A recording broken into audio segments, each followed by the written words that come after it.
Game Elements said, "Thank you so much for lurking. It's dangerous to go alone. Take this stream."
Hello, everyone. Welcome to Gamer's Ledge. I am one of your hosts, but today a player, Mark. I'll be turning you to our DM and introduce the rest of the cast momentarily.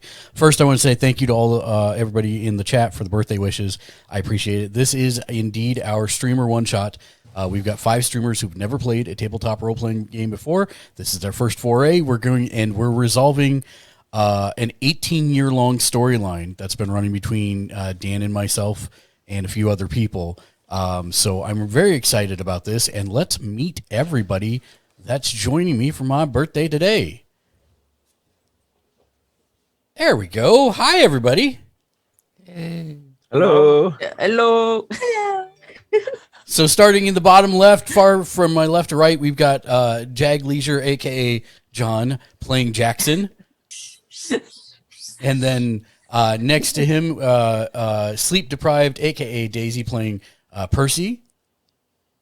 And then there's me in the middle. I'm playing Balth today. And then we've got Mystical Panda, a.k.a. Aiden, playing Garmin. And next to him, we have Brianna, a.k.a. Persephone, playing Bella. And last but not least, playing Hellman, it's Bearden, a.k.a. Brandon. And not last but not least, the man orchestrating this entire set of madness is Forever DM. And Forever Thumbs up, yes, soldier. Forever DM Dan, I appreciate you running today. This was actually a community challenge that was blown away by the community. We put it up 15,000 points. It was supposed to be a streamer one shot that I was going to run, but Dan said, "Hey, would you like this for your birthday and you get to play as well?" And I said, heck yeah. And he drove 7.5 hours to be here today. So we are, this is super exciting for me. We'll get into stuff in the game as to why this is an 18-year-long story. But I'm going to, at this point, turn it over and just be a player. I will be monitoring chat. Thank you for the follow, Letty the Yeti. I will not be interacting with chat so much verbally as I will be typing.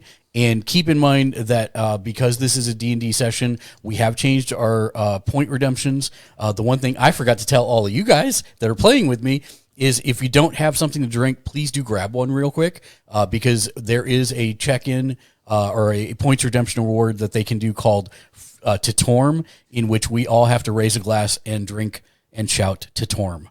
So that's the one thing I did forget to mention. If you've got water or anything, that's perfect.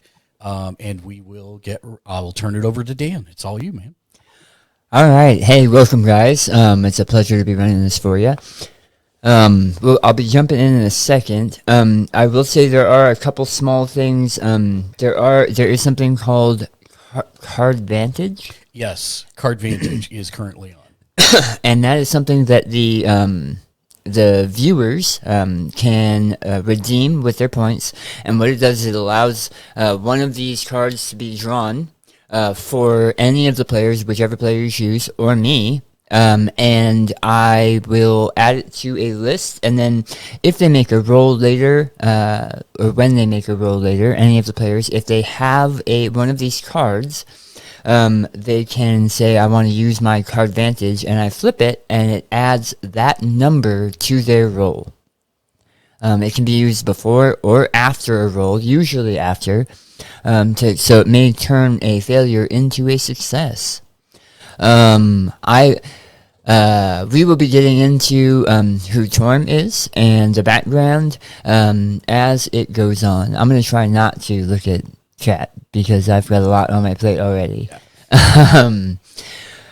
Okay, so I'm going to move chat over here just so you can't look at it. Thank you. If you can move the... Yeah, perfect. Yep. I can still see them. That's great. All right, so we're going to go ahead and start with the kind of description of what has happened. I need to find it again. 6 years ago, a dark storm built over Three Star Valley. It's also known as Luna Valley. With it came an army of strange and malicious creatures. Monstrous abominations and altered creatures hunted the townsfolk that populated the valley, and all was thought lost. Then the heroes came. Some were from the valley itself, others came to seek fame or fortune. Through investigation and adventure, they tracked the monsters back to an old mine that had long since run dry. Within the confines of those caves, they found laboratories and shrines dedicated to dark gods and patrons. They also found that the cause of both the storm and the monsters, and through dangerous combat, ended the threat. They retired, at least for the time being, and called the valley their home. And that's where the 5 of you, on the bottom there, are currently living. And we'll get to that in just a second. Balt? Yes. You have come to the valley because you are trying to gather a group of people that might be able to help you in your current quest. You have been given 3 bags of holding with a relatively large amount of payment. And you are currently riding a white steed towards the forest's edge. Real quick, John and Daisy, did you want to start together? All 5 of you know each other. Let's just say that already. All 5 of you are the heroes that saved the valley before, so you already have had adventures together. You don't need to worry about not trusting each other. You all know each other, okay? But you're spread out across the valley, so you may not have seen each other in a while. So to make things easier, I'm going to start some of you together. So you're riding up on the forest, knowing from the information granted to you that a couple of the heroes are here in this forested area. And as you kind of pull through the darkened forest with heavy leafy growth above, you pull upon a small cottage. It almost looks as if the cottage has been grown into the trees of the local area. If you didn't know what you were looking for, you probably would have ridden right by it. And as you kind of see it a little bit in the distance, maybe 50 yards through the trees, you see two people sitting out front. And I know I said two other things first, but I'm going to go with this instead. You see a red-haired person in like green leathers. And it seems like they are talking to someone in what looks like shiny armor. But it's still pretty far through the trees. As I'll ride up to about, I'll slow and ride up just so that they don't think there's somebody attacking out of the woods, especially since I don't know how long it's been since they've seen visitors. And I'll ride up and I will say, "Hello, friends." So, Bella and Hellman, you see a blonde, wafy elf sitting on top of a horse that has ridden through the woods up to your small kind of cabin-like house that has more hidden behind it. Hello, sir. Greetings. I'm actually looking for some folks that live out this way. What specifically was I told? So, you've been searching for your adopted brother, Torm, Right.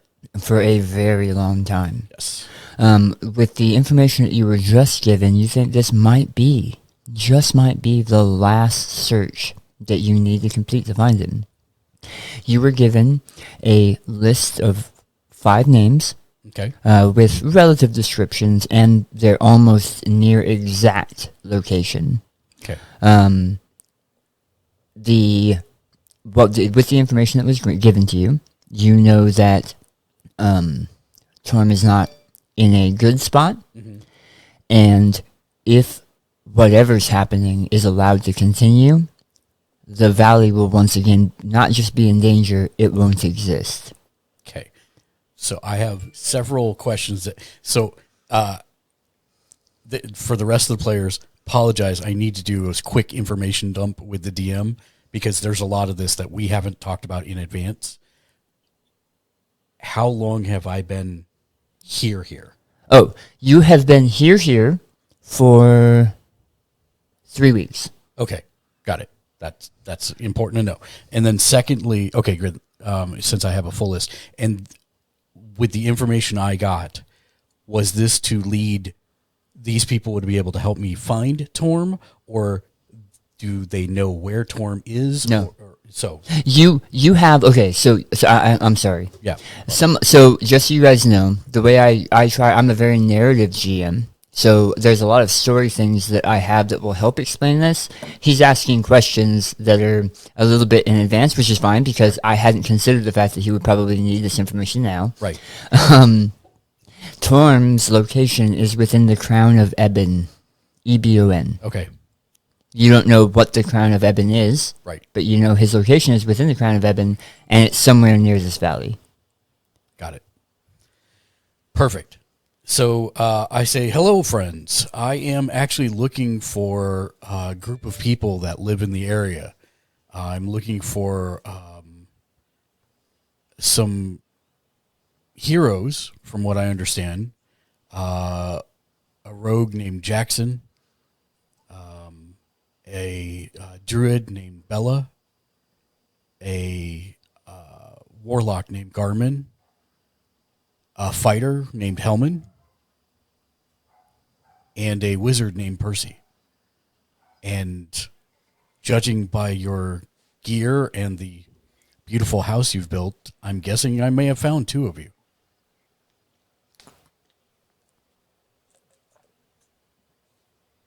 Well, I could very well tell you, sir, this is the crew that you seek. Not entirely sure what we could help you with exactly. We've kind of taken stake in this land and taken peace since the days of old. And that's actually why I'm here, because there is, well, it's a little bit of a long story, and I would like to tell it once I've found all 5 of you, if you can spare the time. Absolutely. We're here to serve, to help, And whatever we can do. I'll jump down off my horse, and I will extend an arm and I will say, Hellman, I presume? That is correct, sir. And was it Balth? Yes, my name is Balth. It's actually much longer than that, but Balth is a good nickname. Sounds great. And you see a elf with blonde hair. He has the remnants of a scar down half of his face, but it looks like it's been fairly well healed, but it's just enough to notice it at first glance. He has a traveler's pack on the horse, and he has slung to his back a very beautiful and, you would imagine, very expensive lute. It's got gold inlay and it's kind of lacquered, so it's very. You can tell that this is not something you would normally see in terms of finery for a musical instrument. It looks extremely expensive. And he also has a bow and 2 short swords at his hip. And he gets down and says, "And am I wrong in assuming that you are Bella?" You would be correct. Thank you for what you've done for the valley. I've managed to hear tale of it over multiple leagues away. And unfortunately, I believe there is something that may threaten the valley again, which is why I've come seeking your help. Do you know where to find Aiden? I'm sorry. My bad, Aiden. Do you know where to find Garmin and Percy and Jackson? I do not, but we can definitely help you find them. That would be fantastic. And so I will...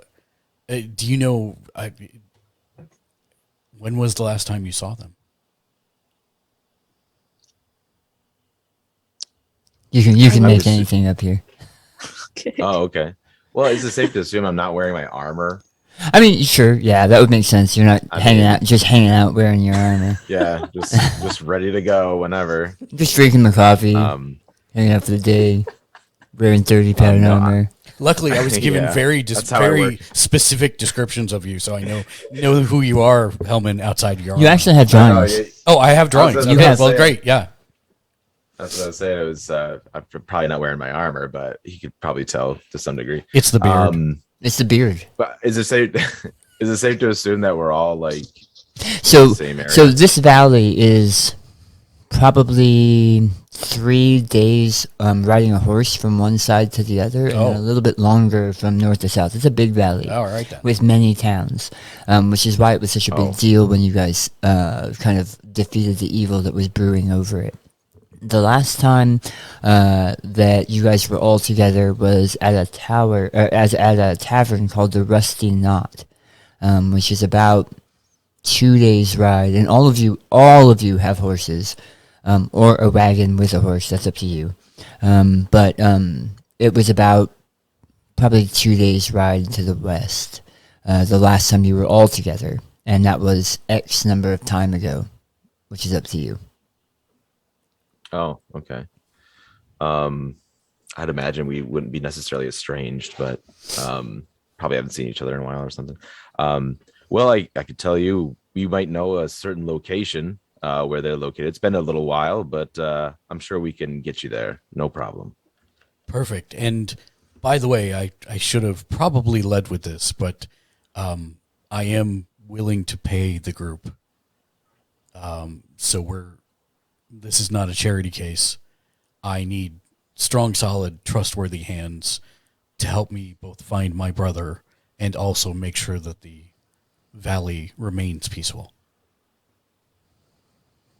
I can only speak for Bella and I on that one, but we don't normally take payment for doing good deeds. It's not in our nature.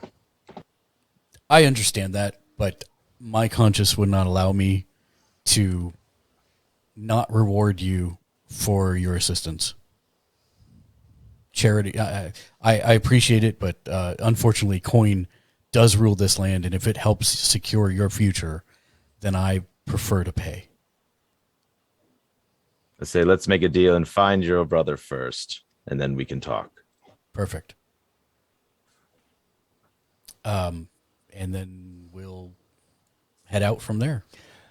So as you Gallop into the sunset. yeah, so as you Game over, everybody. Thanks for coming. Good job. As you head back out of the forest, it's for Hellman and Bella specifically. Once you leave kind of the safety of the forest and go back out into the plains that are really wide open, you almost feel a familiar sense of dread. Almost like it's hanging in the air, sticking to your clothes. You haven't felt this way for 6 years, since the storm built then. Not good tidings for the state of the valley. But as you make your way out and across, the camera pans back and you guys travel through the plains, cutting almost a direct route to the road that travels west. And we have our first Tutorm of the day. Tatorm. Tutorm. Storm. Torm.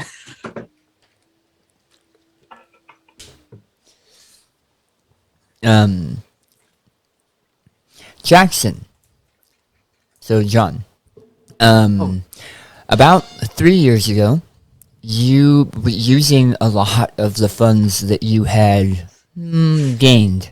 Not stole, necessarily, but received through whatever means.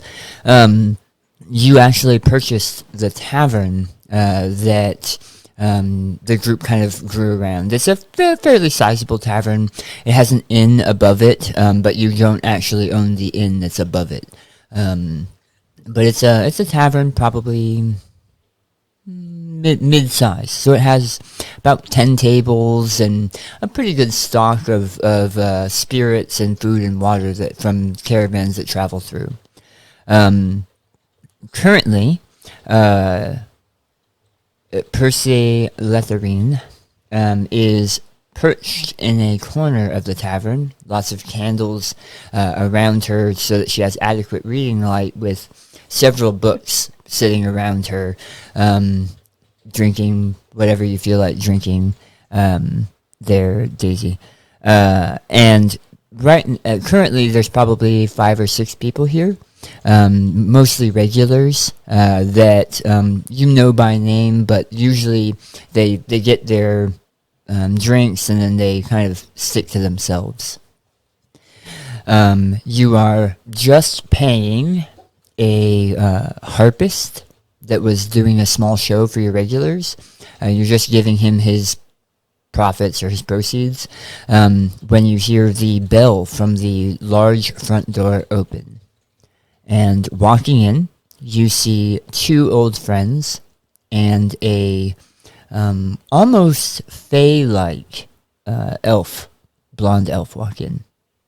And for those of you that don't know what fae means, there are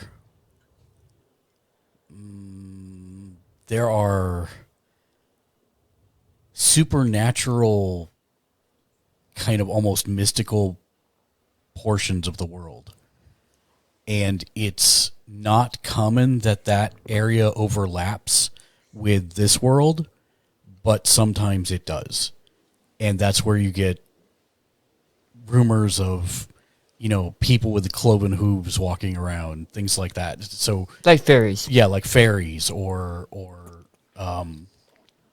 unicorns, things like that. So that's all that would be considered kind of fae. So yes, he does have a bit of a... He's pretty. Yeah, he's very pretty. Think Legolas. Yeah. Pretty. So just so that you guys are clear, both Hellman and Bella just walked in. Where's Jackson? I haven't seen this fool in a long time. Wait, so is this? Wait, so I'm. This is the part where I'm supposed to be like acting out, right? A role playing, Yeah. right? Yeah, Okay, I'm 100%. sorry. I'm sorry. No, You you're guys fine. are all Ask new. any questions you want. You're good. This is your first time. It's all good. Okay. Answer. Oh my gosh, is that both Bella and Hellman? Well, you wouldn't know me or my Oh. name yet. Oh, So you'd say, you got it. No, you got it, though. yeah. So here's where. Indeed, it is. Yep. I haven't seen you guys in 3 years. We brought a friend as well. Oh, who is this friend? Well met. And he extends his arm to basically clasp arms with you, and he says, my name is Balth. I presume you are Jackson? You are correct. It is I, Jackson. It is a pleasure to meet you. It's a pleasure to meet you as well. By chance, do you know I'm assembling a group. There is a danger that threatens the valley, and I was told that you and Hellman and Bella and Percy and Garmin were the people I should seek out. I believe you came to the right place. Do you know where we might find Garmin and Percy? I do know where Percy is, but I do not know where Garmin is.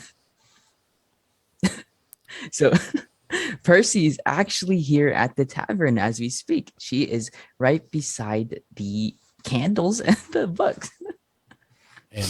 And I look over. Do I see? You see an elf with a very straight back, sitting on a chair in a corner, almost out of place because this is a tavern. Right.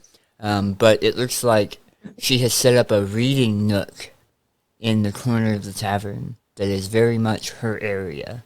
So I will encircle the piece of wire that I have concealed under my glove Okay. around, and Percy, in your mind.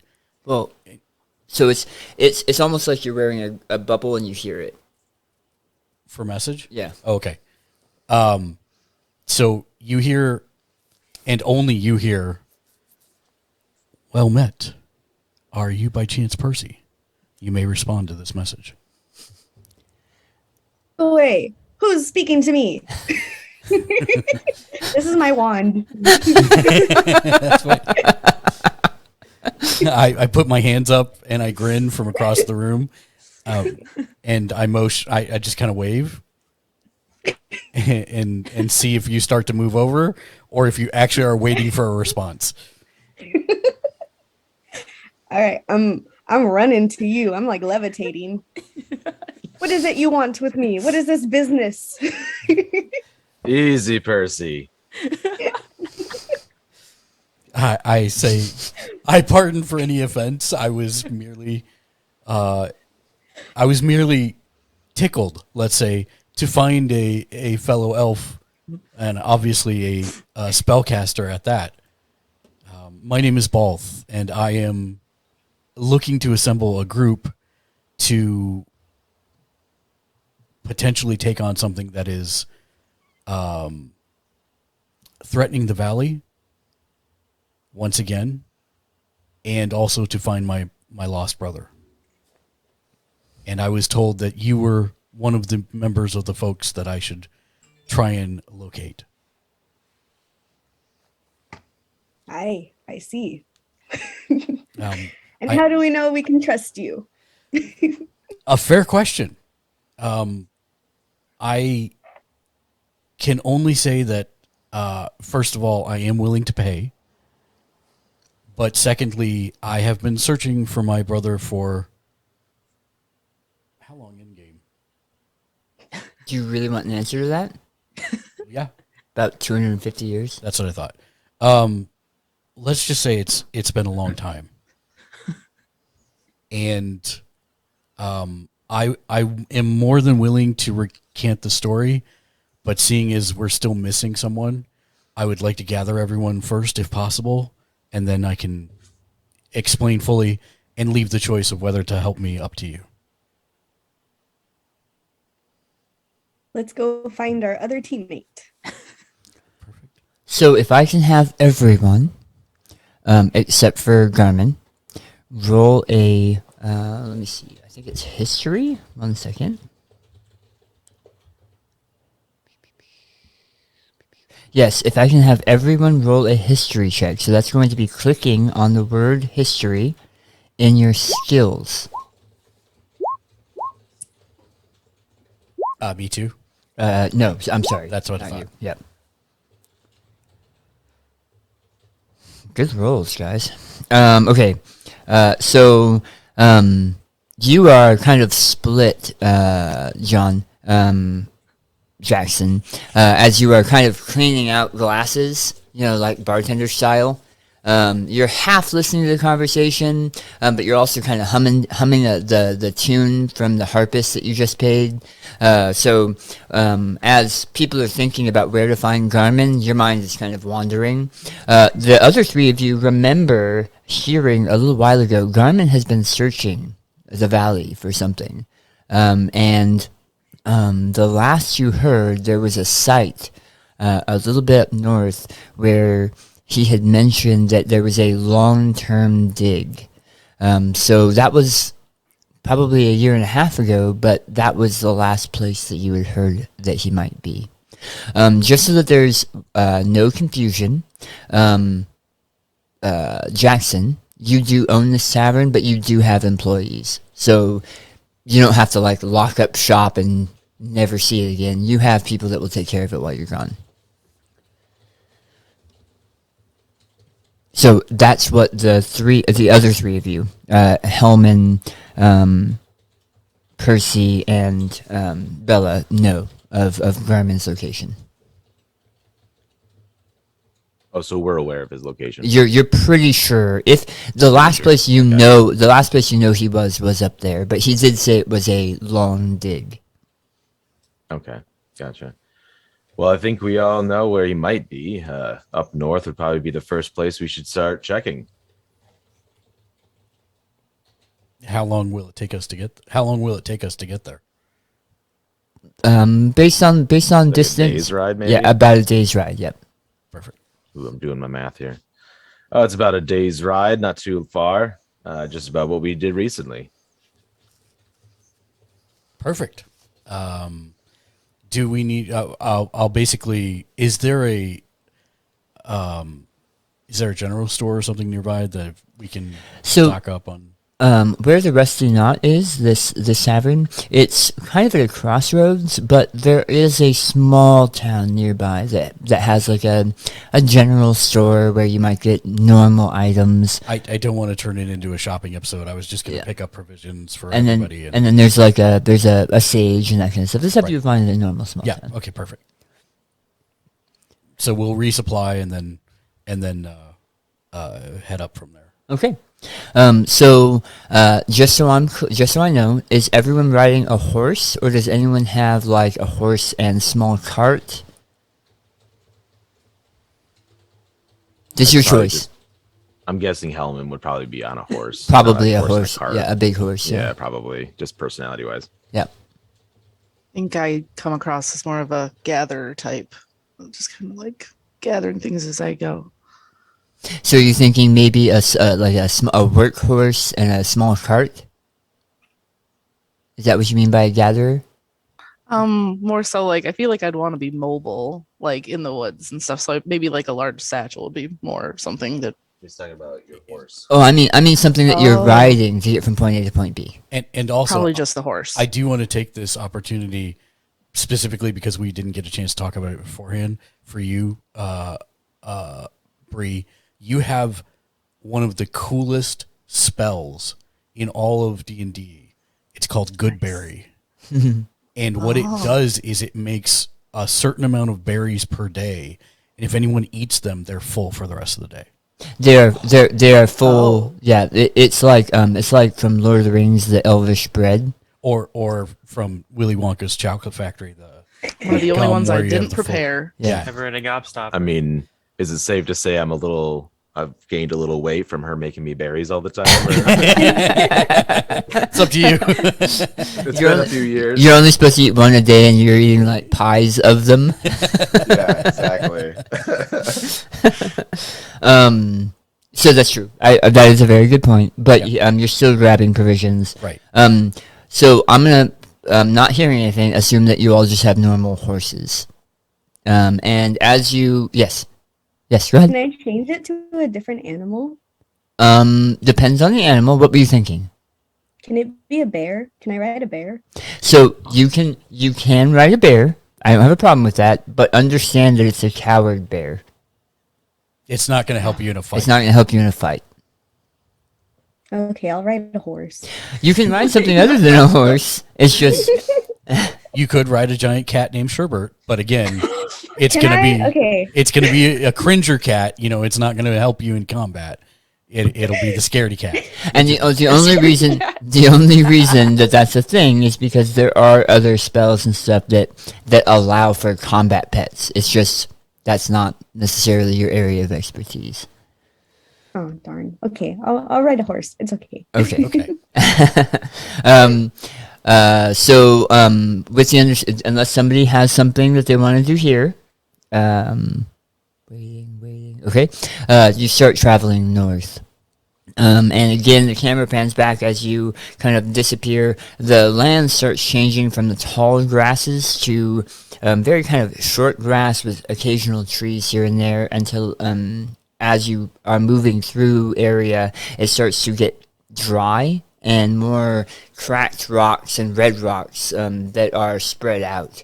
And as time passes and you guys are kind of sharing food and sharing stories, you see in the distance an area of very flat sand and sand-colored rock with smoke, a fairly large pillar of smoke burning. And as far as you can tell, that might be where the dig site was, based on his descriptions to you a year ago. Is that normal? And he points to the giant cloud of smoke. I can't say that it is. We should probably make haste. Indeed. Garmin,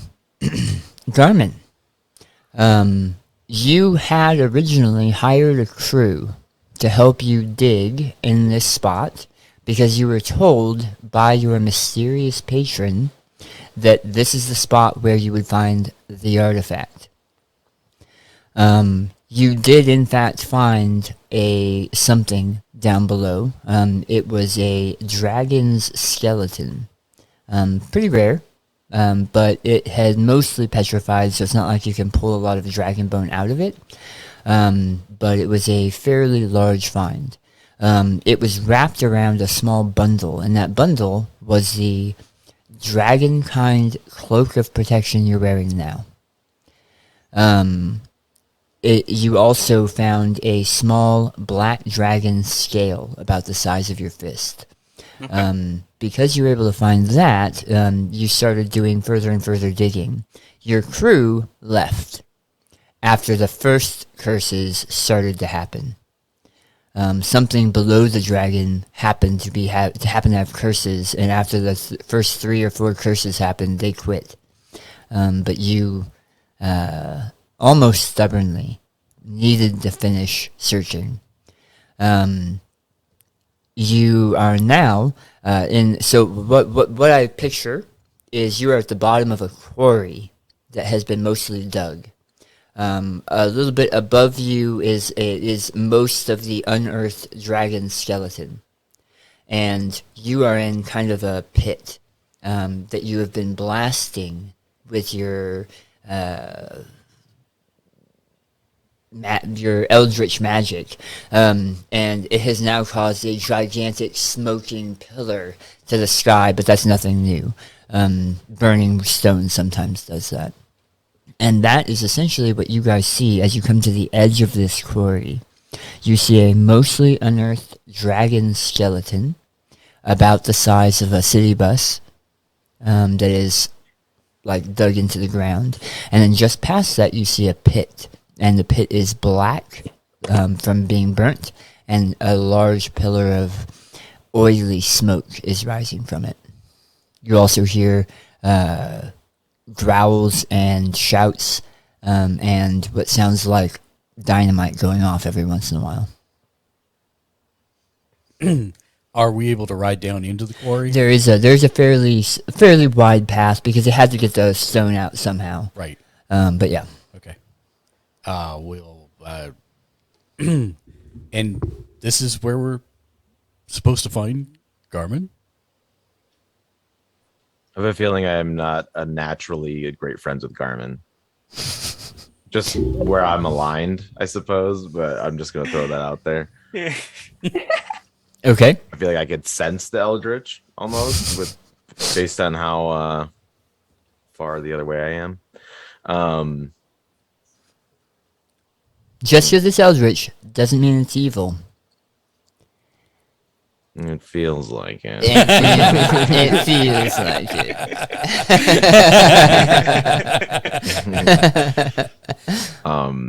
I guess I'll just say a cautious maybe. I imagine Garmin is down there. I can't say this is the way I wanted him to be seen. In a pit by himself. With doing God knows what. Well, let's see if we can liberate him from his pit. We'll ride down. As you guys make your way down, you can see that from the top of the quarry, it didn't look as deep as it is when you are staring up from the bottom. A lot of work has been done here. You start riding past the dragon skeleton, and you can see that it was, again, fairly large, about the size of a city bus, but it is curled around something. And you can see that the area where it was curled around has been kind of emptied out, dug more thoroughly.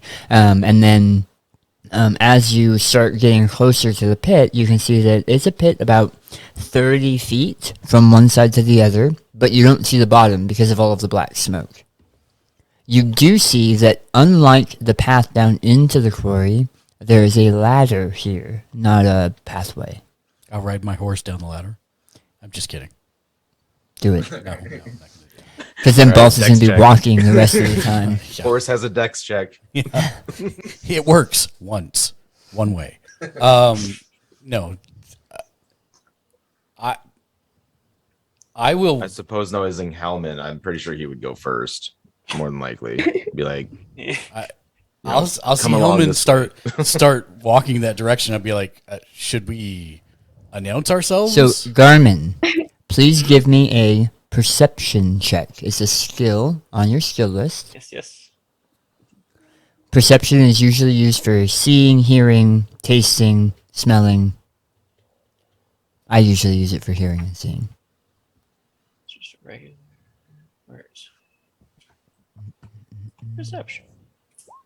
Yeah, you are busy doing what you're doing. Between the blasts that you are blasting into the area and all of the smoke, you don't hear them coming. Even though they're talking to each other with normal voices at the top of the pit. Standing there talking to me. Okay, and I'm just hitting a wall with Eldritch beams.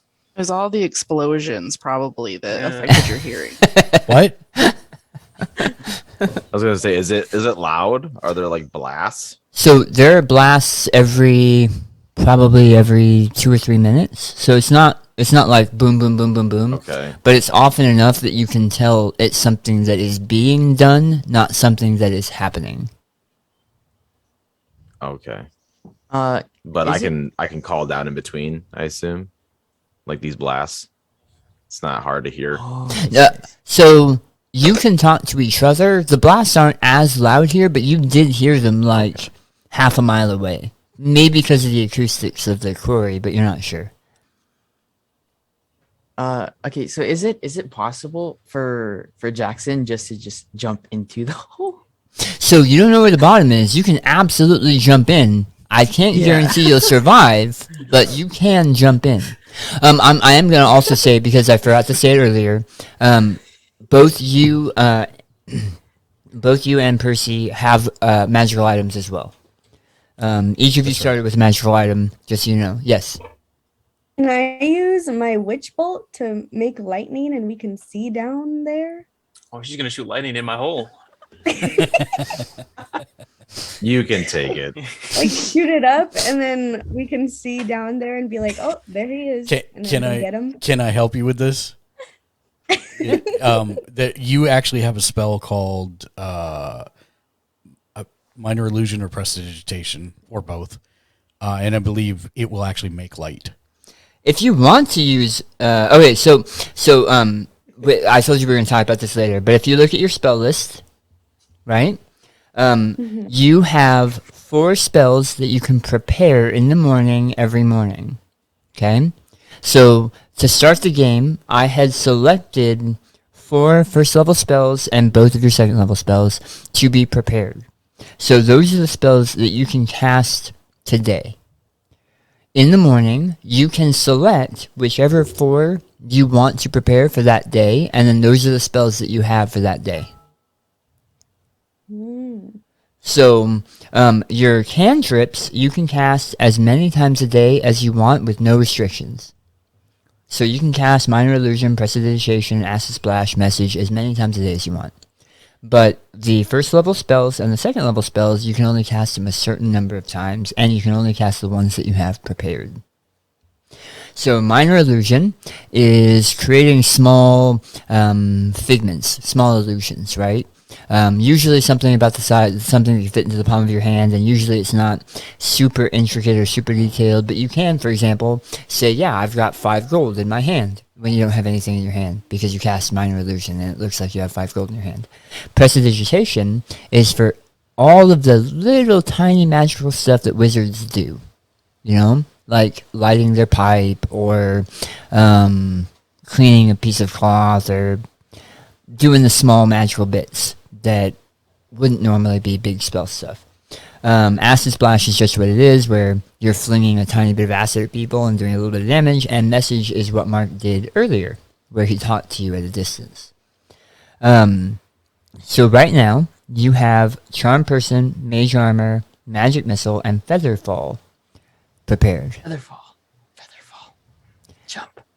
And so Featherfall allows you to fall like a feather, which is just what Jackson was saying. You don't have to cast it on yourself either. Yeah, you can cast it on Jackson. You cast Good. it on me. Cast it on Jackson. Or as you Jackson. or you can tell Jackson you cast it on him, and then not. and then not. Yeah, that works too.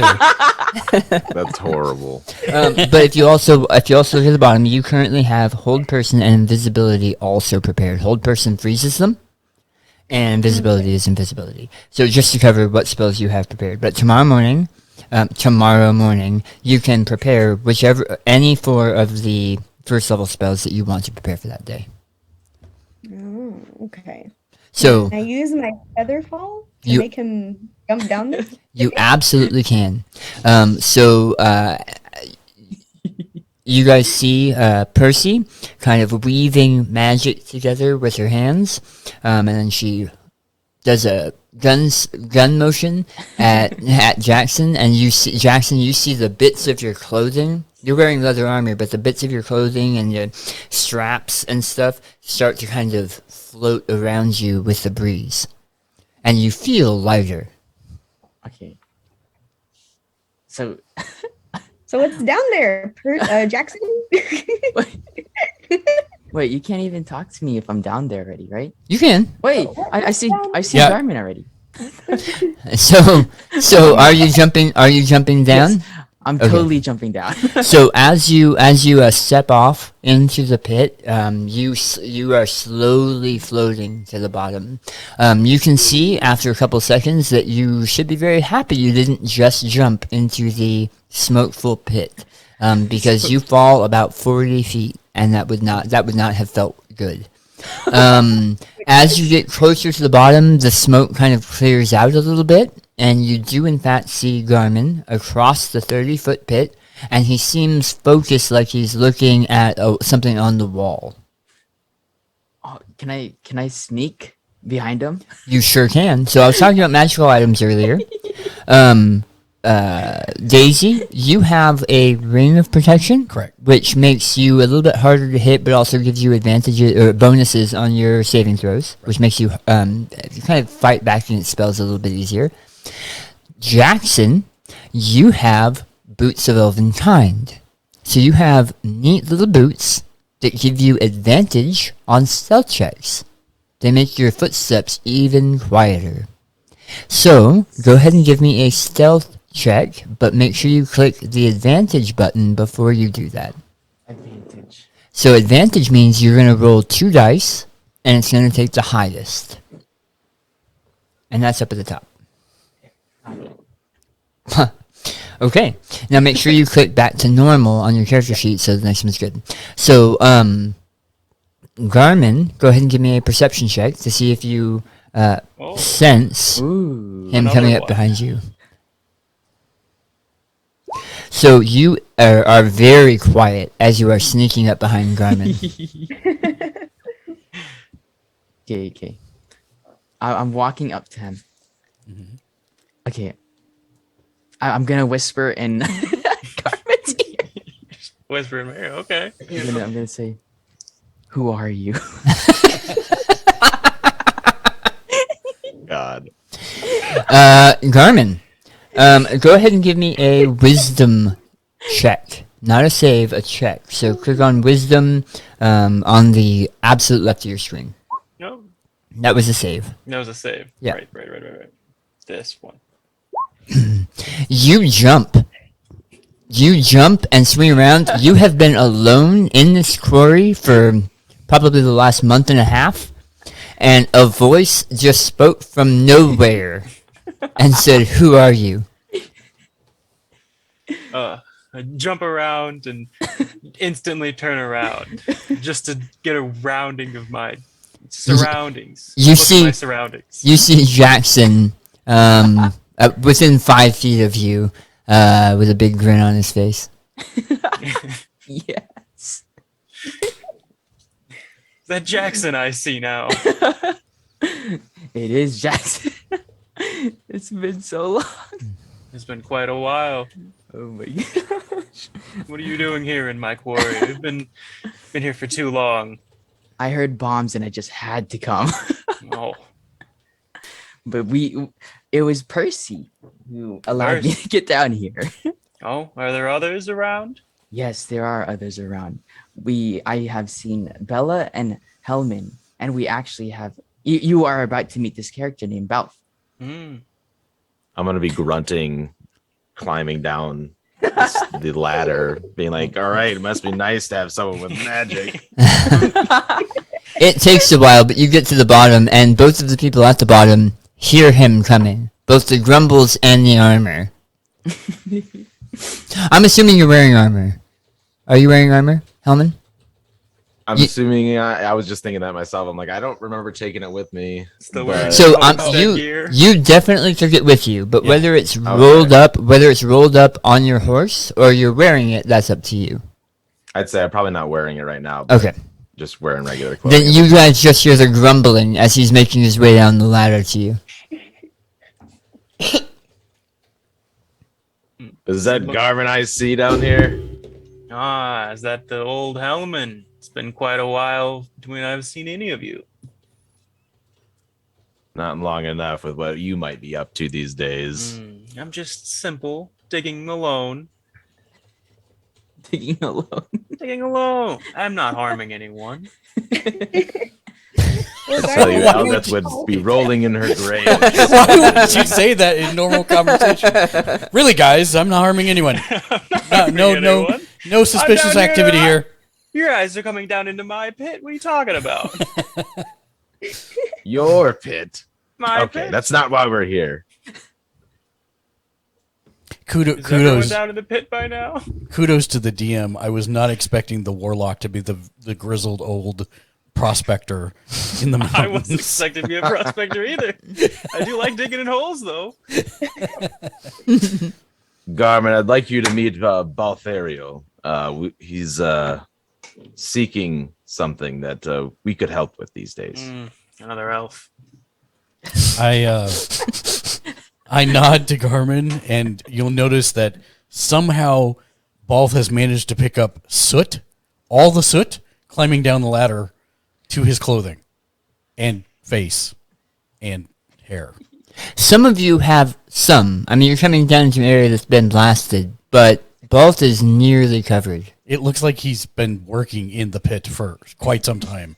It's very strange. And he extends his hand to Garmin as he says, another elf. And he says, pleasure to meet you. Garmin reaches back and grabs his forearm hard. Nice to meet you as well, Barth. Balth. Balth. Yes. Well met. Interesting. Well, looks like you could work down here yourself. I actually have more of a business proposition for you. Would we be better served talking up out of the pit? We can talk out of the pit if you'd like. You've been down here for a bit, so you are actually kind of hungry, Garmin. We've brought food and provisions. Oh, yeah, I could eat. I'm sure everyone else could as well. It's I know my pit's kind of in the middle of nowhere. I request further berries from Bella at that point in time. You want the soot-covered berries? You want to crawl back up the ladder?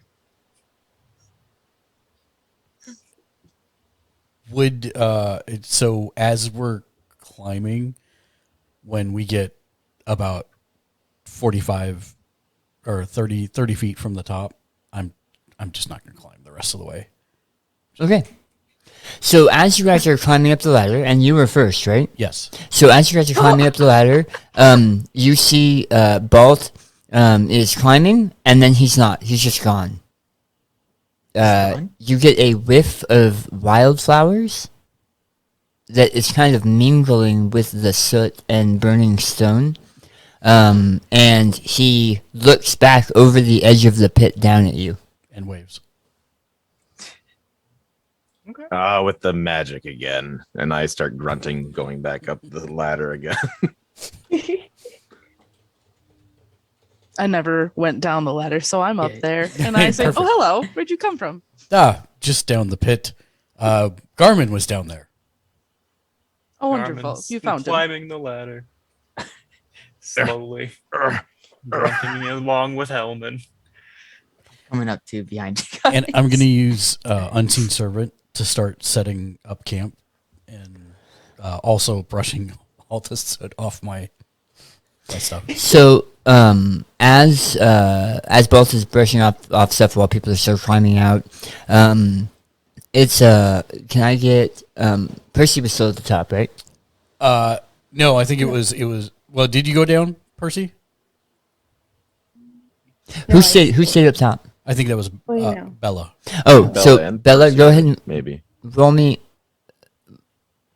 an Arcana check. Which will be under your skills section. As Balth blinks back into existence at the top of the pit and starts dusting himself off, you see him kind of mumble some things under his lips, and with a sweep of his fingers, you see items from the cart and from from the saddlebags and from some of the other stuff start building themselves around a campsite. You recognize the spell as Unseen Servant. It's as if magic has animated items to start preparing themselves for a camp. I am curious, with me being half elf, like how does that compare to him being full elf? Mudblood. So God, in that was some super- areas you might. So it's funny, right? Because some halfsies, like half-orcs, may not fit in everywhere. Half-elves actually fit in everywhere, and they see some of the most inclusion in a lot of societies than a lot of other areas. So even in areas that really don't like elves, half elves still usually fit in. But the way, And so physically, the way I kind of attribute it is Legolas is a full elf, but Evangeline Lilly in Hobbit, she seems more like a half elf to me. And so while she fits in with elven society, she's still kind of on the outside. And so you as a druid who has probably been, other than maybe Hellman, but you've been alone with animals most of your time, you kind of are an outsider a little bit, even just by yourself. and do I have like a backstory to my race? Like, was I raised by like one full elf parent and one human parent, or was I abandoned, or like You tell me. what? I didn't Oh, include that in my background, so that's all up to you. okay. Oh, okay. Well, and I mean, forgive me if I'm overstepping here, Dan. Yeah. This is 5e, correct? Yes. So then, even if you have spent time around full elves, whether it's sun elves or moon elves, both would probably seem a little extra. Balls would seem extra to anybody, but especially if you know what actual elves are like, you can definitely tell he is not a normal elf. Because of a lot of reasons, but he's definitely not a normal elf. Okay. And we also have a Tutorm. Oh, So Storm. Tutorm. Dorm.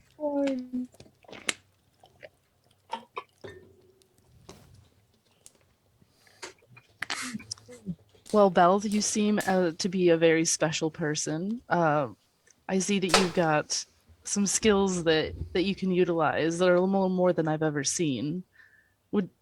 When they come up, I'm excited to hear about your backstory. Well, let us set camp for the evening and sharing some food and. Like Damn right. by now, I'm at least off the ladder. No, you guys are up. You guys are up now. No, yeah, everybody's up. Still everybody's up. struggling. So struggling. Oh, so you did wear your armor. No, it's just that many berries Yeah, are wearing me that many down. berries. Weighing you down. Bella's like throwing him into your mouth as you're climbing. All right, so you guys all make it to the top, and you see that in the amount of time it took you to climb a 40-foot ladder, which isn't that long, especially for Garmin, who has been making this trek a lot.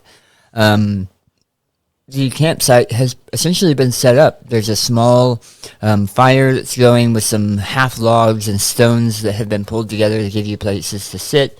And there's a grate over the fire with some kind of bubbling stew that's being made. As you guys are sitting there, you see a small knife that is currently cutting up some kind of root vegetable by itself and then scooping it into the stew. What are Balls and Bella doing as you guys finish climbing up the ladder? I'm going to be probably sitting down somewhat near the fire, and I've got my lute out. And I'm starting to tune it, Okay. and just seeing if everybody else sits down near the fire or what they do at this Okay. point. Bella? I would be finding a rock off to the side a bit so I can sit and wait for everyone to gather around, but not to be too close, just to kind of listen and observe and Okay. be present. All right, so you guys make it to the top. What are you doing that you see this is happening in your campsite? I'd say I'm probably mentally in preparation for an adventure coming up. I'm probably polishing my armor and unraveling it and getting it prepared as we're sitting there and gathering. Okay. Jackson? I'd probably be laying down and looking up at the sky. Okay. Garmin? I'd probably be sitting up next to the fire near the magical boiling stew. Okay. And Percy? I'd be studying my books, preparing for battle if necessary. Okay. Awesome. Oh, you do have, so I'm sure you have lots of books that you brought with you, but you definitely have a spell book, which is kind of your bread and butter. That's where you keep all of your spells to study every morning. So that is something that I forgot to mention earlier, but that's where you get the majority of your spell knowledge is from your spell book. Okay, so you guys kind of make your ring around the fire, and I will leave it to you. I will turn to Hellman as we are. I start doling out the stew, I'll dole out the stew and start handing everybody bowls. But I'll turn to Hellman and say, Hellman, you seem to, and forgive me if I'm misreading, but you do seem to speak for this group. Can you tell me exactly what happened 6 years ago that brought you all together? Well, it was dark times indeed. We were clearly younger. I was less fatter. But we fought great evil at that time, and we lost much in sacrifice, personal sacrifice, but it also brought us closer together as a group. There is much to be said, but what we are here for is to help those in need, and that is true by our hearts. He looks at each one of you in the eye, and he starts to play his lute, and it is a somewhat haunting song, but at the same time, it's got wisps of uplifting melodies, but it is very catchy. And as he continues to play, colors start to form in the air, and eventually they start to take shape. And much like Daniel mentioned before when he was explaining minor illusion for Percy, rough shapes begin to form, and he begins to tell you all his story. Many, many years ago, I lived in a place, and you see greens and golds and towers and spires form in the air as he plays. It was called the Feywild, and it was a place where magic grew and blossomed, the likes of which you've never seen before.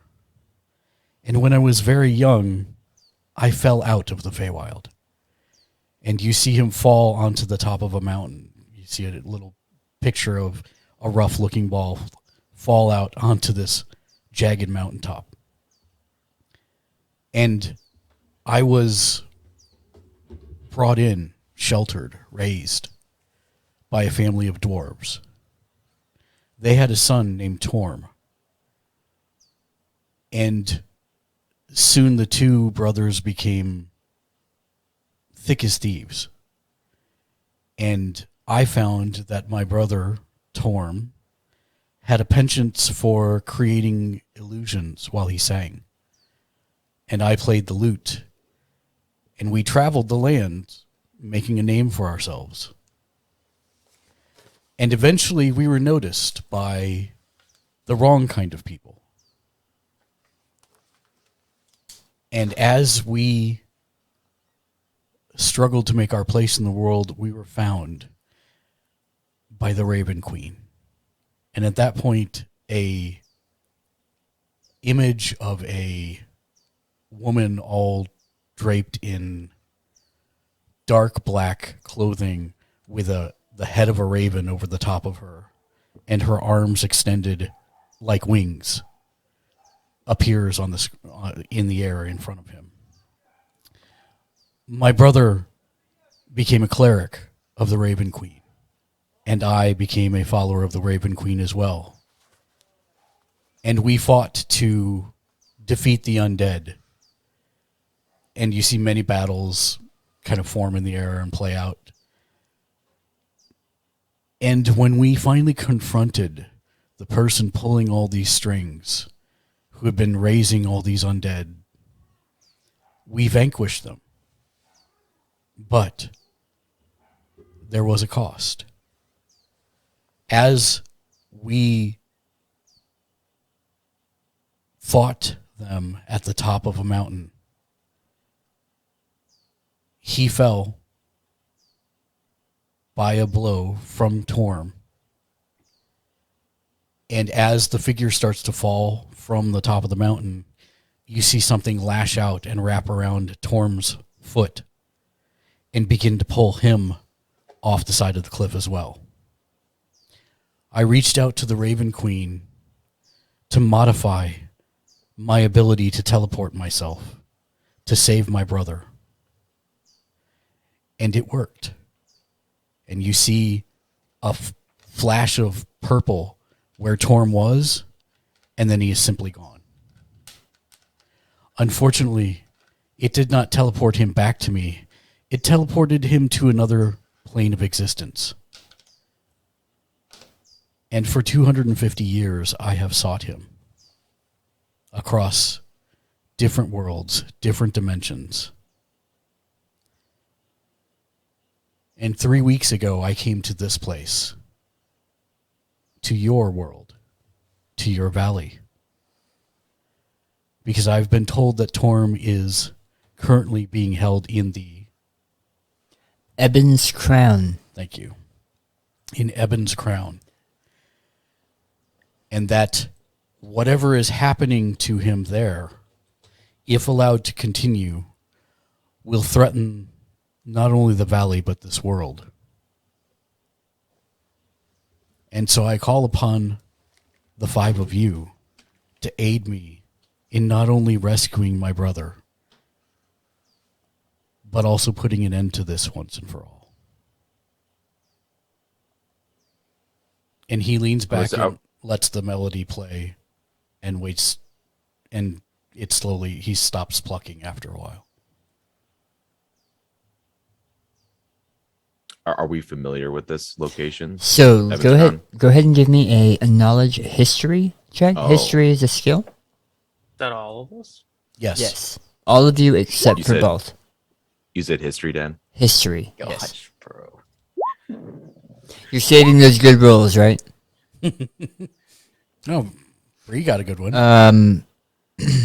Bree and Daisy actually Yeah. recognize Ebon's Crown.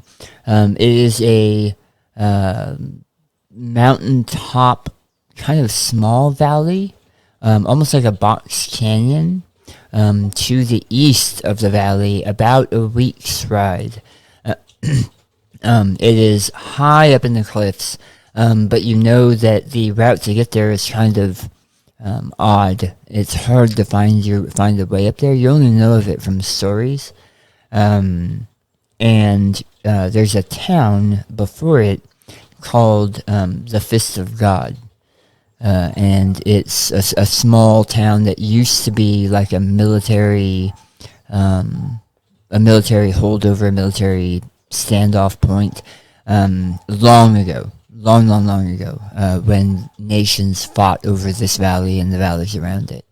But so you're sure that you'll be able to find Ebon's Crown by asking around in the Fist of God. We also have a Tatorm. Tatorm! Storm. Storm. Now, are we familiar with the Fist of God if it's brought up in conversation? So all of you have heard of the Fist of God, and some of you may have been there. It's essentially a rundown, mostly empty township. Think like post-apocalyptic Detroit. How far is the But much Fist of smaller. God from the hole? You're not sure. Okay.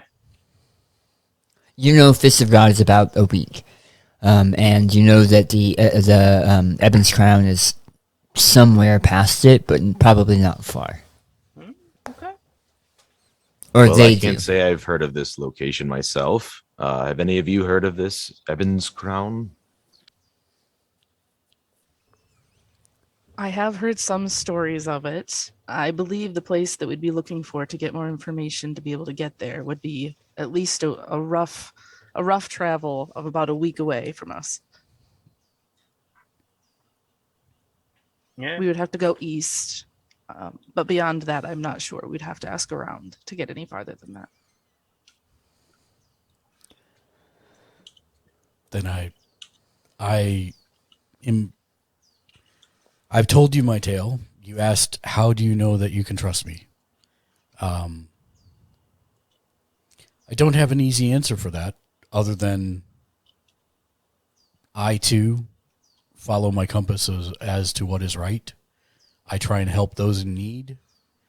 And everywhere I have gone in the last 250 years, I've tried to leave the place better than I found it. I will let you make your own decisions, but I am willing to pay, and I appreciate any help in this endeavor.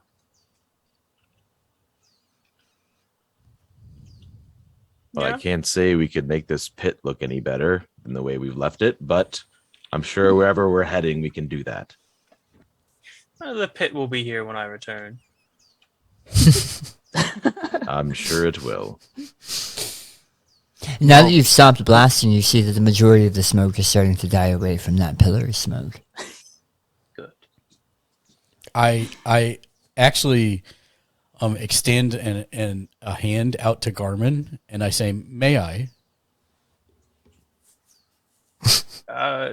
May you what?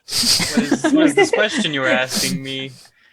I want to rub your nose. Oh, you know what? Actually, wait. I may need to retcon that. I need to look at my spells real quick because I actually may not have the one I think I have. I'd like to know that they're my pet mouse is sitting on my shoulder.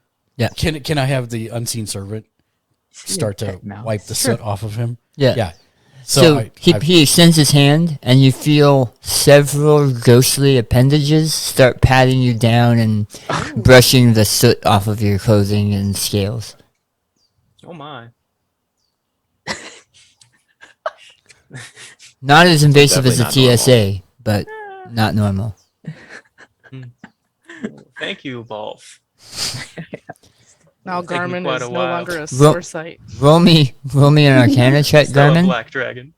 And me? Yes. Roll me an Arcana Arcana? check. Yeah. Luckily, you recognize the spell Unseen Servant, and that you just had essentially a magical embodiment of someone's cleaning you down, instead of thinking that it was Mark somehow feeling you Yeah, no. as he's brushing you. But you are much less covered in soot and dirt. How long have you been down in that pit, my friend?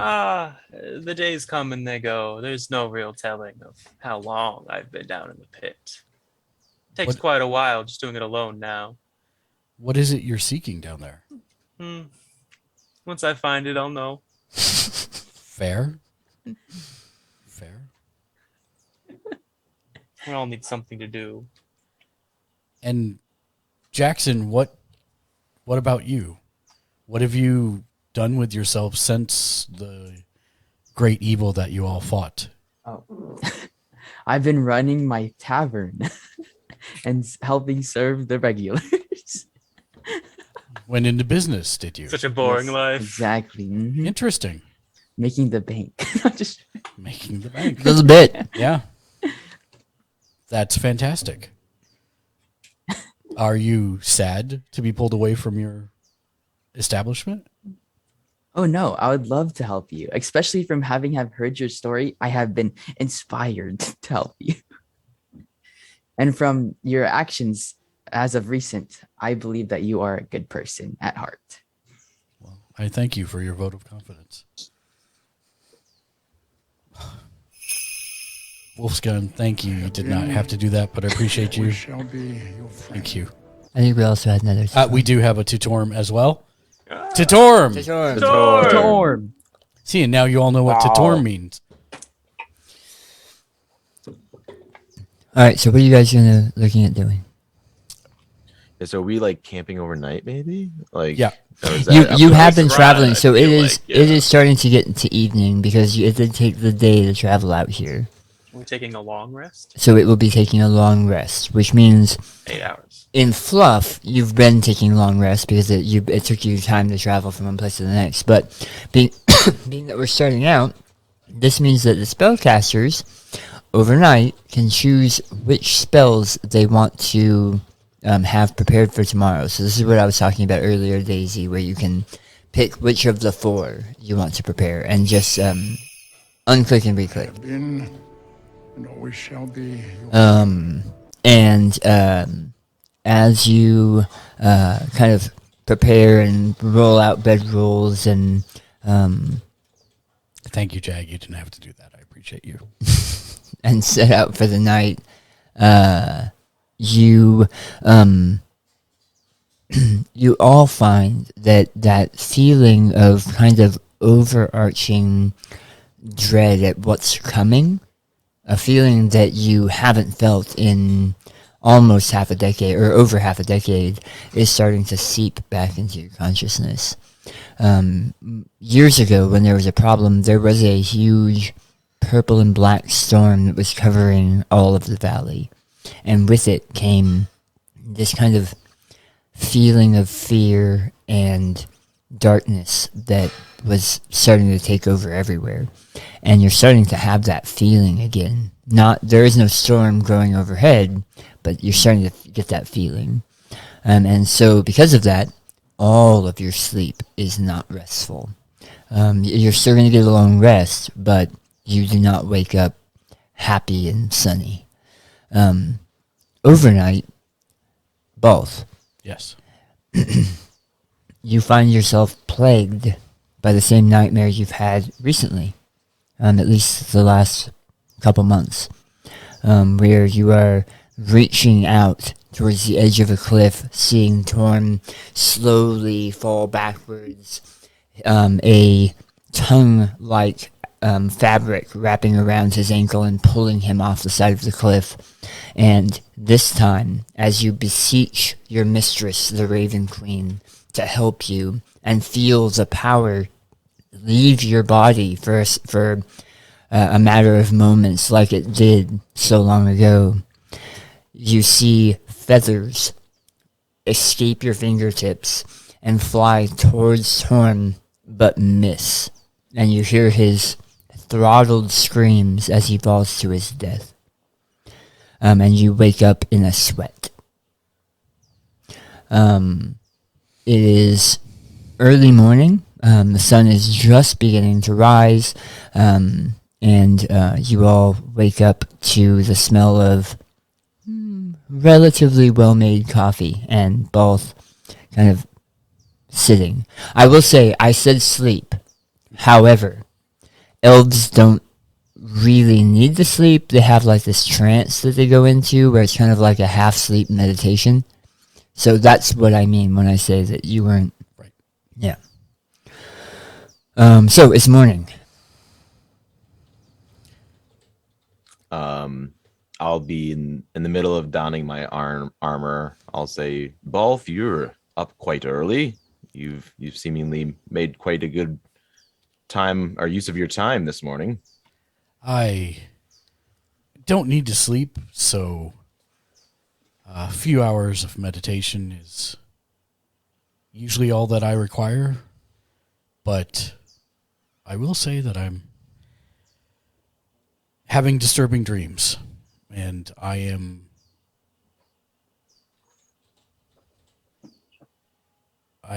wanted to get a early start to the morning to try and put an end to this. I am very heartened by the rest of the group that you've fought shoulder to shoulder with. They seem like a good lot. Although I was not expecting the warlock to be a prospector. That still has me thrown. A little bit. I do as I please, as I'm just rolling out of my bag. It's funny that you went prospector. I was picturing more of like an archaeologist. Oh, maybe. There's a bunch of bones in there. He's like, you're in my pit. So I'm It's my pit. that's why I went prospector. There's an elf in my I was- pit. There's an elf in Yeah, I my wasn't pit. There's a civilized. snake in my boot. This is sticky. But yeah, I'll hand Hellman coffee, and as Garmin rolls out of his sleeping bag, I will Sack. hand Just him the ground.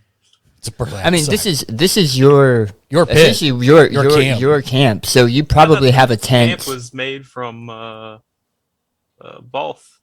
So That he used his magic. so you've been living here. So you probably have like an actual tent and maybe even an actual Little cot hut. and stuff Little, set up. Like, yeah. Yeah. Both made a small fire and a meal and brought chairs and stuff together. But you've been here for a while. Yeah. Gotcha. For lack of a better term, this is your home. You That's where I've probably been have a living, at home, least. but yeah. It's the land I've been living on. The land you've been living on. That's right. Right. And then I'll wake anybody that's still not up, handing them coffee, so we can. Get past and get going. Yep. Yep. You did mention that, like, even overnight, things in the air seem to have changed. Yeah. So you and Bella have been feeling it for a while, but it's been slowly increasing. But last night especially, you feel it. You can feel it hanging in the air all around you.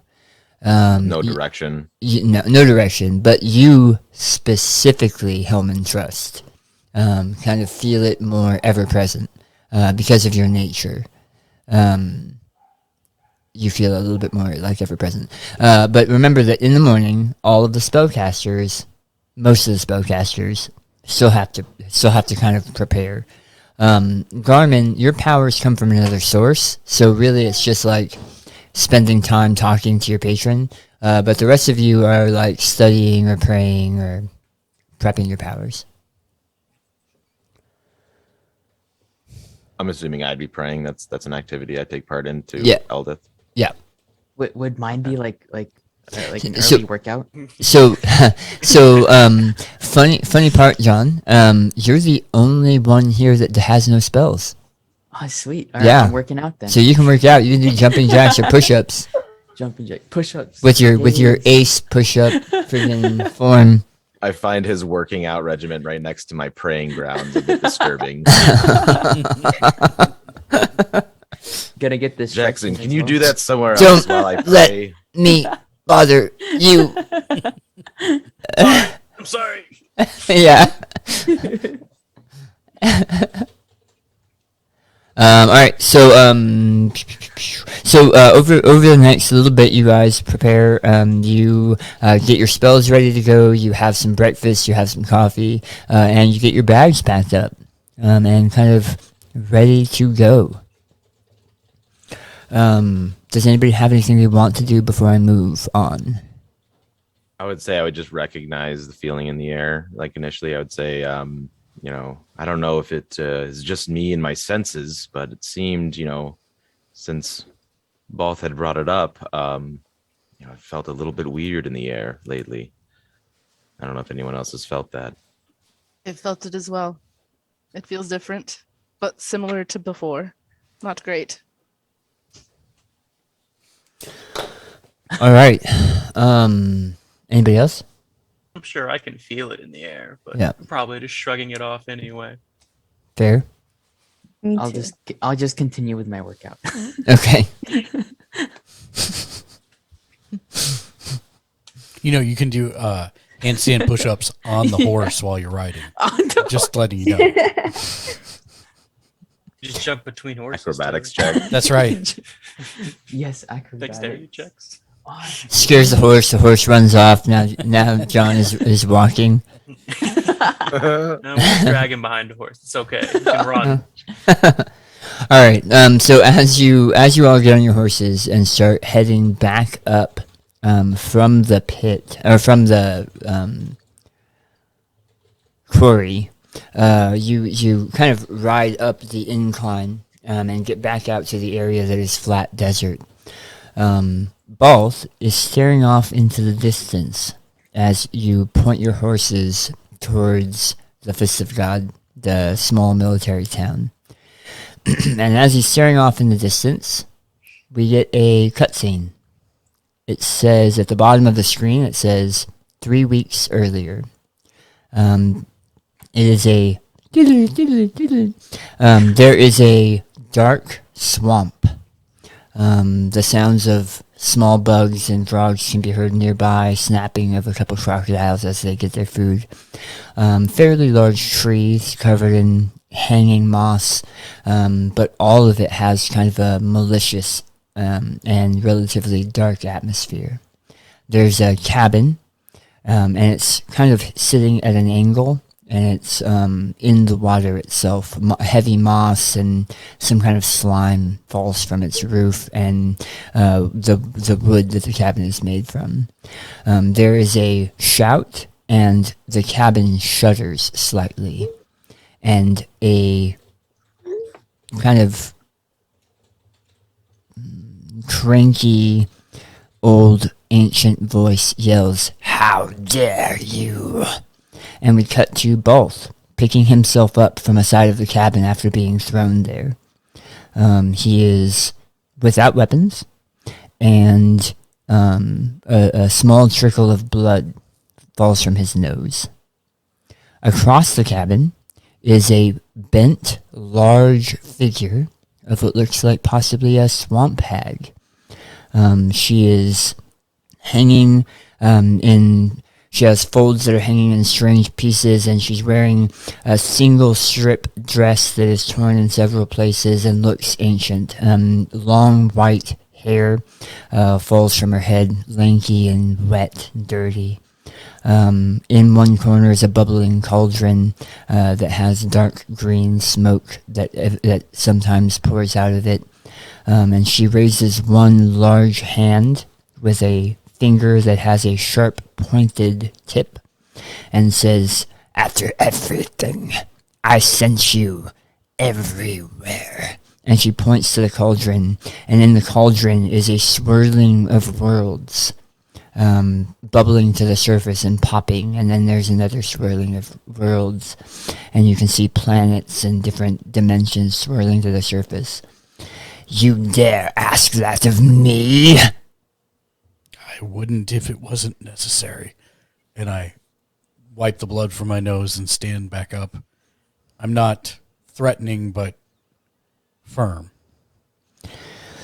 "We have played this game before, young one, and you will not win now, as you did not win then." And she turns, and you can see her lift a meat cleaver, and she grabs some strange piece of rotting meat, puts it on the table and slams and cuts it. And as she cuts it, a wisp of fine sparkles and smoke, the whole thing disappears, and it goes through the air and into the cauldron, the boiling cauldron. She says, "One way or the other, this will be the last time about Dariel." Then let's make it the last. "Oh, it will be.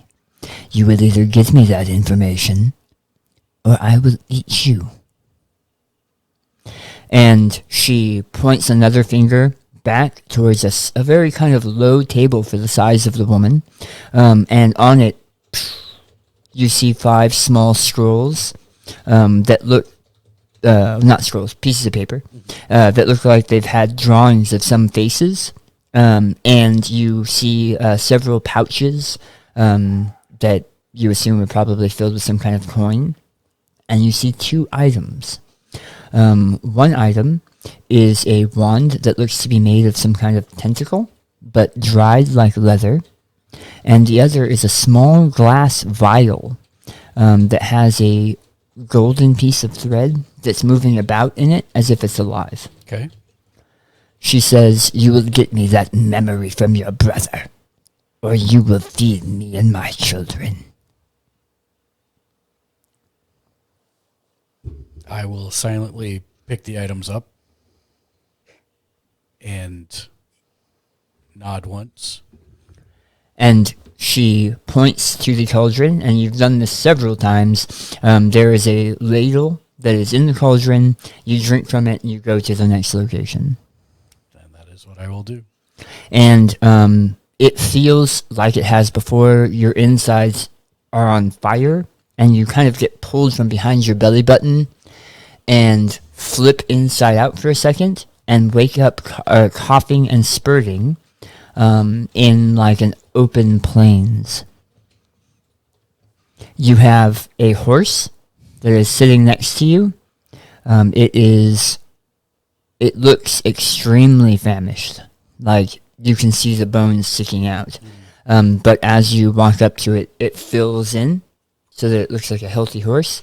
On it are a saddlebags and a saddle, and next to you on the ground are the items I spoke of. And I will start going through the pictures. I'm sorry, the pieces of paper, seeing that they're pictures. You see that they are drawings of 5 people, and with names written underneath them and locations of where they can be found-ish. Okay. The first 2, as you are kind of going through the pages, as you are feeling the page for Hellman and the page for Bella, they are kind of almost pulling you in a specific direction. The other 3, you can't feel any pull. Okay.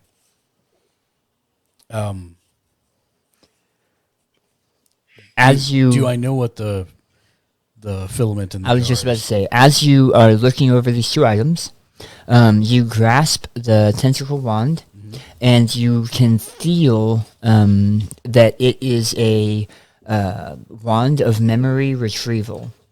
You place the tip of the wand to a being or corpse to retrieve the memory that was called in the wand's construction. You're not sure what memory she wants, but you know that Torm has it. Okay. And that's the whole reason she's been sending you to some of these places. Yes. Would I know how this wand works? Have I seen it before? She's never given you this wand before, which means she either truly believes this is his location, or you're not sure. So that's actually not what I was inquiring about. Like, does this wand rip the memory from the person? They can no longer remember it? You don't know. Okay, that was my question. Yeah, you don't know. Got it. The other is an artifact. You can feel power radiating off of it. And I'm going to hand you this. And this.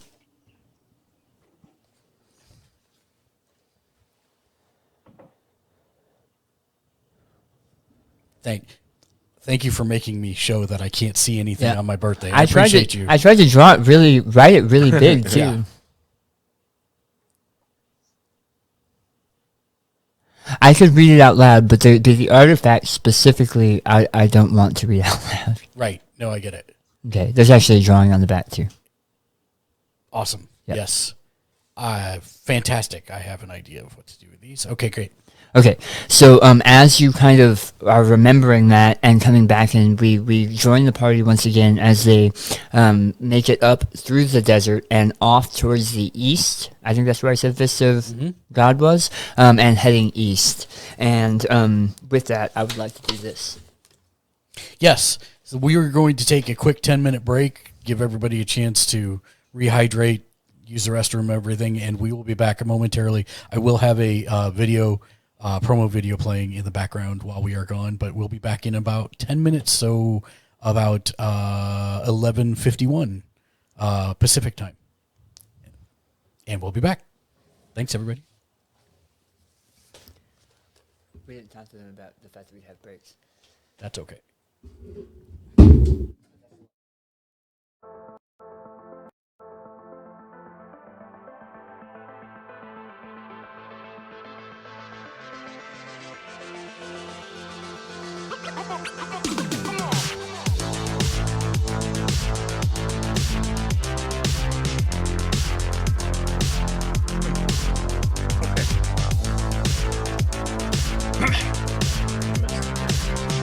That's okay.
All right, everybody's on their way back, and yes, I lost everything. That's what I was afraid of.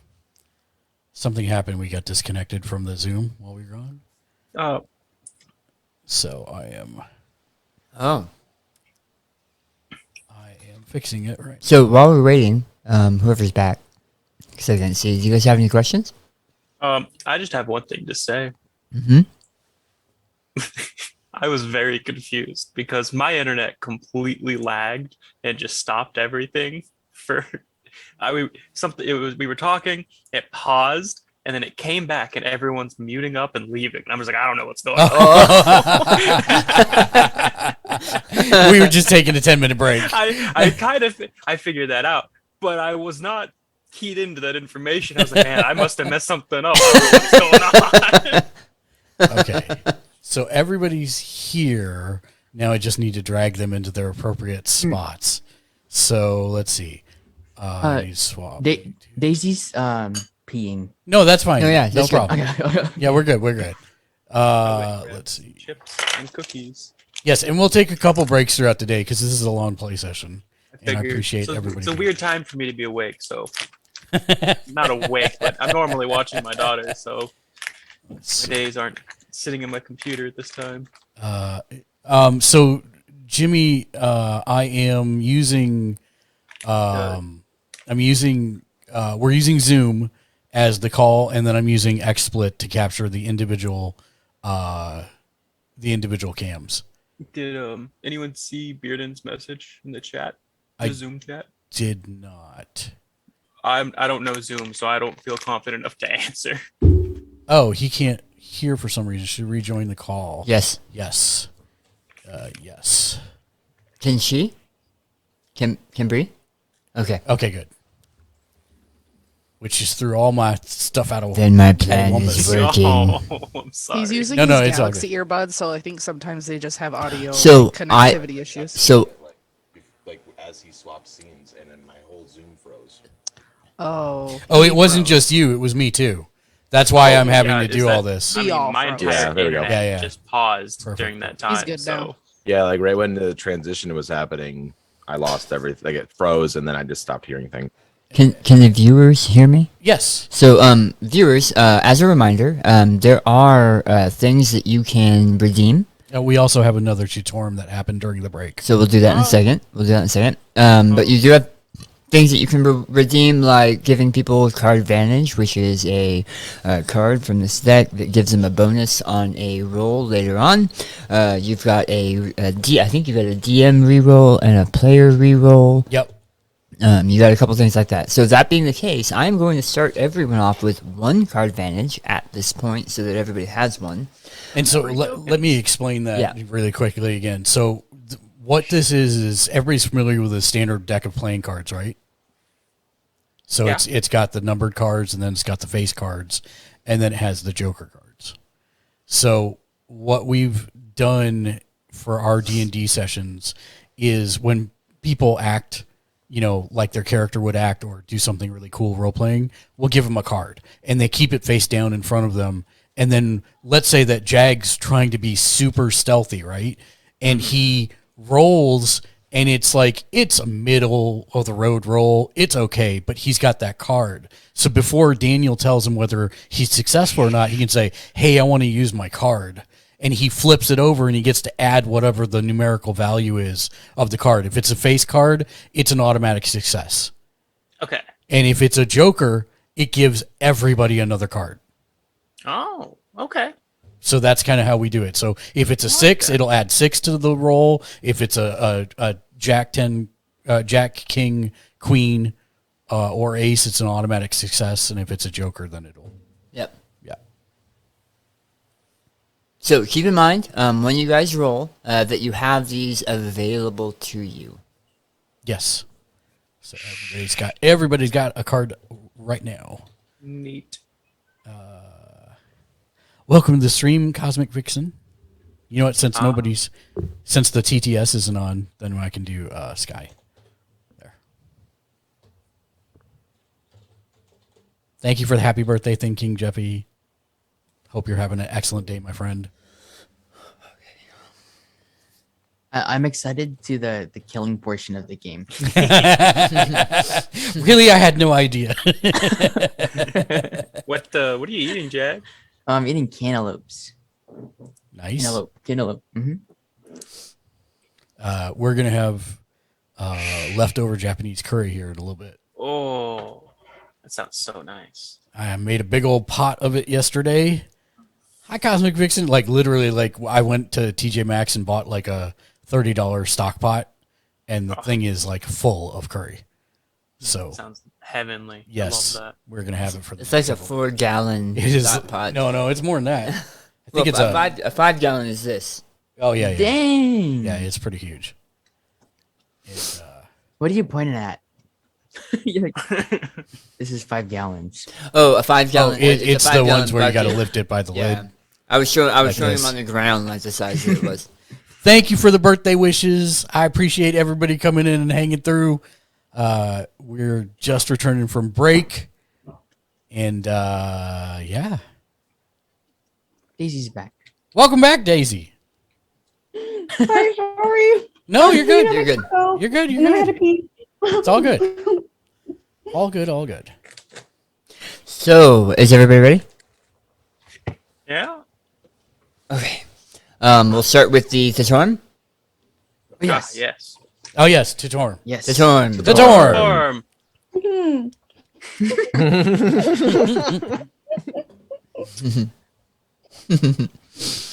All right. As you guys have been traveling together, it's plenty of time to share stories and events that have shaped your life. Learn to trust that you have each other's backs again after so much time has passed. And it feels like the travel is faster than it is when you see in the distance what can only be God's fist, or the fist of God. It is a town that is in a sunken portion of a fairly large wetlands. So wetlands are kind of like a swamp, but not as dark and mysterious. And most of the town is actually built up on stilts and has wooden walkways that go between that are above the water. But the water itself is probably about a foot, 2 feet deep in most places. There's a bunch of waterfowl, trains and things that you see kind of walking around getting food. There's a handful of people, but for the size of the town, as you guys are pretty far back, you would expect to see more people. There is a road that does not look well traveled lately that is going north-south, and you guys are approaching from the west side of town. There is no road here. Yes. Do the ducks look suspicious? No. So, do I feel like we'll need to overthrow the oligarchy? No. Okay, just checking. I am prepping for the goose hydra though. Yes, fantastic. You can see fairly large buildings that may have in the past been used to make weapons or to help defend this side of the valley. And so you've got flatlands, right?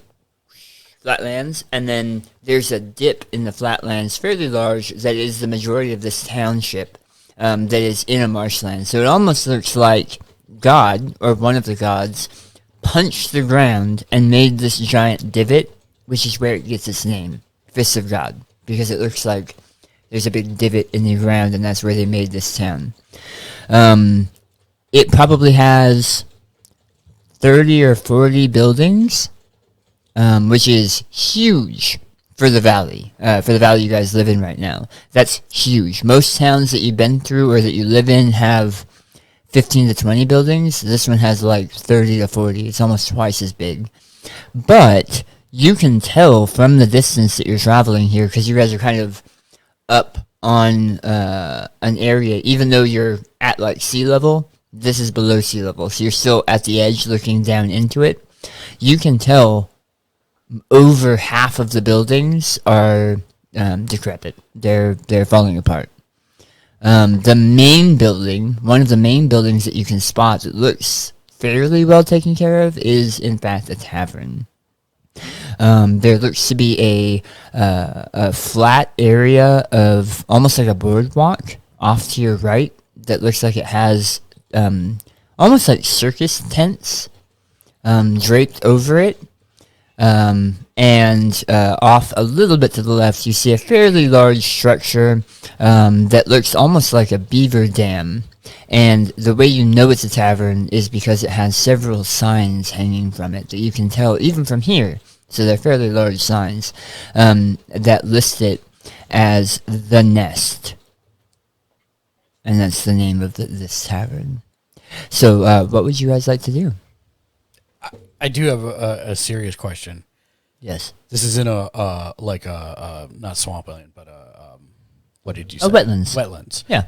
Is the road elevated so that So the road comes down from where you guys are right into where it starts getting a little wet, and then it immediately is like logs stacked on each other so that there's got it. a wooden path perfect. out of the water. Okay, got it. And then the paths through the town, other than the ones that are broken down, because a lot of the roads are also broken down, but the main paths have all been resurfaced with just like wood and moss. Okay. Yeah. Are we on horses? We are on horses, yep. And it does For the look size like of it. these roads or paths can fit one horse, like, in single file. And it looks strong enough that it would be able to hold your horses. Okay. Yeah. Well, And you said like there's not a whole lot of people, mostly for the size of the town. I mean, you're arriving midday, and you see maybe 5 people moving around.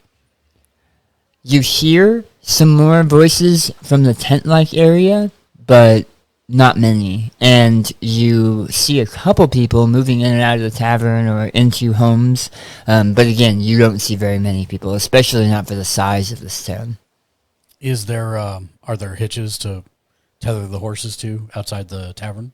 No, but it's called the Nest because it's almost like a big giant bramble of wood, so you can easily like tie it off to the side of the pile of logs. Or impale our horses on it?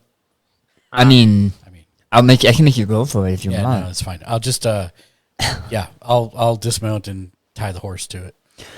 Getting closer to the tavern, you can actually hear some kind of musical notes coming from the inside, but you don't hear anyone else. Like, there's nobody talking or laughing or... So my definition of hell. Got it. Yeah, as a bard. Yes. Yes. Well, shall we Guess we'll go into the tavern, or at least go Yeah. tie our horses up. Yep. Only one thing to do is to go inside. Jackson, what's your preferred drink? For drink. Milk. OJ. Okay, Jackson, go in and order some milk. Alright, so if you guys look at your roll 20, I'm going to be changing the map. Oh, map change. Map We're not change. in the desert. So I'm going to mention a couple things because this is the first time we've actually had a map. On the right, you'll have a plus and a minus. If you are the same as how Balt just dropped in, you're going to be really, really close. You need to click the minus symbol so it zooms out. Click money. And you guys are actually going to be... We're on the right side of the map. Yeah. Oh wow. This is... I don't know if you can see my ping. Yes. Okay. This is the door that leads in. So this is actually 2 maps that are squished together. Pretend that where you're standing now is actually Outside. the wooden street. Yeah. Because that's the tent area, and you're not in the tent area. So this is the door you guys are coming in. Okay. Do you see where I'm pinging? Mhm. Okay. So if you look, your names are on these little minis, and these little minis are meant to represent you. If I can have everybody do me a favor and move their mini up here, where I'm pinging.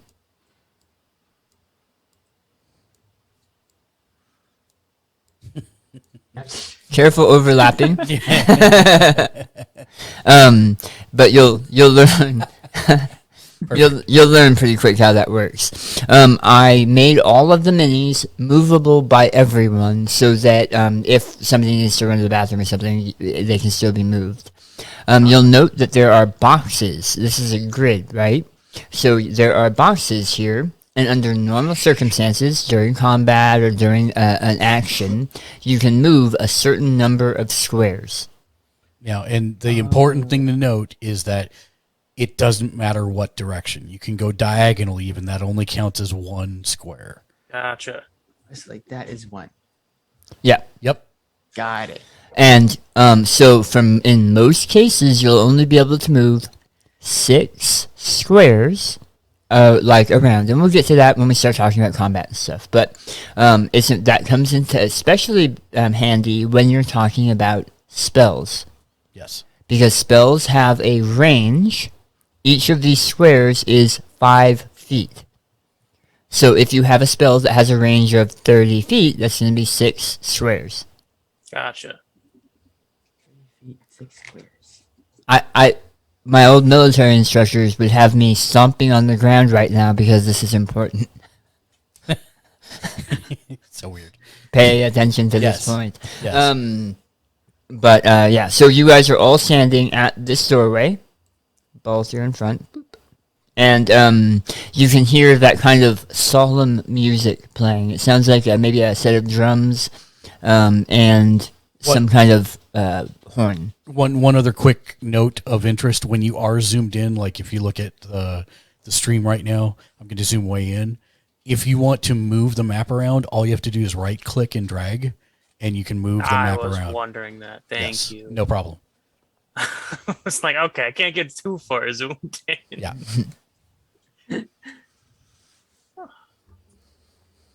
Wait, so we heard 3 different musical instruments? 2. Oh, 2. Drums and some kind of horn. Low horn. I will actually comment out loud to the rest of the group. That's unusual, as he listens to the music.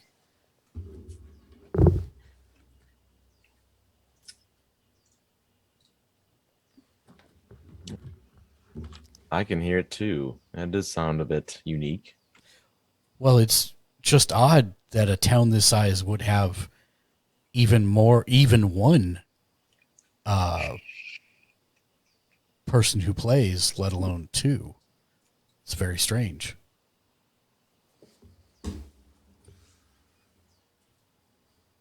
Shall we go in? I think we shall.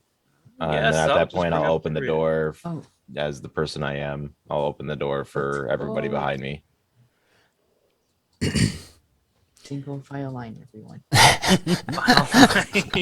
Everyone hold hands. Alright, so as you make your way inside, from the outside, the building almost looks like somebody dropped a bunch of logs in a chaotic order and kind of dropped them onto each other. When I said it looks kind of like a beaver dam, I meant it looks like a beaver dam. When you open the door, the inside does not look like what the outside is. The inside looks like it's an actual building with actual walls. It almost looks like this was built and then they dropped all of the logs from the outside for some unknown reason. In the center, there's a fairly large open area that looks to be wood paneled, but around the outskirts, it looks like stone. And you know these stones must be stacked upon a whole bunch of other stones to keep it up out of the water, but this is really the first completely dry area you've seen in town. Even though the kind of wooden walkway you guys were walking on before was still wet from where the water was soaked through, etc. But here, completely dry. You see a handful of people from all different walks and races sitting quietly. There's a man behind the bar, a rough-looking guy with kind of a strange look on his face as you walk in, but then he goes back to serving drinks.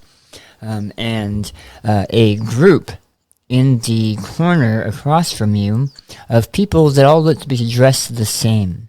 They seem to be wearing almost like desert colored robes with sashes and fabric covering almost their whole bodies. And then sitting at a table near a strange, large, maybe musical instrument is a single person who is blowing on a horn slowly. It almost looks like a saxophone.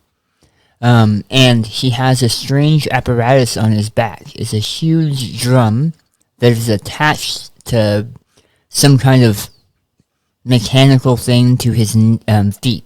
And so as he is slowly marching in place, is playing the drums while he's playing the saxophone.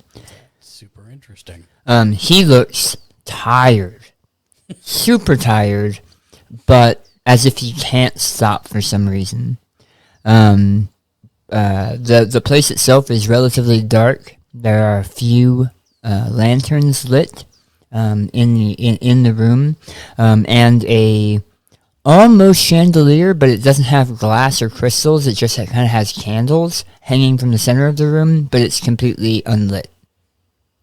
So you can barely make out the guy over here that is playing the... I don't know. So those of you that are scrolled way in, you won't be able to see it probably, but this is the guy that's playing the instruments, and you can kind of make out a little bit across the way, but it is pretty dark in here. Actions. I'm going to stroll to the bartender and order 6 drinks and let this go smoothly. I'm going to do it from the end of the bar. Whoa, you moved. Just because I feel like the folks in that area are potentially organized crime, nowhere duels. I'm going to come with Balth as well, just to make sure I can keep an eye on him. So are you looking at them specifically? Yeah, I'm keeping like hypervigilance. Is anyone else looking at them specifically? I mean, I'll obviously take a glance on the way, but I'm trying not to linger, if that makes sense. Let my glance linger. Anybody who is looking around the room but kind of focusing on the sand people, go ahead and give me a perception check. Perception. That's on your skills. Yes. Hey. Nice roll. Ouch. So, Hold on. as you have been moving around for the last week or so, Hellman, your hackles are up. You know, the fact that after so long you can feel that kind of not necessarily evil, but dread in the air, it has been distracting. And while you are peering across at them, you feel something itching at the back of your neck, but you don't see anything standing out about them. You're also kind of looking at both and then looking back at them and looking at both and looking back at them. Holy dang. Both and Jag. John. Jackson. Any of those names. You, John, and it may be because you come from the same kind of stock, but you look over at them and you see essentially a group of roguish people. They're probably not all rogues, but they are that type, you know? And both, as you are walking by, you see that they, as you guys are walking in, they seem to be looking at your party specifically, and as the 5, not necessarily you, but especially as the other 5 walk in, there's hushed whispers, like they're talking to each other, specifically about the other 5. Okay. As I'm ordering from the bartender, is it possible to attempt to overhear the whispers? So you are like 50 feet away from them. Oh, okay. Yeah. The ones down there. The ones down here. Got it. It's this group of people It's here. the ones down in the southwest. I see. I can Oh, see. I thought it was the people at the bar. I thought it was the people at the bar as well. Yeah, My no, bad. sorry. It's My a bad. large group of sand people. Got it. Oh, okay, I see him. That's fine. That's fine. Then I'll just again kind of keep my surroundings as I order the 6 drinks, and I'll hand 2 to Hellman and try and keep the other 4, 2 in each hand, as I if I'm able to complete that transaction appropriately. Yeah, what's the cost here? Oh, don't worry This is about a it. density class. I've got it. All right, so take the 2 drinks and I guess head towards everybody else to pass it out. I'm sitting over at the table down in the Same, bottom same. over here at the very corner, Follow behind keeping an them. eye on everyone. I'm with them. Me too. Are we able to get our drinks? Yeah. Okay, great. Yeah. Great. So we get the First, drinks. It costs you 5 copper. Okay. They're not very good. Yeah. It's called Am swamp I- water. You can tell that it's not swamp water, but it's called swamp water. Come on, Dan. They had no You milk. said it costs 5 gold pieces. No, 5 copper. And I got it. 5 I got it. copper. I'm good. Oh my gosh, Okay. that's expensive. I got you, Hellman. There you go. Yeah. And I hand the drinks to everyone, and I raise a glass and I say, "To Torm." Torm. There was an actual hydrate there. I was trying to see if we could actually get off the to Torm in roleplay. So I appreciate that.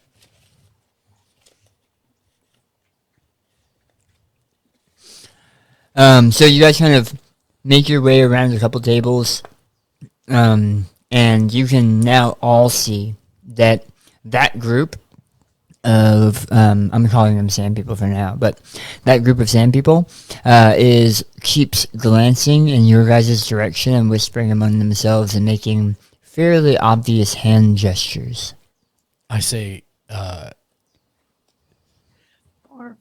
Percy, I think those people over there are enamored by you.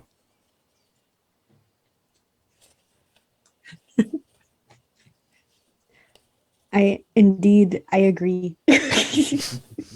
Sorry, I was trying to zoom in because I didn't know where I was. It's all good. You said obvious hand signals, but would you be able to clarify what Like those are? occasionally they point over to you, and then they are like pointing at you guys, and then pointing at their hands because they're trying to make a point, and then they're moving their hands very quickly and almost aggressively.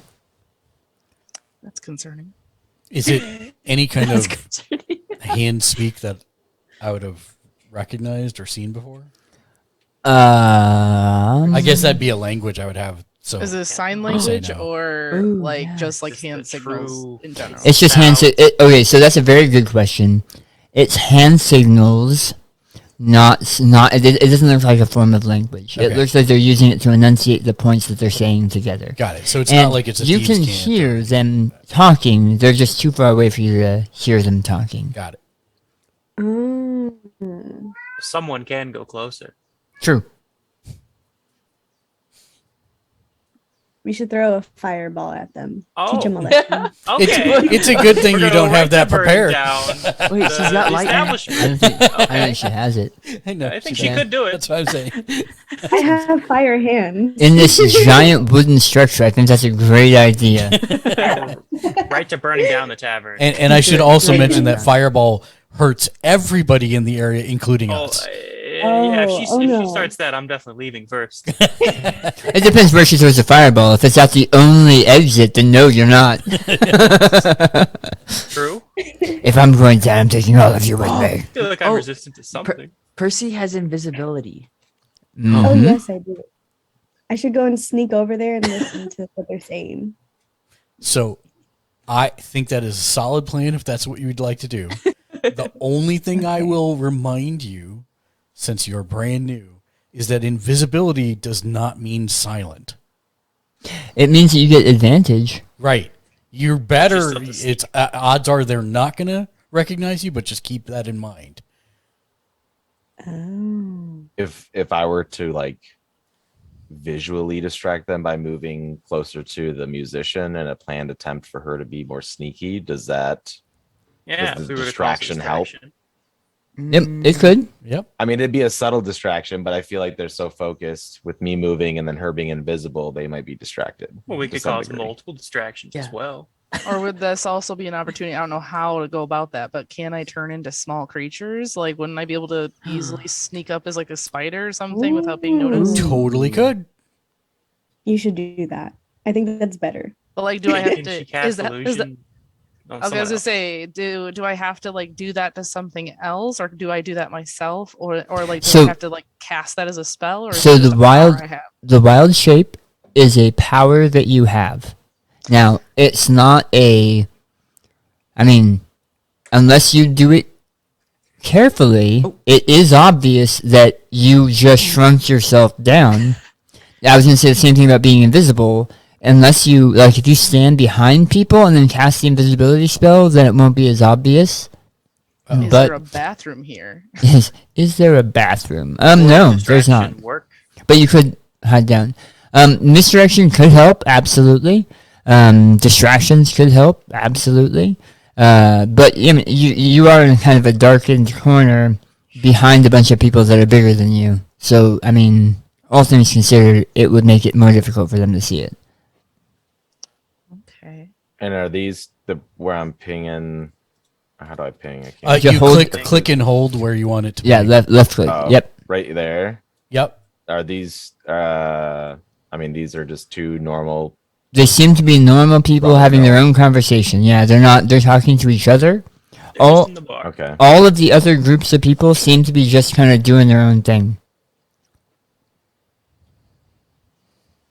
Trying to make decisions that's not weird, but also.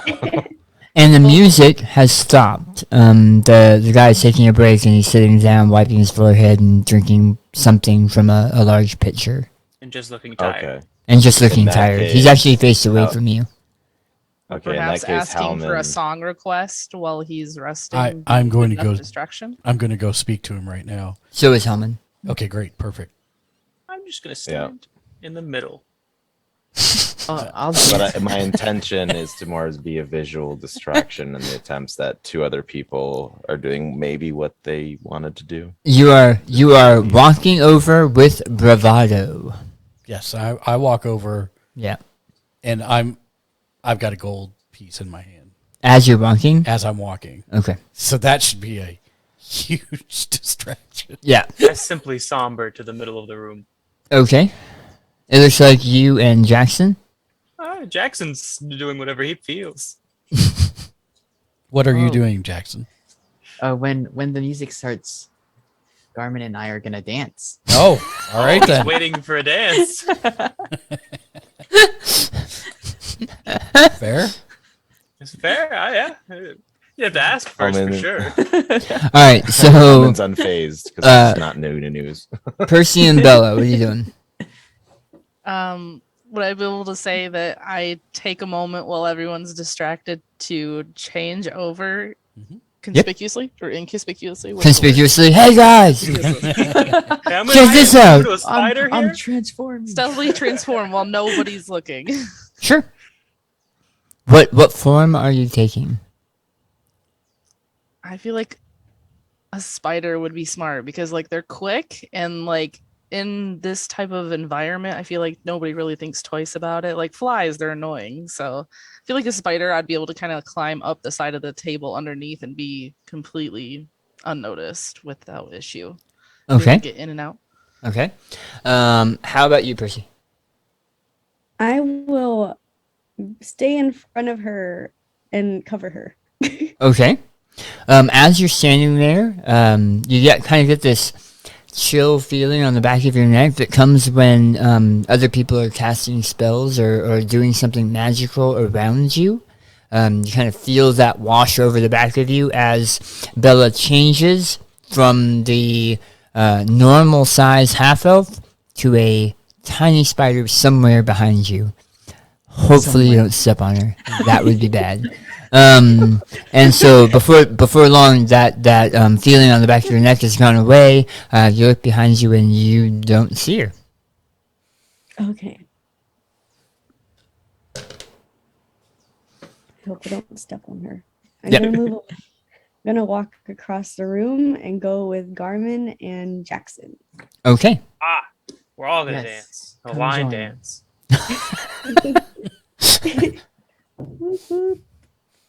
Don't just thou breakest my heart.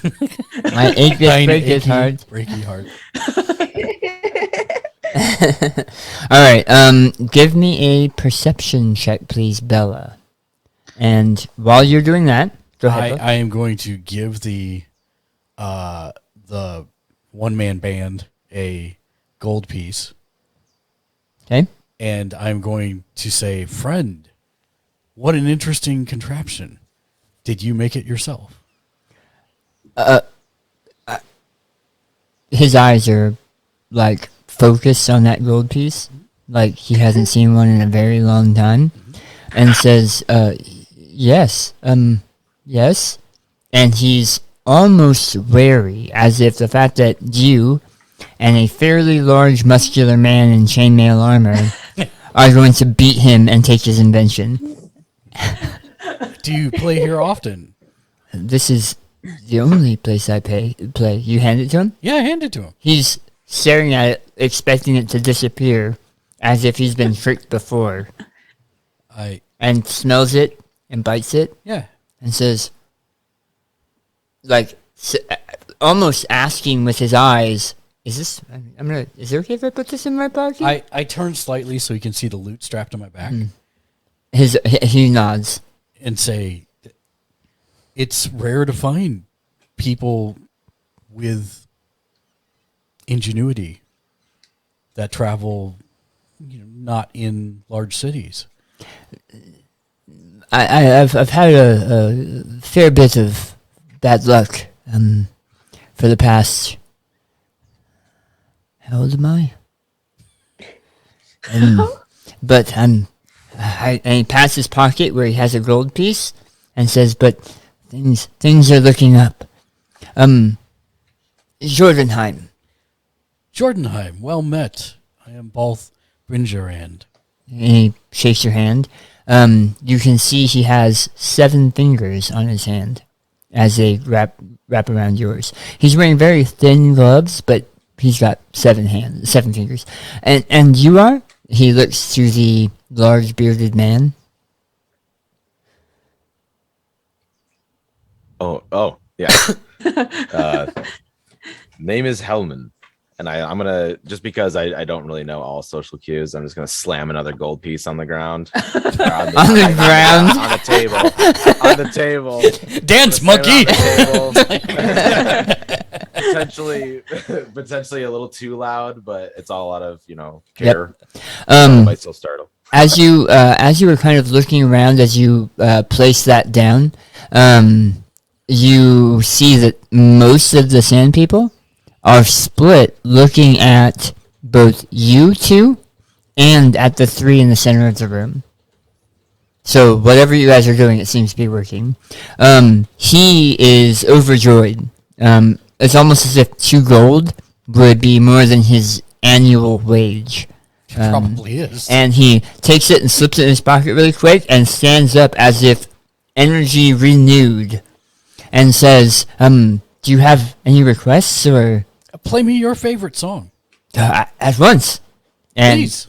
he starts dancing in place.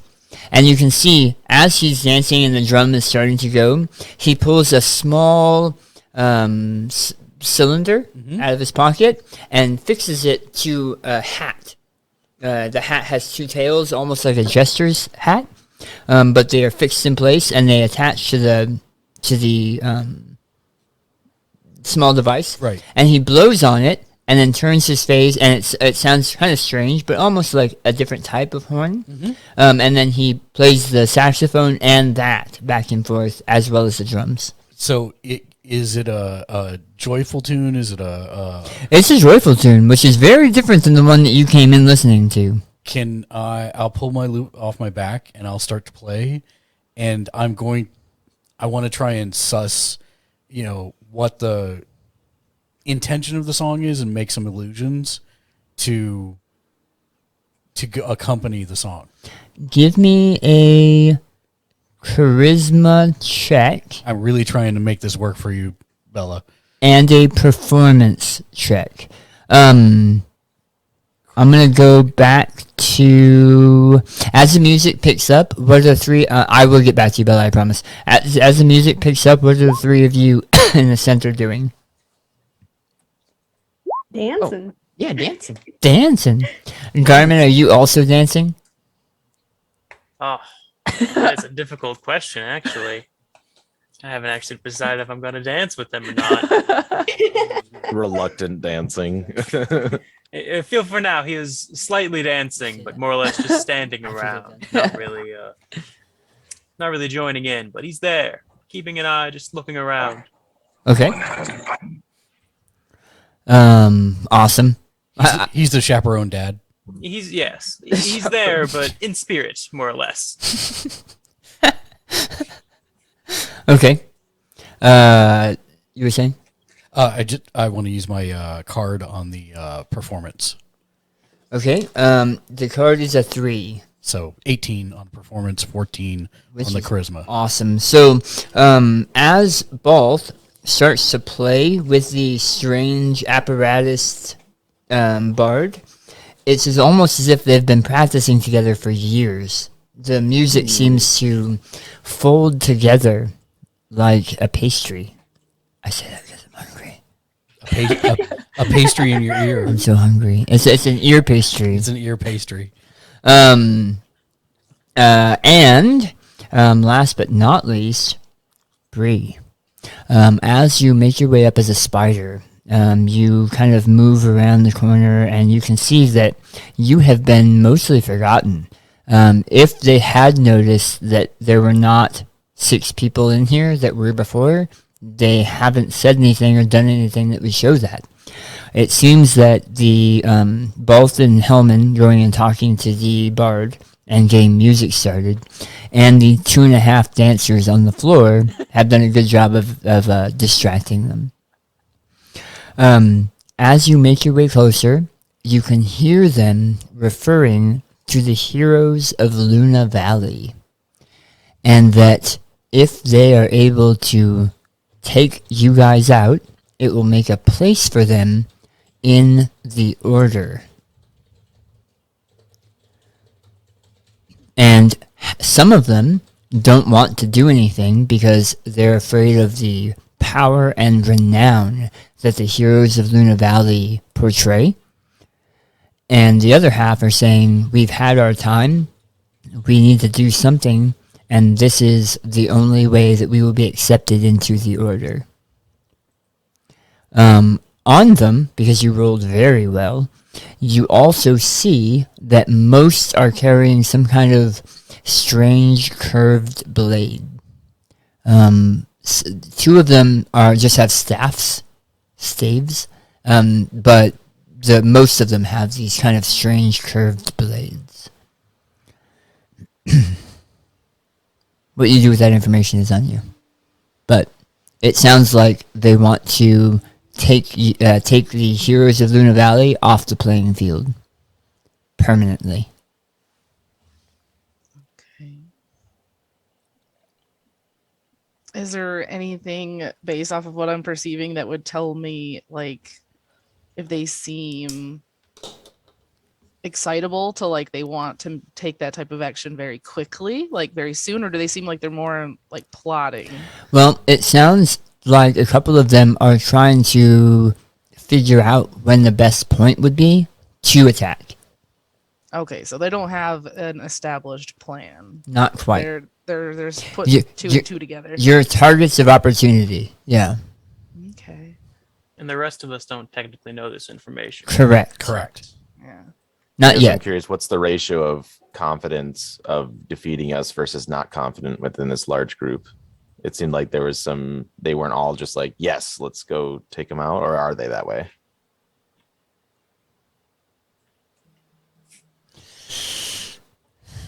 They feel that because they have so here's an interesting question.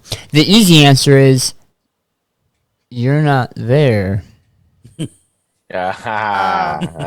So, But Am I if picking up on the Bree were to ask that question, because Bree is there, I would say that they seem like they believe the higher number of people gives them an edge. They aren't sure who Balt is because they know the five of you fairly well because stories of your adventures from 6 years ago have spread far and wide, especially within the valley. But they believe that with superior numbers, they could probably end you. If not end you, at least weaken you, and you're not sure what that means. do they have any opinion on Belth and like who he is? Are they wondering who he is, if he has any power? Like, what's their opinion on that?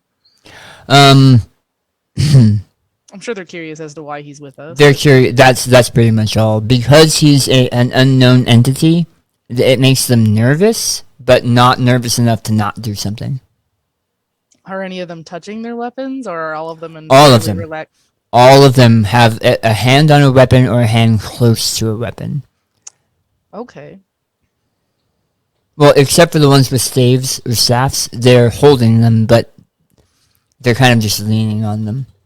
Just, the rest just of us curious, know? what do the staves do? It's like a Staffs? it's like a staff. It's like a Like they could hit us with it like a stick, or is it like magical?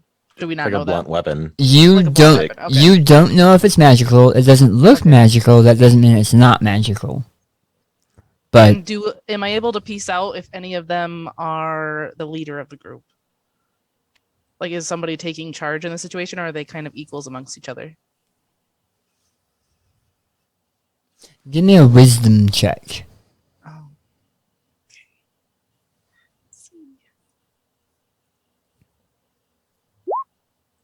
Wow. Yeah, there is one that they all seem to be talking to and waiting for him to say, or them. They're all wearing a whole bunch of clothing, so it's not easy to tell what genders they all are.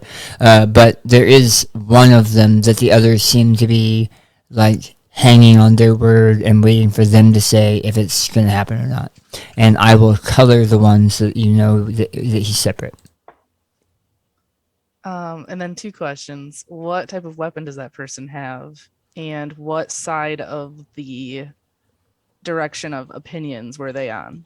Were they thinking a specific way about the situation that they're all listening to? Or did they go against it? Or Do you see the one that's red now? yes. Okay. They've been taking it all in. You haven't really heard them say anything yet. Okay. And what type of weapon does that person use? That same wicked curved blade. They're carrying scimitars. If you know what a scimitar is, they're carrying scimitars. Okay. So it's like a normal sword, but flatter and round, kind of curved. I'm facing away from the camera for some reason. It's like a crescent moon. Yeah. Sword. Yeah. Okay, I think I know what you're talking about. Okay, good to know. It's the common Arabic weapon. Like the only sword in Okay. Aladdin is a scimitar. Okay, Indiana Jones as I know well. what those are. Indiana Jones as well, yeah. Okay, so that's what you hear, and then essentially you just hear more of the same, kind of grumbling back and forth. And none of the rest of you at this point know this. Do we know that she's attempting to get this information though? I assumed that you guys had kind of talked over the plan before you started breaking apart. Yeah, I guess we didn't. I would say did. that you know what type of power. Like the group knows what kind of powers I have, and We've all- noticing that Right. I wasn't in All the of us room besides anymore Ball. would kind of give the illusion that they're like, oh, there she goes, disappearing again for a bit, and they just more than likely assume that I'm doing something to help Yeah. the group. That's fair. That's fair. A normal behavior from Everyone our besides adventures, Ball has been Yeah. on an Right. adventure with her. Right. which he's busy, so he's not gonna be like, where the hell would she go? So the music is picking up. The other people in the room, especially the people at the bar, have kind of. It's strange. They were. Percy had a question. Oh yes. Sorry. I'm sorry. No, you're good. Could I use my message to like whisper to her? You Ask her what she so hears? so you absolutely can. And the cool part about Okay. message is that they can reply to that message. So it can't be a huge conversation, but you absolutely can. Does she hear this? Yeah, since the spider doesn't have vocal cords, you just hear tapping from spider legs. But you understand what it is. To make things easy, you'll be able to talk. That's fine. Yeah. Okay. She's all tapping. I don't understand.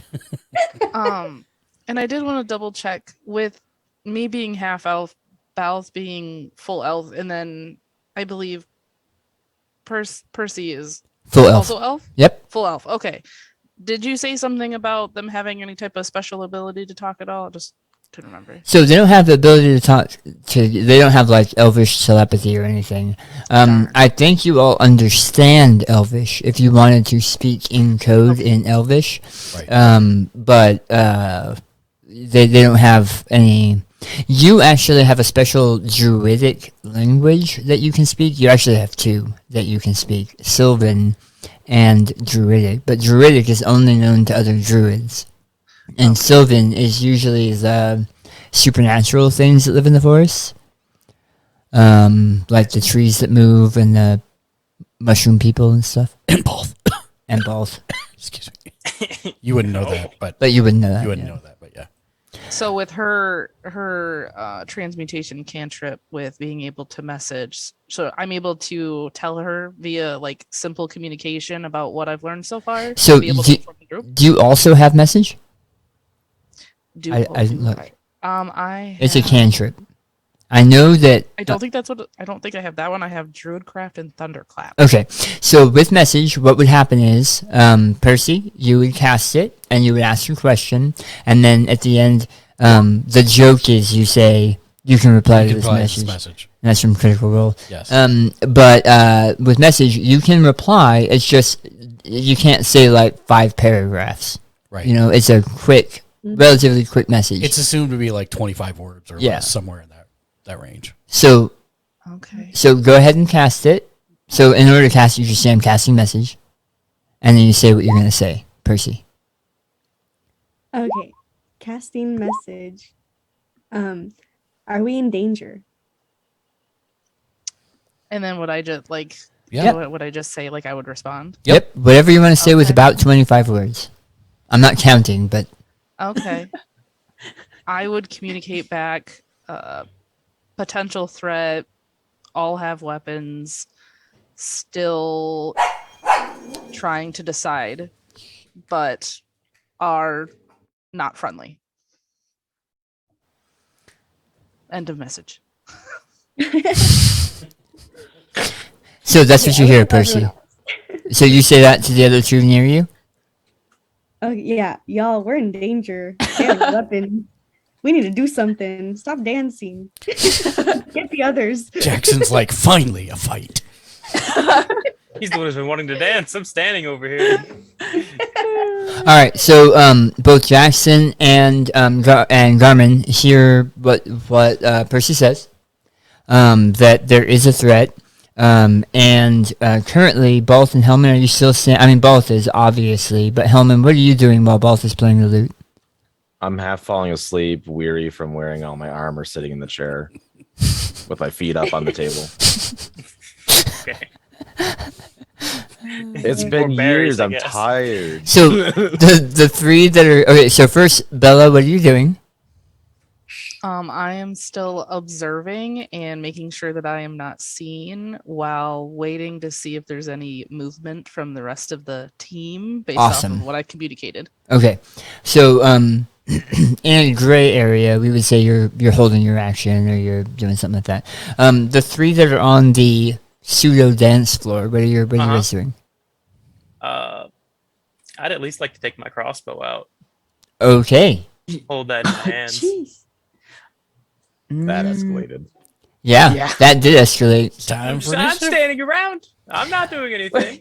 She didn't. They haven't It's done a nice anything yet, though. Dark Yeah. area. They're holding Wait. their weapons. Why can't I hold mine? Shouldn't we group up? Well, I mean, So here's what I'm going to say. Roll initiative. Yep. So So what you're going to do is you're going to go to your character sheet, and you are going to up at the top between right above your hit points. Don't click it yet. Initiative. Yeah, Yes. don't click it I'm yet. not tracking it there. I'm tracking it here. Oh, okay. I'm hovering over it, but I'm not clicking it. Perfect. No, so No, go my ahead. bad. Go I ahead and thought we were click doing it, it too. and it will Go show me ahead, what show me what your initiative is, and then I'll rack and stack them here on the table. I have a huge table with a whole bunch of DM tools on it. Gotcha. Wait, did we all click it? Or? Yes, everybody The click. button initiative. I- Yeah. Yep, click the button initiative. It determines the Yo. order in which we would go in combat. Correct. Oh, did y'all- Hellman y'all is click it? asleep. Not I'm half definitely asleep. asleep. He is I told 100% you. asleep. It's the Well, I damn mean- berries. Does he know any information technically? It No. would just be the No, two I'm of us out. over Like, here I'm, knowing information. I'm out cold right now. Oh yeah, he's definitely out cold. Oh, I'm Look at on that a log initiative. over there. Look at his Dang. initiative. Once I get going, First? He's a slow brute. Perfect. Honestly, I agree with your statement, John. Whatever I don't never called you anything other than Jag. Jackson. All right. That was a really good roll, John.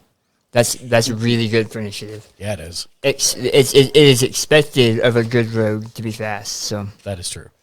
Wait, so does this just mean I'm fast? Yeah. it means Go first. it means you're fast on the trigger and you get to go first. Oh, sweet. All right. So let's break out what's happening. Okay. Bella, as you are a spider and small, it is going to be difficult for you to see the people on the dance floor because there are some things between you and them and they're away from the thing. So if you could do me a favor and give me a perception check with disadvantage. Oh, come on. No. Disadvantage. And I need both Balth, who is playing something, and Hellman to also make perception checks at disadvantage. Heard. That's huge. Your rolls are amazing. I need to know how you're cheating. Yeah, I'm thinking of the same thing over here. I think Bree was like, okay, we're using Roll20. I need to find out how to hack it. Yeah, how do I hack roll 20? How do I get perfect rolls? Same way I do. Wait, were you just You have mods installed. Hoot. both? That My was adventuring days I behind rolled. me. I rolled like a 19. Asleep. and We an know he's 18. asleep. He's rolling perfectly for his character. I We're gonna love say that. you. Yeah. I He's got love no you, initiative. He's got Brandon. no perception. That's He's just amazing. sleeping. That's amazing. I'm That- out. You're playing, so just so you know, you're playing the type of character I have a tendency to play.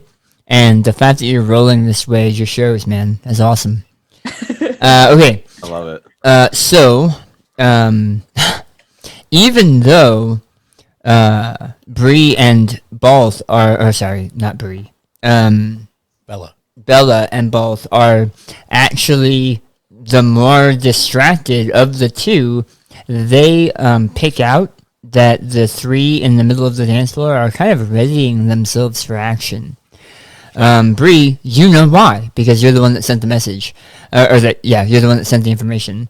Balth, you saw it and you're seeing that. Hellman, I'm sorry, man, but yeah, you're asleep.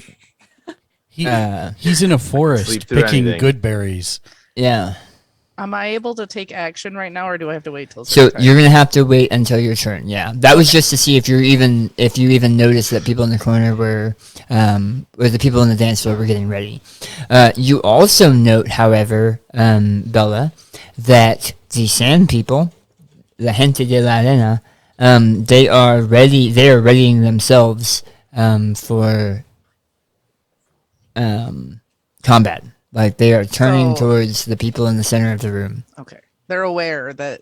Oh we yeah, they've are aware been of they've that been waiting for sure. on edge to make the decision, and it looks like the made it with them. yep. Okay. And can I just mention the reason that Bella rolled so well is she does have like 13 eyes. It's true.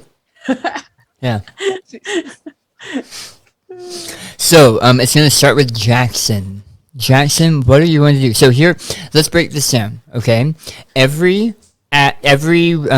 combat thing is broken down into rounds. Okay, so everyone's going to have something to do on this round, and we go in order that we just rolled. You have an action. What do you want to do? So Let's break. Oh, What? I don't know. What We was got that? feedback for a second. Okay, we good now? Yeah. Okay. So we have an action, which could be like an attack or opening a door or whatever. You have movement, which is your move, so like 6 squares, right? You have a bonus action. Some of you have abilities that can be bonus actions. Like I think actually the rogue has a bonus action that is extra movement. And you have reactions, which are things you can do on other people's turns, but not everybody has really big reaction things. The reason I am breaking this down is because some of you have spells that say it takes a bonus action to cast the spell, or it takes an action to cast the spell. Most spells take a full action, just like an attack. That being said, some things are different for you right now, John, because you're playing a rogue, and a rogue has something called sneak attack. Yes. Because you are acting before anyone else acts, you're kind of on like a surprise round thing, right? Where this first attack is going to cause extra damage because you are, moving quickly and they're not fully expecting it. Okay? After that, you have to be in like a position of advantage in order to do that extra damage. Right. So like right now you're in the middle of a dance floor, right? So you can't exactly hide in the middle out in the open. But if you move to where there's some tables and you use a table as cover and try and hide behind it, then the next attack you would make would do extra damage because you're attacking from somewhere where they're not expecting you. If you attack someone that has one of your friends right next to it attacking it, it means it's distracted, and you would also get the extra damage. That's right. So these are just things to consider. So being near an ally allows me to do extra damage.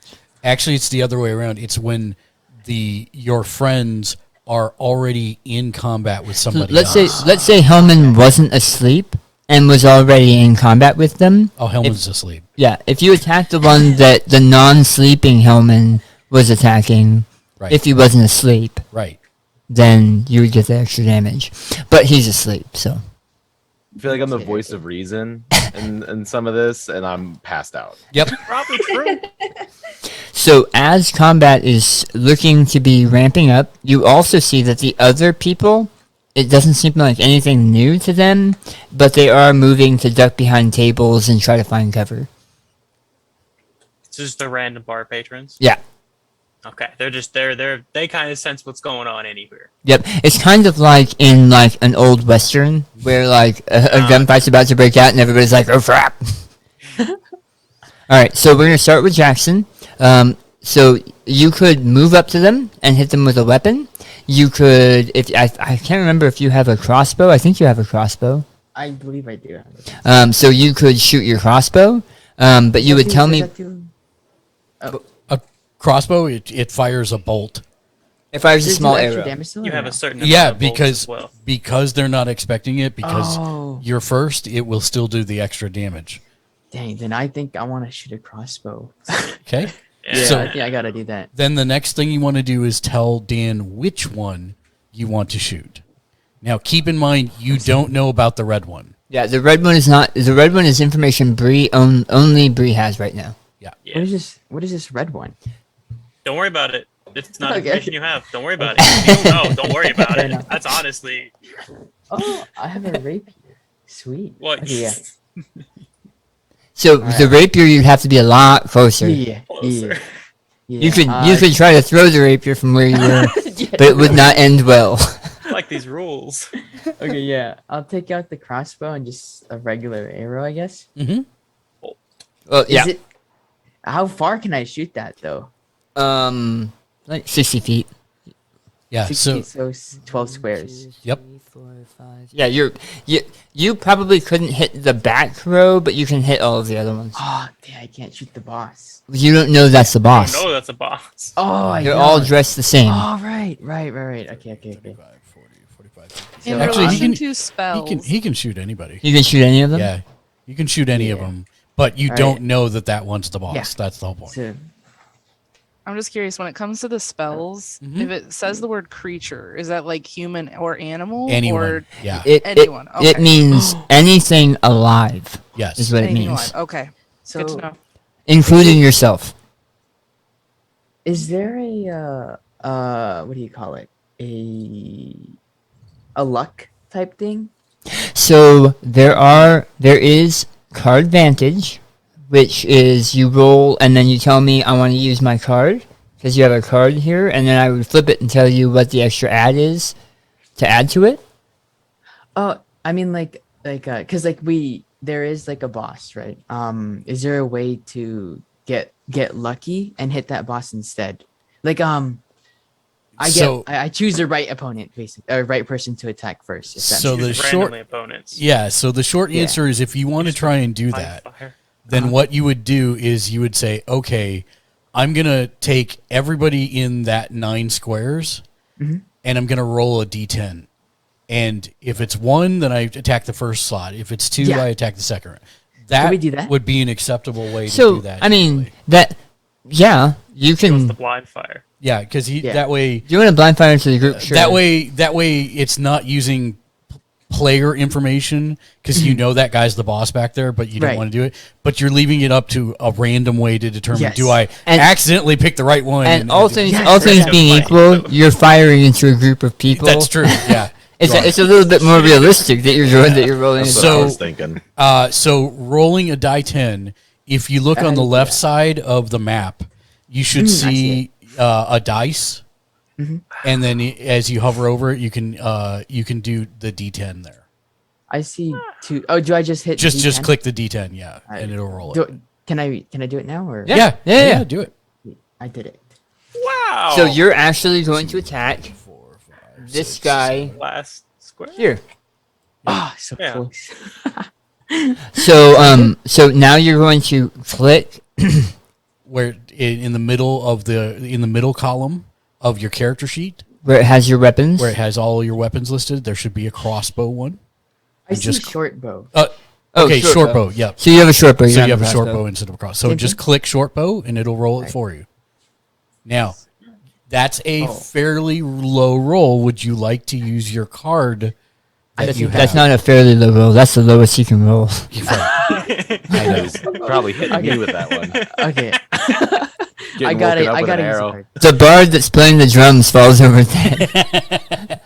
He wants to use this card. Yeah, Okay, I'll so you use want to use your card. All right, so I'm gonna flip your card. Come on, Come face on, card. come on. It's a 2. Okay. Okay. So you flip your card, but it does go from being a critical failure to just a normal failure. And so the arrow that you fired, you kind of fired a little early, and it strikes the roof and buries itself a little bit in the wood of the ceiling. Oh my gosh. Why am I asleep? Do you want to move at all, Jag? Move. I think we gotta get behind a table or something like that. So Is that you my see next- the tables. The only real tables that are within reach for you are the ones down below. Yeah. So you can move 6 squares down towards them. 1, 2, 3, 4, 5, 6. Okay, I'm right behind that guy. Okay.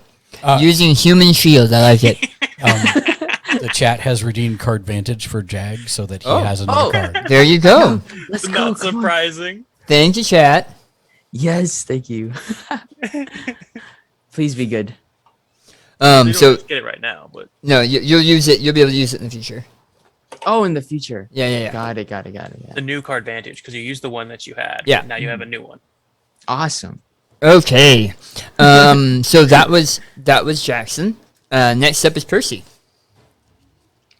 Okay, I can either make them all fall asleep and then kill them in their sleep, right? Like just stab their slit their throats. Or something. Okay, so okay. do you mind if Go I do? ahead. So just a note of advantage, Daisy. Since Okay. your character would have used this spell before, there are some things you should know about it. It's a super useful spell, but if you cast it on a group of creatures, it's going to pick them in order and then subtract. Like you're going to roll a bunch of dice, and then basically, let's say it's 35 as an example. And if the first guy has 10 hit points, he'll fall asleep. The second guy has 10 hit points, he'll fall asleep. If the third guy has 10 hit points, he'll fall asleep. If the fourth guy has 10 hit points, he won't, because that's 40 total, and you only rolled 35. So it really depends how many hit points they have as to how effective it will be on a large group. So keep that in mind. I don't think that's a bad idea at all. I'm just letting you know that that's kind of how this spell works. We have the knowledge of how Wait, many how hit much points health do they they have. have? You don't. That's the whole point of That's it. what I'm asking. Yeah, I figured. Yeah. So you'll cast the spell, and then the DM will tell you how many fell asleep. Another suggestion. Yep. You have mage armor. So under normal circumstances, you don't have armor. You can't cast while you're wearing armor. You're wearing robes right now, right? So mage armor creates this like energy armor over you that makes it harder for you to get hit. You Power Ranger up. You Power Ranger up with like energy armor. And you can only cast it on yourself, but it's a really good spell to cast at the beginning of a combat because it will last for the whole combat, and it will make you a little bit beefier for that. Especially if somebody decides to try and take a swing at you. Which may or may not happen very, very soon. And Especially when they realize you're a spellcaster. And also, if you want to put it in video game terms, you're the squish. You are super squish. Yeah. Yeah. The tank's asleep. The tank is asleep. The tank is asleep. And you're the squish. Rogue is finally by themselves. Well, can I use both of them? Or no? So each one takes an action. A full A action. full action, and you only have one action around. Is there They'll mana also in this start game? burning down the building. So there is not mana. You have spell slots, so you have a certain number of times you can cast spells per day. In a day. Okay, I see. Except All right, for I luck. think I'm So just gonna take my chances. and Okay. Okay. Make everyone fall asleep. Okay. Well, So Penny, can you do me a favor and click sleep? One. There should be like a little chat bubble No, if you hover over it. There's actually sleep in her attacks. Oh, well, there and you it rolls the number of hit points. Perfect. We did it earlier. So that is the description. And then if you click in your attacks, if you click You hit two of them. this is the description. But if you click where it is in your attacks, like with all the other weapons and There's stuff, attacks and spell castings, probably. Yeah, so if you're on the spells currently, you've got to go back to core. Oh, okay. And then Let me in just the make this- no problem. And in the middle there should be the attacks section, and you should see sleep on the name yes. side. Yep, and just click that, and it should automatically. It asks what level I want. You're doing it at level 1. well, I guess you don't have you to. can. Yeah. You have two level 2 spell slots, remember? And so you have some spells that can be cast a little bit more buff, right? So instead of you have invisibility, which you've already cast. Oh no, you didn't cast it. So you have invisibility and hold person as level 2 spells. So instead of casting one of those today, you could cast sleep a little bit more beefy. And what that would do is it would give you extra dice to try to put more people. try to put more people asleep. So I can put it at level 2? You can. You can. And then what you would do is, afterwards when we clean up, you would just remember that you've cast a 2nd level spell. Okay. Okay, I pressed it. How many rounds did they sleep for? It says it is for 1 minute. 1 minute, which is basically 10 rounds. When you attack them, they do get a pretty good chance to wake up. Yes. So if they fall asleep, both Jackson, kill and them. you hurt them, then they'll probably wake up. If they're not dead by the time you're done hurting them. Jeez Louise, that's a lot of. That is a lot of hit points. Is it? Oh, I didn't. I could. That's 39 hit points. You guys are level 3 characters, and I mean that would put any of you to sleep. Yep. True. It would put both to sleep. And Yeah. he's not a level 3 I'm not character. a level 3 character. It would put me to sleep. What level is both? That's a great question. Higher than 3. Okay. Higher than 3, lower than Fair. 20. Yes. Okay. I hope. Fair. 250 years. Oh, yeah, true. True. All right, Hell. so I'm going to start Yeah, applying right, huh? the 250 sleep years. to these. So 1 second. What is this gonna look like? Doing math. Well, I understand that much. Ugh. Oh, it's an icon. I didn't know we were just level 3. Well, normally you start at level 1. so Yeah, that's I a was little I was bit saying that There was earlier. Nothing. I didn't want you guys to die instantly, and this was a kind of higher level thing, and I wanted to give you guys more stuff to play with. So I figured level 3 is a good break for that. So the 3 that have the little sleepy icon, those are the ones that just fell asleep. Nice. Now we can kill the rest. Well, we still have to kill them too. They're just asleep for right now. Yeah. Oh yeah. We don't have to kill them. By Peaceful the way. peaceful resolution. What's that? Yeah, I mean, I was gonna say this has gotten so out of You hand cannot so trust quickly. anybody. I know. They must You be know, eliminated.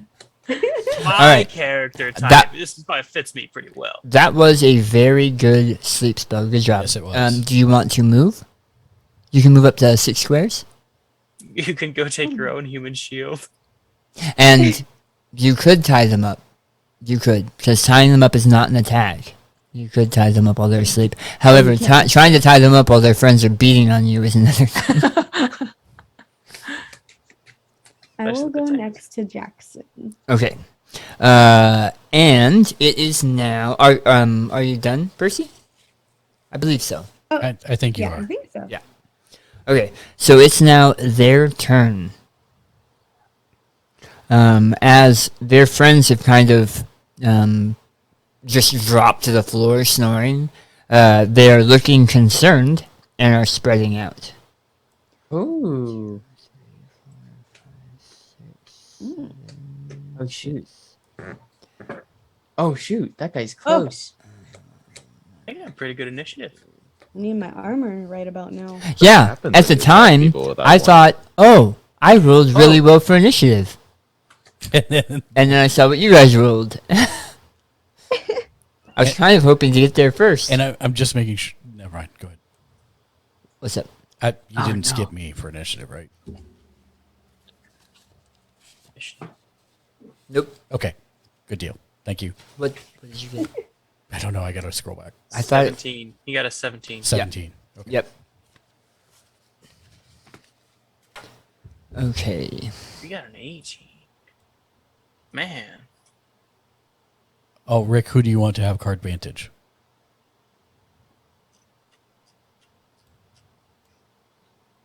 Oh dang. Oh, thank you. We I got the appreciate the card. happy birthdays. I got card vantage from Okay. chat. So you get a card vantage. Another You, one. oh, that's your. You now have one. Right. I know. Yeah. I now have one. Thank you. Everybody now has one. Thank you, chat. Okay. All of the folks move. I'm gonna color some of them to indicate what they're doing so that you can tell that they're different.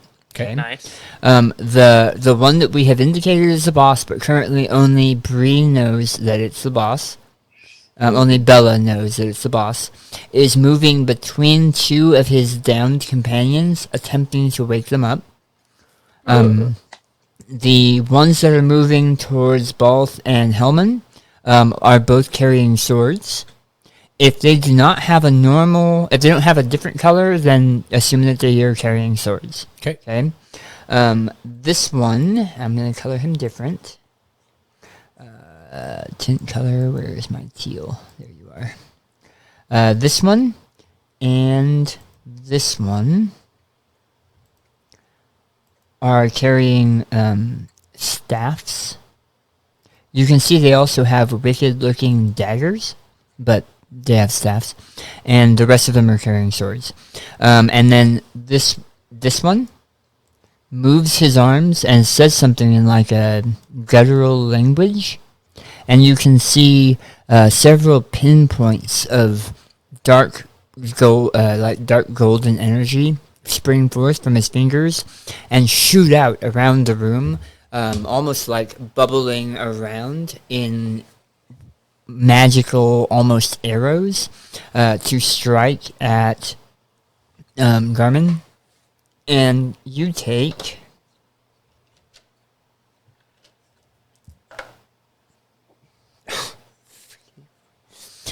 4 points of damage because I rolled ones. So you take 4 points of damage as these magic missiles shoot across the room and strike you. You see this one here says something low and almost growling. I just want to point out for plausible deniability for any murder hobos in the room, they did technically draw first blood. Fair. That's it. I'm done. Fair, I guess. This one Your here blind fire helped a lot. says something in like a guttural growls and then makes sweeping motions with his arms, and you can see that on top of his robes, it's almost like sand filters out from the robes and creates a hardened shell over his robes, almost like armor, but that moves with the robes.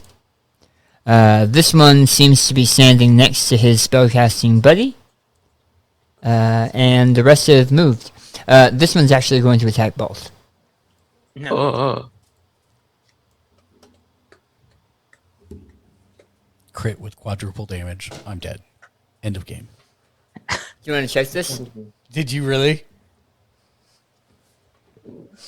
He critted me. I critted. I knew if I said it, it would come true. I'm glad I'm not the one who technically started the fighting. You take 12 damage as a scimitar slices across your front. The only thing that protected you. Oh, the chat has made you re-roll your attack. Get wrecked. Thank you, chat. Well done, chat.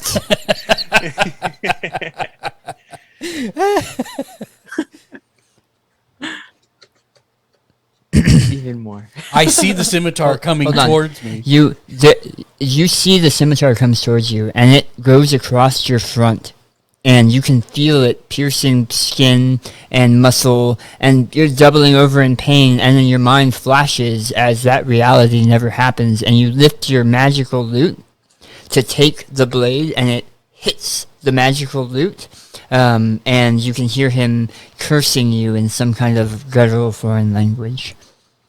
Thank you, Matt.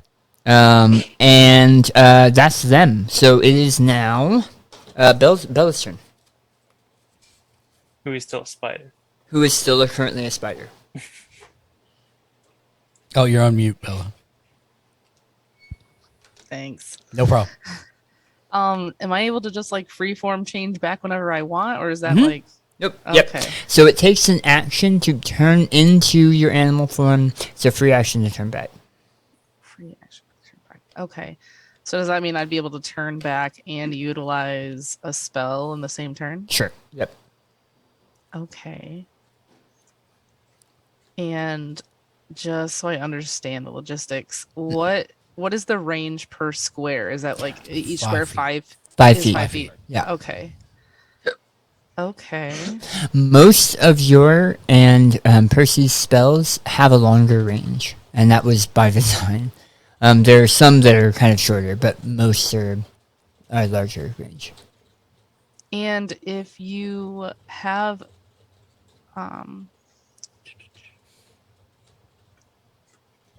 doesn't specifically say like for one of mine as to like how many people, because the target is empty, so does that mean like it just affects Which spell is it? entangle? So the reason that is a zone target. So you wouldn't pick a person. You would pick the zone under people, and then however you would describe it would grow up around their feet, and they'd have to see if it affects them or not. Okay, and so if it has a range of 90 feet, how much coverage does that give me? So it should say in the spell how large the coverage area is, but you pick a point within 90 feet. So, I mean, you are well within 90 feet of that point. But I think it's a 20-foot. I think it's 20. It's either a 20-foot square or a It's a 20-foot. 20-foot square starting from Yeah, a yeah. point. So within it's going to be so you would pick a point and then 2 squares in every direction around 4 squares. 4 in every squares direction. in every direction. Yeah. 4 squares? No, Dang. 2 squares. No, 2 squares. So it's Like a 40. 20 It's foot. 40 feet with a dot in the center. Oh yeah. So yeah. two Yeah. square, So two squares in every direction would be however you describe it. Plants or the wood from the floorboards cracks up and. And if you click and hold with your mouse where you want the center to be, I'll put a square on there. If you decide to cast If it. you decide to do it. So does it just automatically affect anybody within the range that I place it in? So Or yep. can I point Here's it at one person specifically? Nope. So here's the kicker, right? You cast it on an area. Everyone in that area has to roll a saving throw to see if it affects them or not.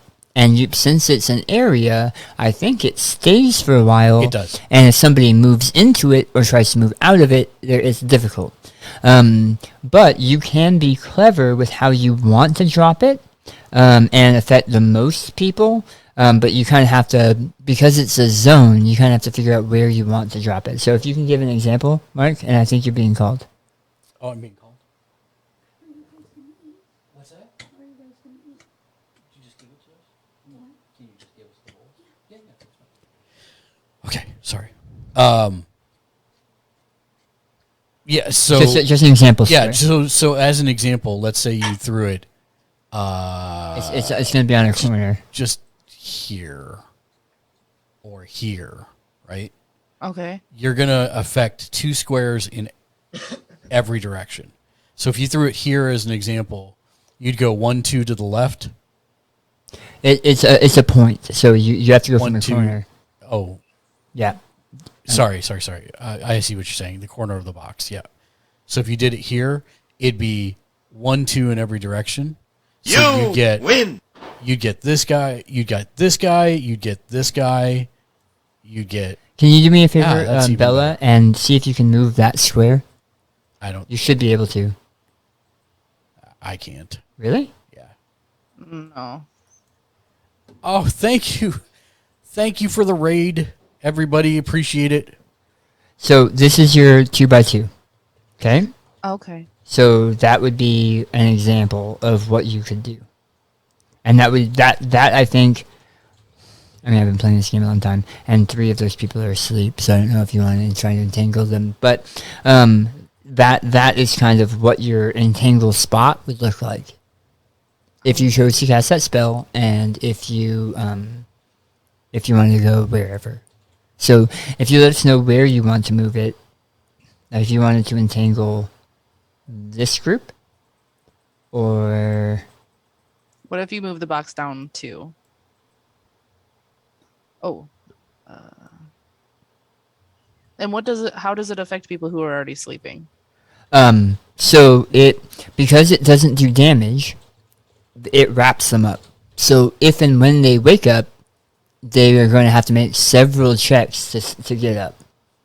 And what is the duration of the trap? Is it like it says duration on the actual spell itself is concentration up to 1 minute, but like So- how long does it affect those people? So this is a good point for all of you magic users because we haven't talked about it. There are some spells that have a fairly long time, but you have to actually actively concentrate to do it. You can only have one spell going that you're concentrating on. So if you have another spell that says concentration, you are going to have to drop Entangle to use that spell, for example. It also means if you take damage while you're concentrating and keeping the spell up, there's a chance it might break the spell. But you can have it running in the background. Yeah. Right. And so for how long it lasts, it would be 10 turns, 10 rounds. Yeah, so each round is about 6 seconds. Yep. So it would be 10 rounds. And we're the 4th person into this round. Right. So it's a while. It lasts a while. Okay. Same with the sleep, because the sleep is also... Yep. 1 minute. Yeah. Yep. And would you be able to put the box over just I wish I could move it, but put the 2 blue guys on the dance floor, like put the box around that. I want to see if it fits both of them. Or well, all 3 of them. No, okay, it doesn't. Okay. Brain and math, not great. Hey, No, all you're good. You're good. You're good. Okay. Sorry. If you want to put it back where it was before, but in to the right once, so that way it outlines not only the guy that's red, but the guy that's turquoise and the two people who are sleeping. And then would I just cast it on those people and it would trap them unless they're able to get out of it?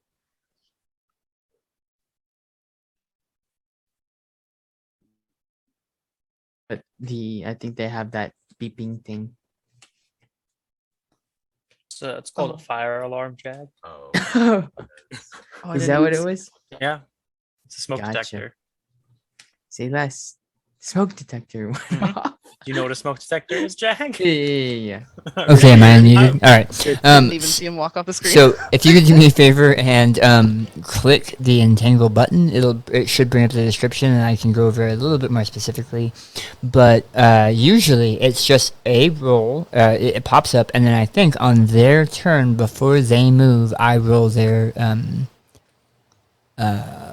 save. Their save. Yeah.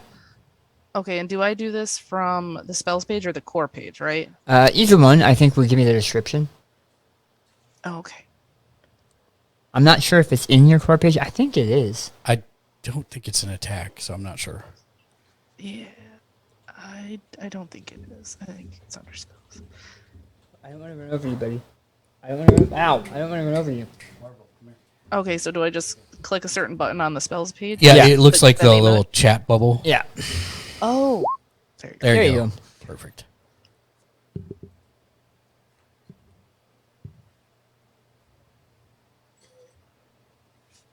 Yeah, this is even better. So I'm gonna make a strength check, or they're considered restrained, which means other things. Yeah, it means great other things. Yeah, which means they're easier to hit, etc. Nice. All right, so let me go ahead and make strength checks on the people that are awake, and then you'll see at the bottom of this spell, and this is for all the spellcasters. It says spell save Oh, DC there it goes. 13, which means I have to roll above a 13 or this spell affects me. So I'm rolling for the blue guy. He is entangled. Entangled. Thank you. Thank you so much. The boss, however, pulls free of the greenery, and seems like the plants that are wrapping around him are not able to grab him. But this guy is restrained. The top guy is restrained. Do you have a And does it automatically restrain the sleeping guys? GM screen? Yeah, hold on. I'm asking him for a GM tool I don't have available right now. Thank you. Of course. Of course. I'm gonna use these plants to show he's restrained.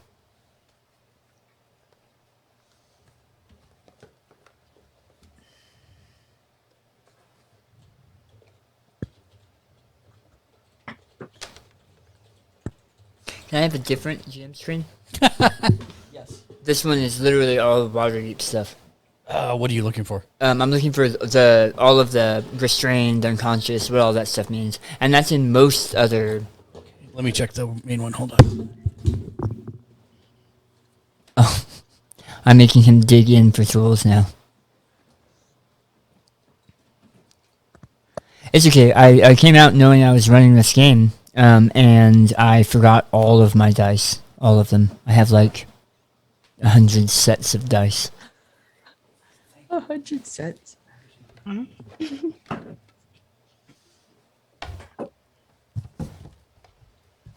Okay. Oh, Okay. Jesus. Where is Normally restrained? what you roll behind, Jag. All right. So restrained. Restrained is their speed becomes 0, and it can't benefit from any bonus to its speed. Attack rolls against that creature have advantage, and the creature's attack rolls have disadvantage. So it attacking other people, it has disadvantage. The creature also has disadvantage on dexterity saving throws. So if you guys have spells that call up specific dex saving throws, it's going to have disadvantage on that too because you can't dodge out of the way. It's wrapped up. Thank you, Mark. Absolutely. All right. So to answer your question, 3 of them are currently restrained, which means attacks against them are going to have advantage. You will likely hit, except for the boss, because the boss was able to pull 3. Did you want to move, Bree? Yeah, I'm gonna go stay on kitty corner to Jackson over here. That's 6, right? Yep.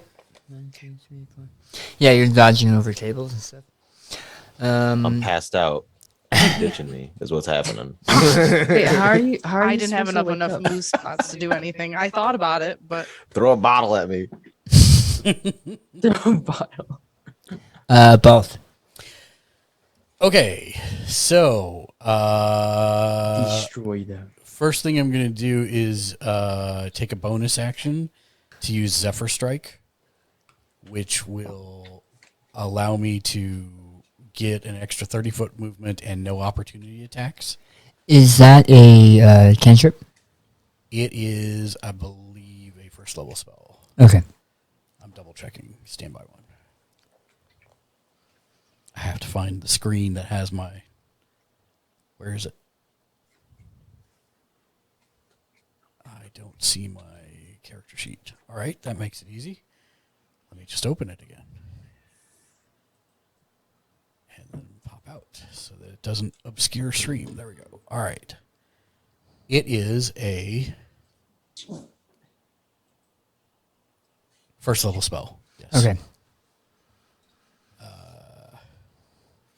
So it makes you more speedy. Yeah, it makes me more speedy, and they can't take... So normally, if you move out of range of somebody that's right next to you attacking you, they get a free strike on you. Yep. Because you're not really paying attention and you're trying to get away.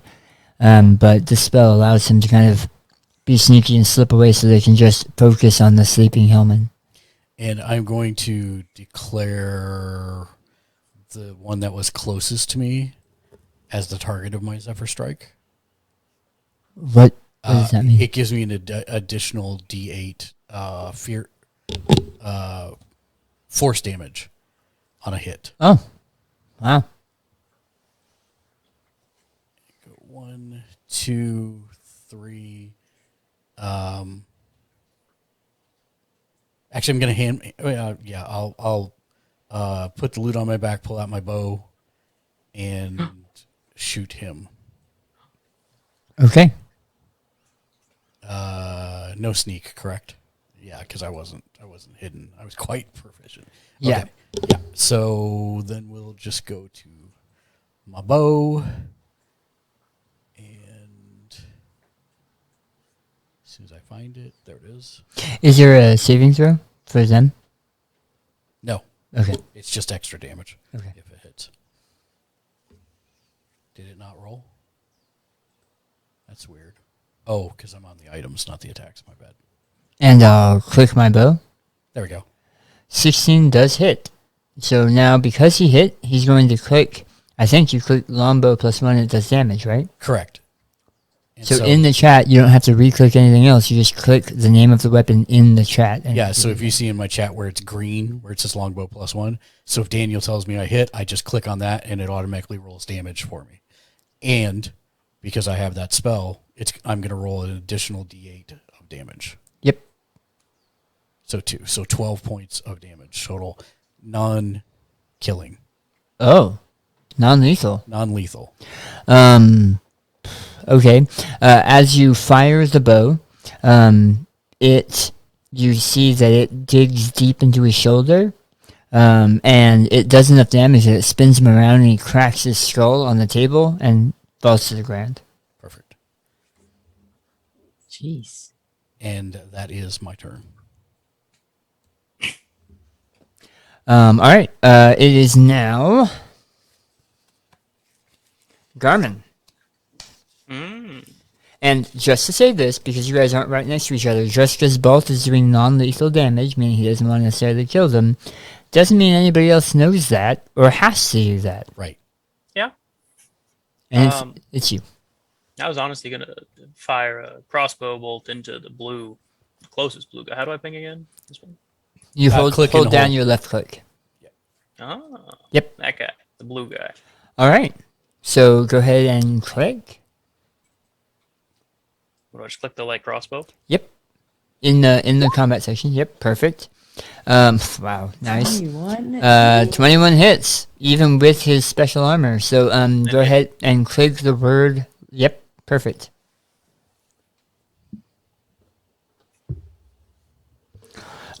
Your crossbow bolt digs deep into his torso, like right underneath the ribs on the left side, and you can see it pains him greatly, but he doesn't keel over or anything.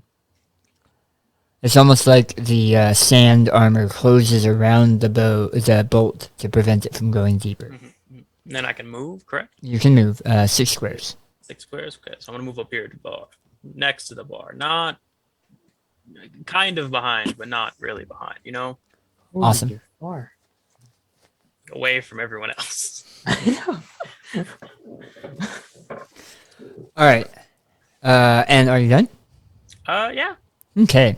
Hellman, can you do me a favor and make a Constitution check? So, just on the left side of your character sheet.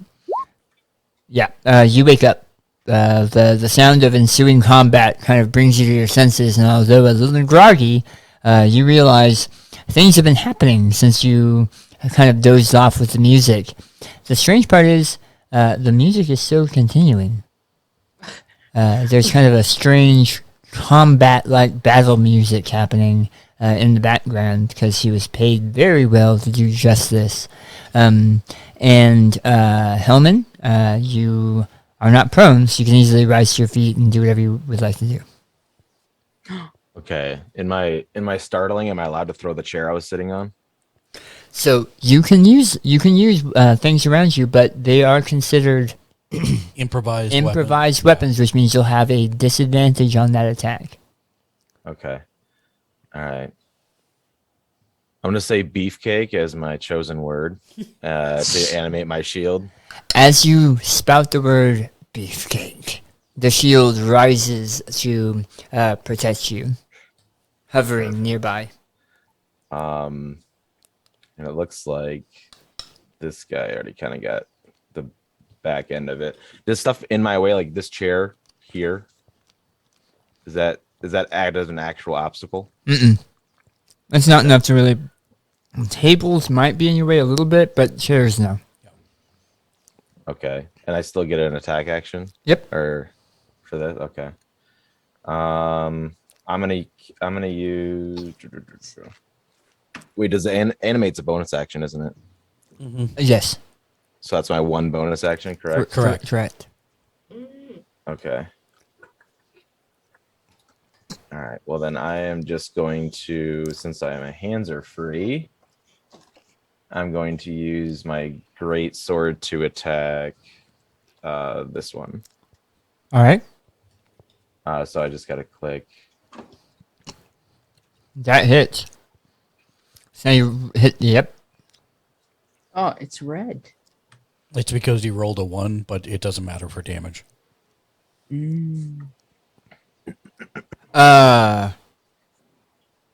Actually, let me check your character sheet really quick. Oh, unless there's something special. There's something special, I think. That's why I need to double check. Well, there's Divine Smite. Does that count as a global damage modifier? So you have, I think Divine Smite, you have to really declare. Before you Oh, gotcha. But I thought I read. Hold on one second.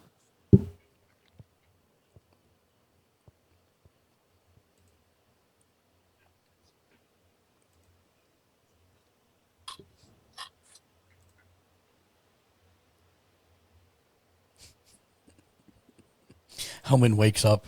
He's completely startled. Chops off his own hand.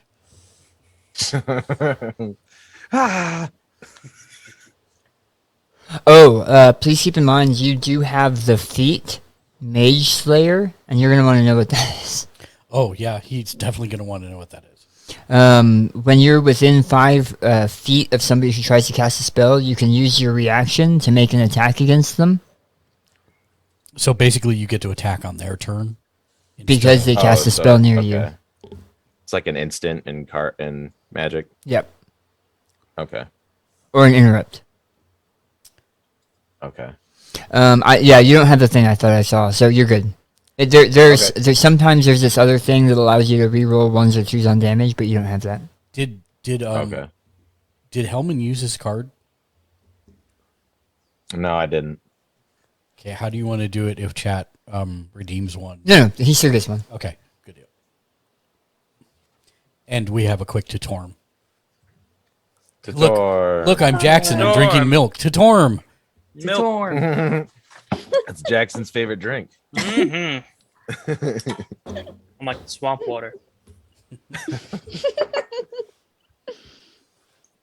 So is that like a low roll? Would I be able to roll advantage to increase the amount of damage, or no?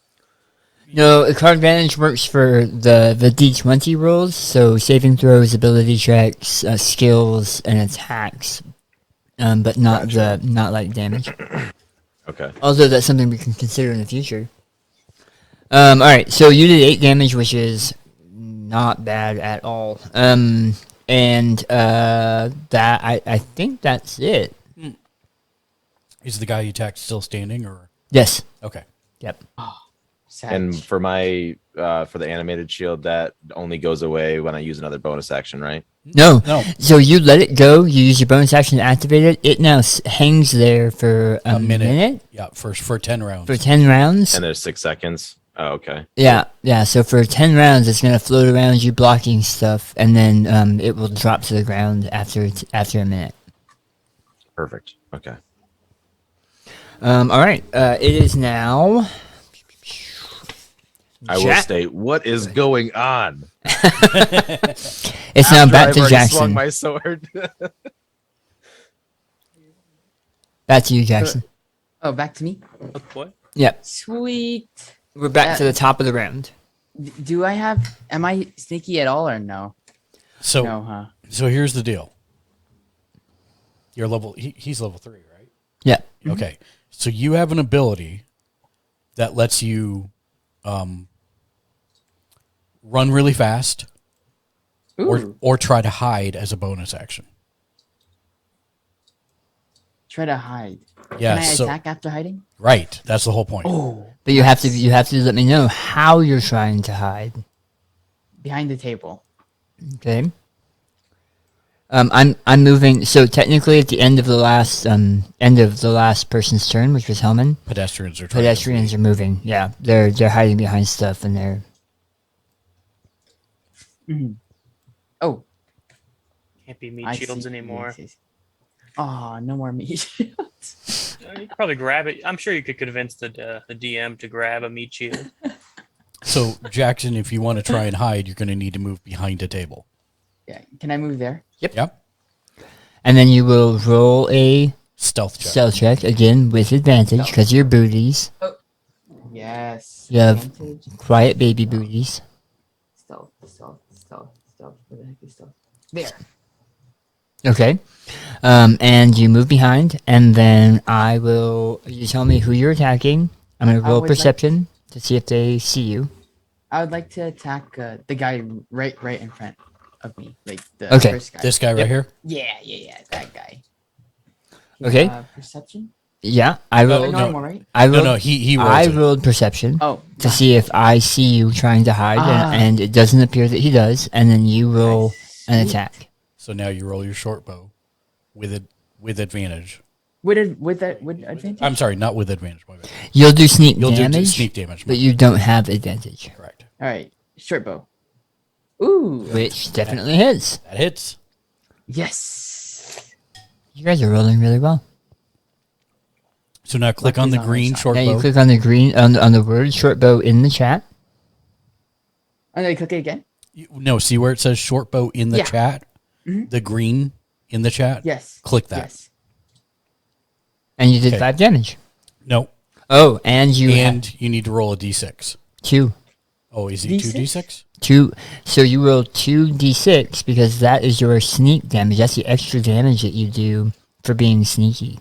So you go to the dice on the left side, go to d6, and you see it's got a column for 2. Yes. Just hover that and click that, and it'll roll 2d6.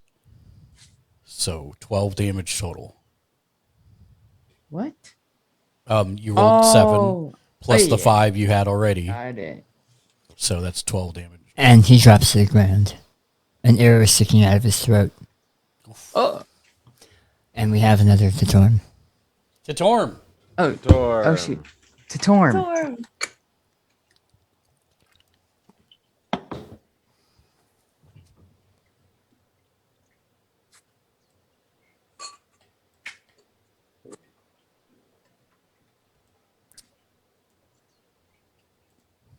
Is he dead?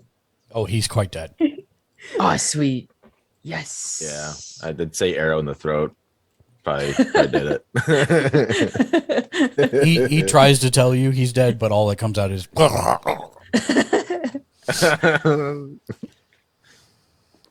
True. Let's go. First All right. kill, baby. So that's Jackson. Next up is Percy. Okay. I think I want to throw acid at them. Okay. So go ahead and click that spell. Acid Splash, I believe is what you're talking about, right? Okay. I'm clicking on it. Yeah, I got it. Yeah. Oh, okay. You clicked it. I didn't know Yep. if it- So who were you trying to Acid Splash? The spellcaster that's just north of you guys, or this guy? Yes. Okay. So now I'll roll a dexterity save to see if he dodges out of the way, Which is a 14. and he does not make it. So he takes 3 points of acid damage, Okay. and he drops to the ground. Let's As it go. eats away at what's left of his armor, he drops to the ground. Oh, hell yeah.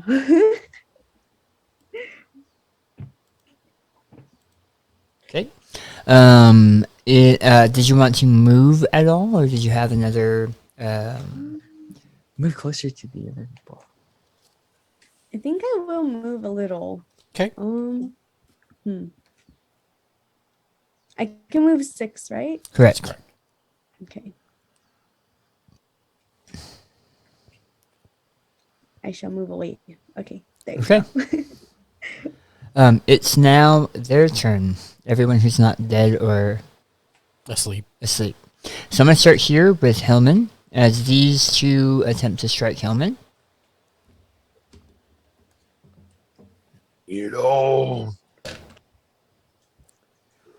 Okay, so here's where I ask, does a 21 hit you, Hellman? So you're going to look at your character sheet and look for your AC or armor class. It's near the top, almost in the middle.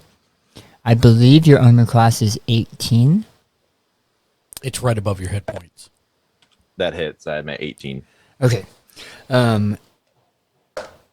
You take 7 points of damage as the scimitar finds the weak areas just between your chain link and slashes across your torso and up into one of your arms. Youch. It's a normal day. Now, because this is the first time that this has really kind of happened, if you look at your character, right, all of your tokens are tied to your character sheets. You adjusted your hit points, and now you can see how your hit points are above your head.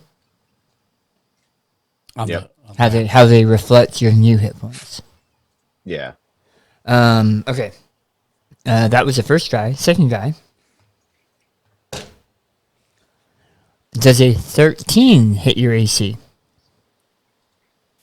It does not. Okay, so he brings across the other guy nearer to you, brings across the scimitar, and you're able, the shield kind of moves past you and connects with the scimitar with a loud bang, and you are able to prevent that hit.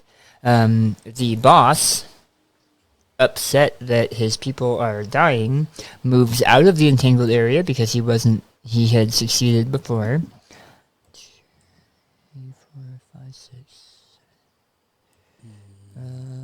There. And he is going to bring his scimitar out, and he holds it flat in front of him, and you can see him performing some kind of ritual with his other hand, and it's like energy passes through the blade, and you can see a line that appears before him of energy blades that seem to be creating a wall. Right. Oh, come on. Where are you, mouse? Right here. In a wall of these moving scimitar blades that are the color of sand.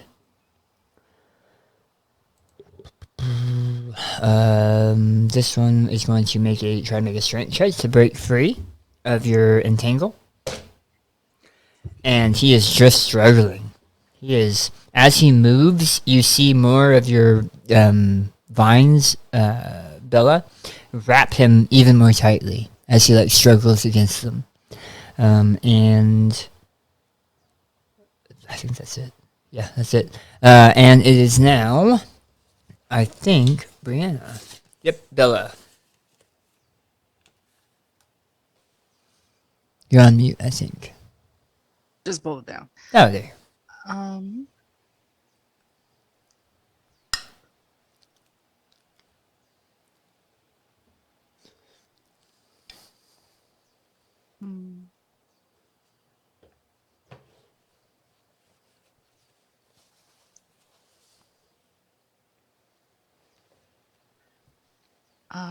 How about a thunderclap evocation cantrip? How would that work? It's got a 5 feet range, 1 action, each creature within range, instantaneous, with being able to be heard up to 100 feet away.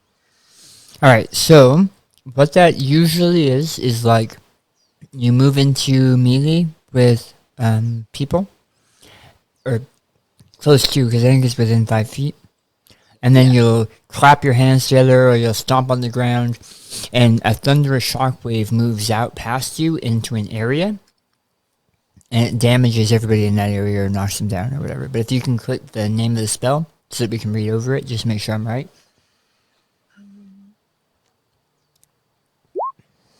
Perfect.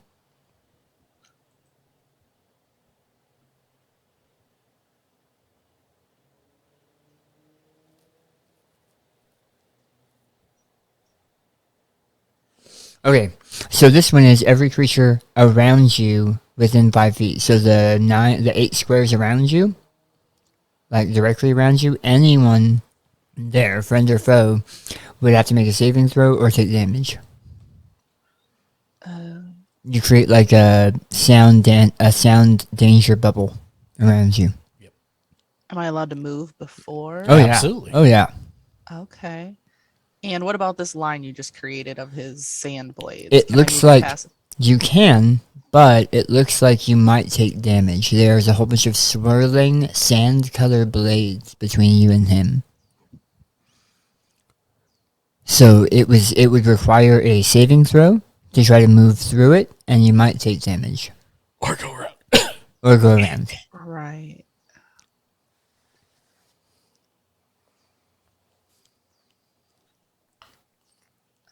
Okay. Would I be able to move like 1, 2, 3, 4, 5, 6 like this? Did you do it? Oh, I have to let it go. Yeah. 1, 2, 3. Just 4, diagonal 5, up and then 6. Yeah, I think so. okay. But would she be walking into her own? I need to check that. I think it's I was just looking at it. I think it's only when she cast it. It doesn't seem to do anything beyond that. It's only Like I'm not affected by my own. Yeah, well, no, I mean any creature. It looks anyone like anyone walking through it now is fine. Yeah, It was whoever got caught in it originally. right. Okay. So you're fine walking into it now. Okay. And so just to help me clarify what damage I'm going to cause, where would my range fall off. So It's Like, all the squares directly around. So right now, the sleeping guy that's next to you and the boss would make saving throws, and if they fail their saving throws, they would take 1d6 points of damage. okay. I'll do that. Okay. Do I just So go ahead and roll a 1d6. So that, I think, is in the attack, because I think this one is an attack. Yeah, I do think it is. Give me just Now, I will say also, you can... oh, never mind. I was seeing if this one had a higher spell level thing, but it doesn't. Okay, so I just click Thunderclap underneath like the name attack damage type section. I think so, yes. Okay, and it'll just do it for me. Okay. Yep.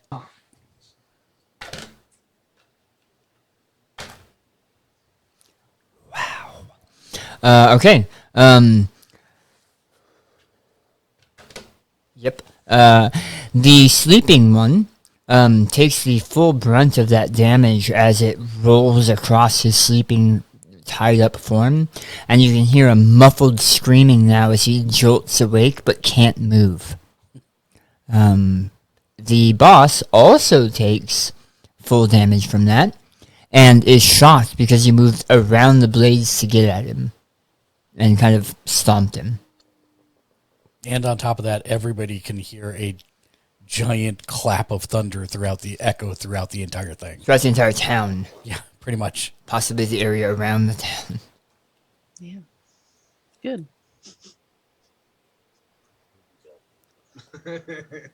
Okay. And yeah. Do you have anything additional? I don't think you do. I don't think so. Yeah. All right. Then it is Bolt. I will. That's 5. I will.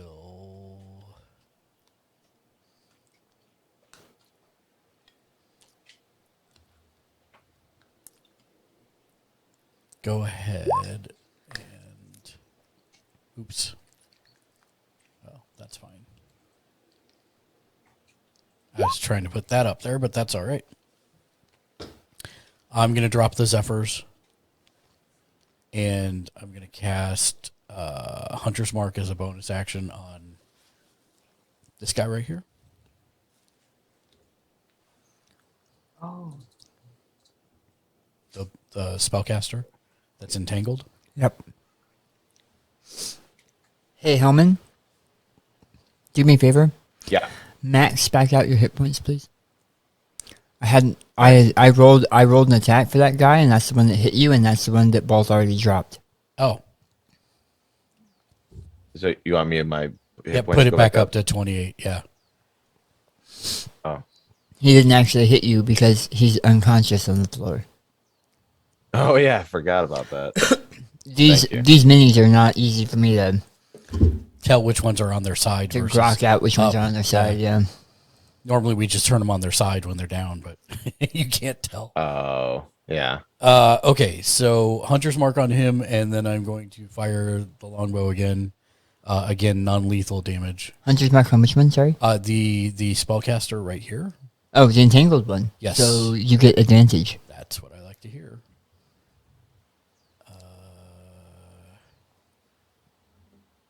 And longbow +1.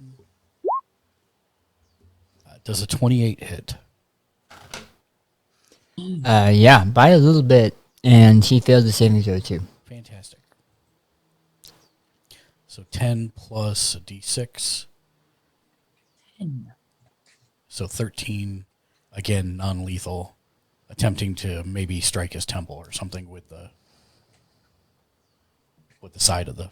As you fire into the wrapped up vines that you see, you hit a like a flower bulb that is growing up right in front of it, and the force of the arrow to that bulb strikes him in the jaw and throat, and he just drops to the ground.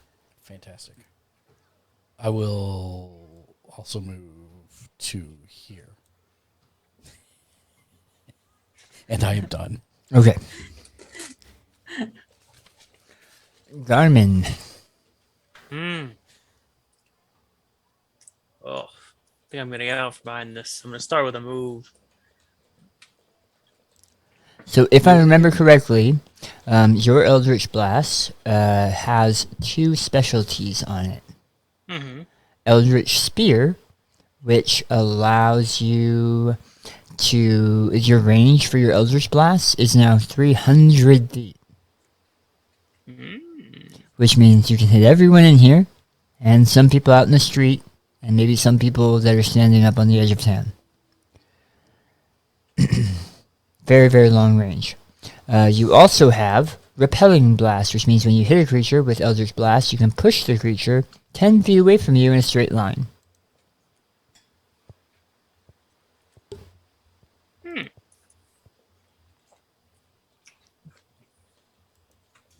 Okay.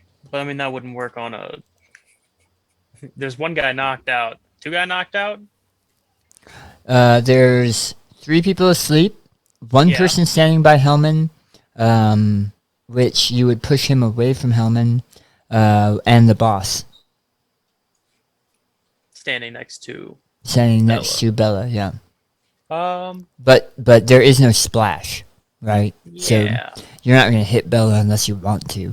Is it the repelling blast? Yeah. On that one? Oh. Do I click on the chat bubble? So you should have... It's here in the thing, I don't know, features and traits. Oh, no, you would click on the attack that's in your attack section. You should have an Eldritch Blast attack. And that's just a thing it does, is push people.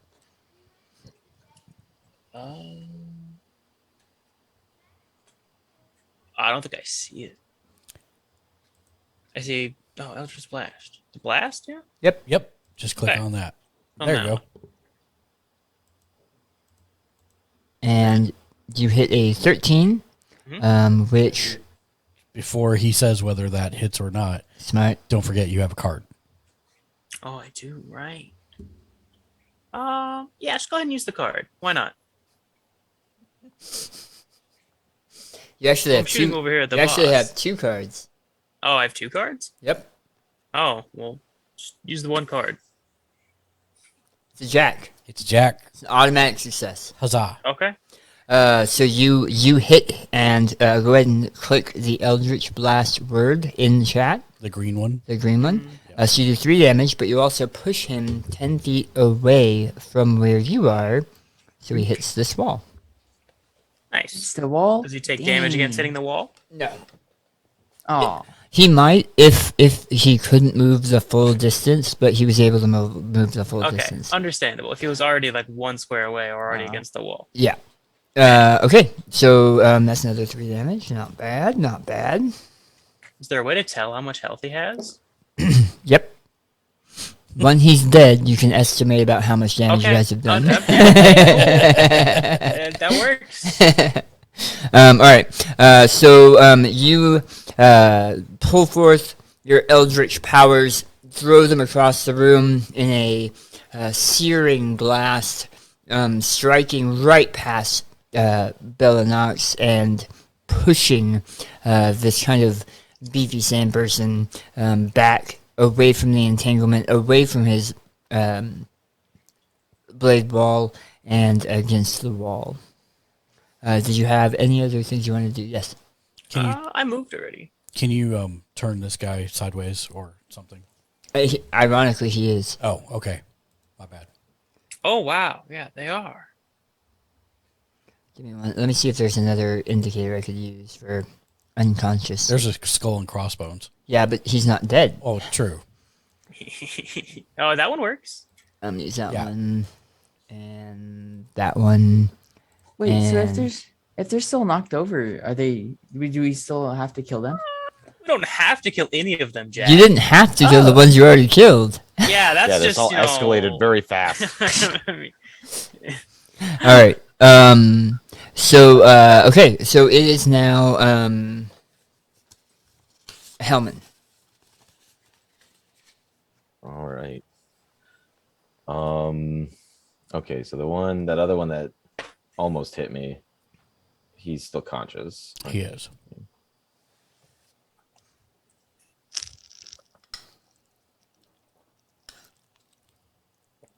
Explain to me again, Divine Smite. How does that play in, and where does that benefit? Can you click it? Um, Oh, that totally. I'm trying to didn't click help. Divine Smite itself, but it's not. I'll Hold just on. pull up your character sheet. Hold on. Thanks, Mark. Whoop, wrong button. Don't look at that.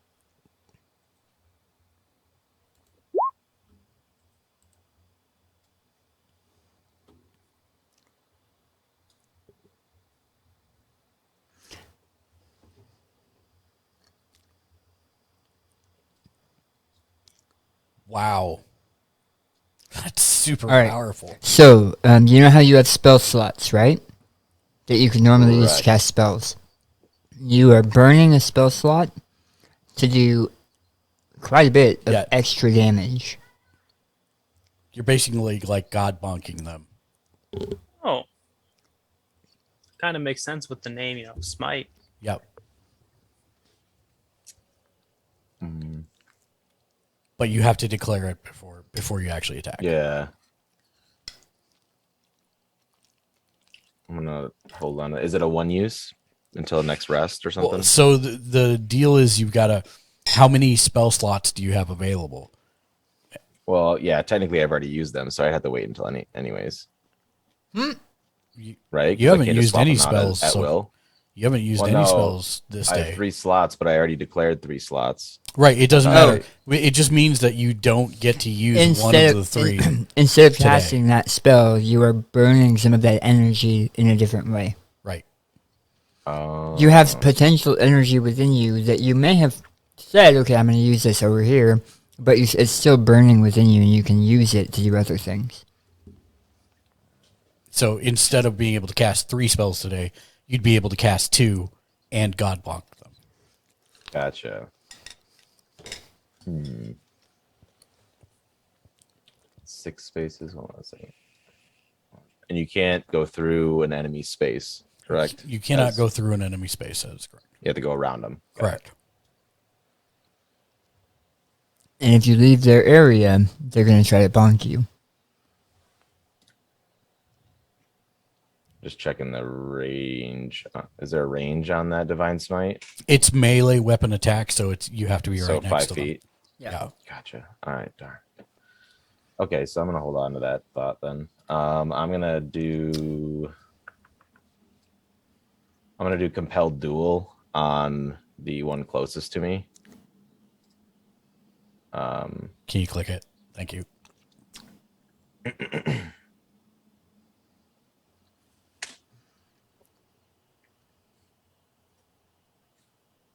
Just because I don't want him to get loose. Okay. Okay. And then no one's really significantly damaged yet, correct? You need a wisdom. Is that save. Garmin a little bit? So you're not, while you can see it above their head, remember that your character probably doesn't know. Oh, gotcha. Okay. Yeah, I have that stuff so that you guys as kind of newbies can remember where your health is sitting without looking at trying to find it on your character sheet. But your character probably, unless he's making a wisdom check to check them for wounds or look over and see about how damaged they might be, he probably has no idea. Plus there's combat going on. Okay. And I think I'm just gonna follow up with another great sword attack. Great. Oh, you. Oh, Did I do it right? you do have a card. Don't forget. You have 2, as a matter of fact. There's one now. Oh. You know that the 10 probably won't hit. Okay, so then I'll use my card then. Okay. Yeah, and then I just need to do something else. Yay. Automatic hit. Oh, nice. No Okay, crit? so I just hit No, great no sword. crit, but an Yep. automatic hit. Yep, that's it. Oh, And he drops to the ground dead. yes. Didn't need that bonus action after all. In Hellman, we trust. In Hellman we trust. Sleeping helmet. Okay, that Yes, is my turn. Hellman. You have not moved yet. Would you like to move? Step over the Well, yeah, dead or since the he's unconscious. gone. Yeah, I might as well. Let's see, 1, 2, 3. I'm gonna move there and end my turn.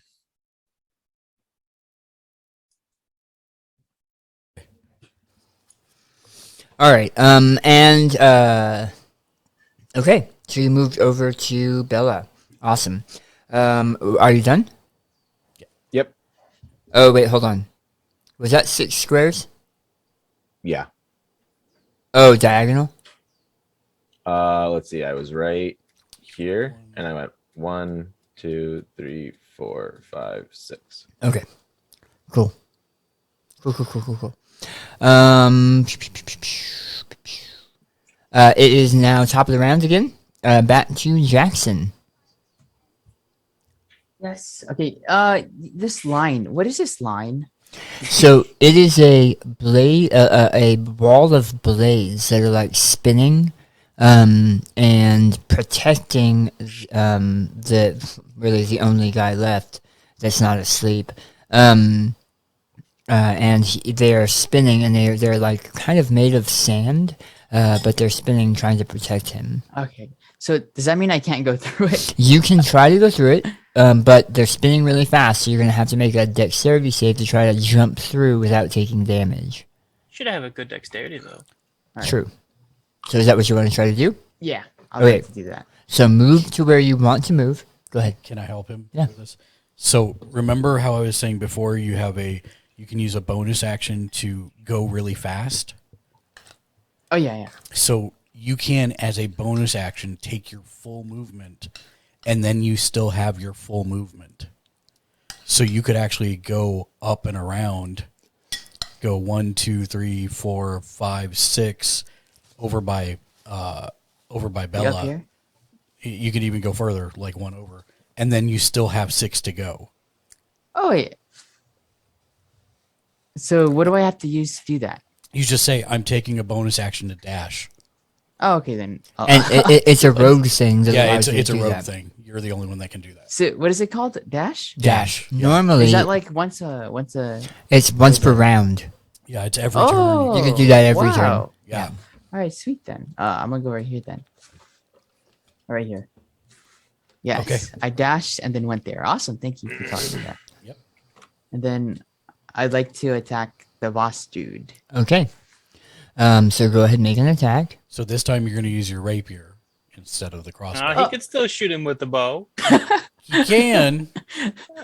I wouldn't. Okay. I wouldn't. I but you wouldn't. can. No, But I only have the attacks short sword or I'm sorry. dagger. Short sword. So you'd want. Oh, to you don't have rapier on there, but you have a rapier. Yeah, I have a rapier. nice. Use short sword for now. I'll try to figure that out. I don't know why it didn't do that. That's weird. Short sword or dagger? Is there any Short sword. difference? Short sword will Short do sword more do damage. more damage. Yeah. Wait, say again? Short swords do more damage. Oh, yeah, definitely short sword. Yeah, and you won't get sneak attacks this time. But you will still hit him. All right, so go ahead and hit the green. There you go. So you rolled a 14. Mhm. A 14 can be kind of low. Do you want to use your card? Yeah, let's use the card. Okay.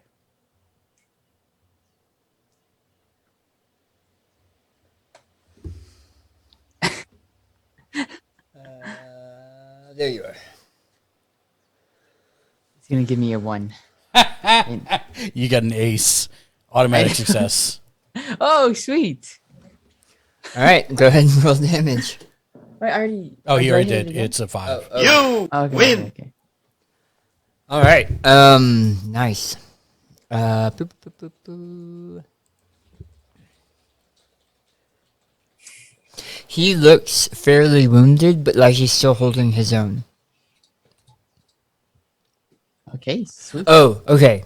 You have a weapon proficiency with rapier, which means your character was trained with a rapier, but you don't actually have a rapier. Oh. That's why it's not in your attack section and not in your inventory. Oh, okay, I see. Yeah. So you've been trained to use a rapier, but you don't actually have one right now. Gotcha. Okay. I was looking in the wrong place. No, you're good. All right. So, pew, pew, pew, pew, pew. Are you done? I think you are. Yeah. I think you used everything. Percy. I don't know what to do. So Well, you have a couple spells and stuff that you could do. You have hold person, for example. That's a second level spell. And if you fail the saving throw, it would freeze him paralyzed, right?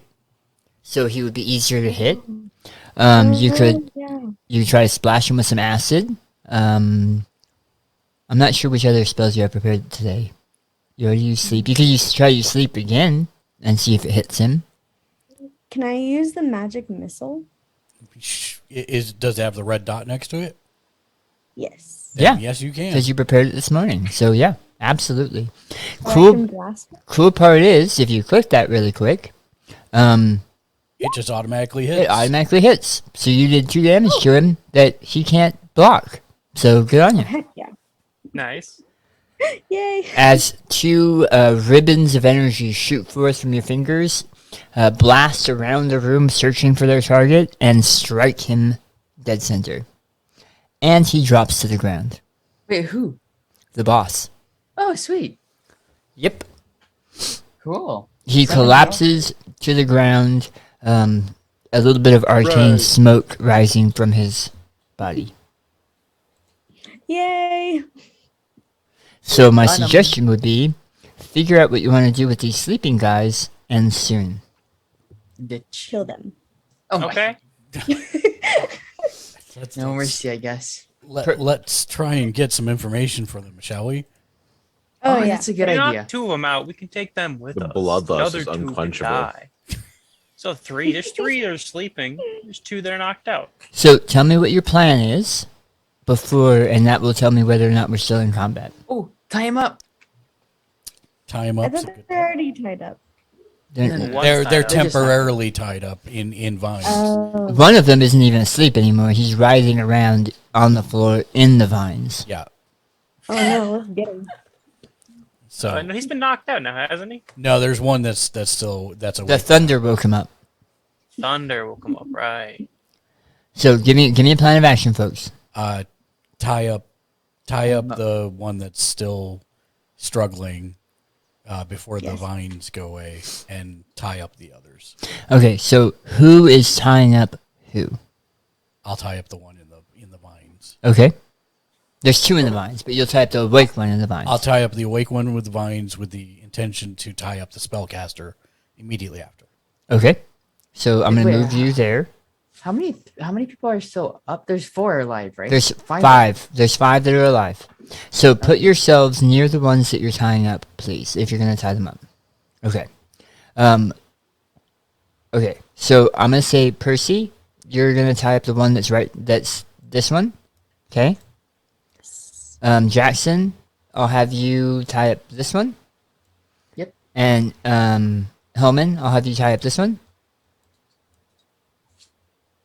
And then, do you guys want to divide and conquer for these last 2? Yeah, Bella, can you take the non-spellcaster, and I'll tie up the spellcaster, Does that sound okay? if that's cool.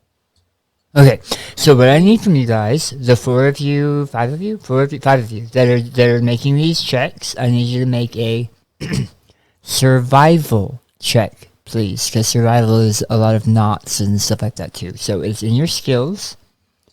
It's a survival check. Survival. You think it's funny, but it's not. I hate you. Nice. Not with advantage, Mark. Oh, sorry. It's fine. Yeah, You rolled a 23. Usually I take the lower one if you roll by accident. That's still really high. All of these are actually very good rolls. I'm missing one though. I'm missing one. A survival. Yep, there you go. Oh gosh. Oh, actually, The dead bug. okay. I joked, but you, Percy specifically, and Jackson, and Hellman, and Balls should have rolled with advantage because you're tying up people who are asleep or unconscious. So give me one more roll, Daisy.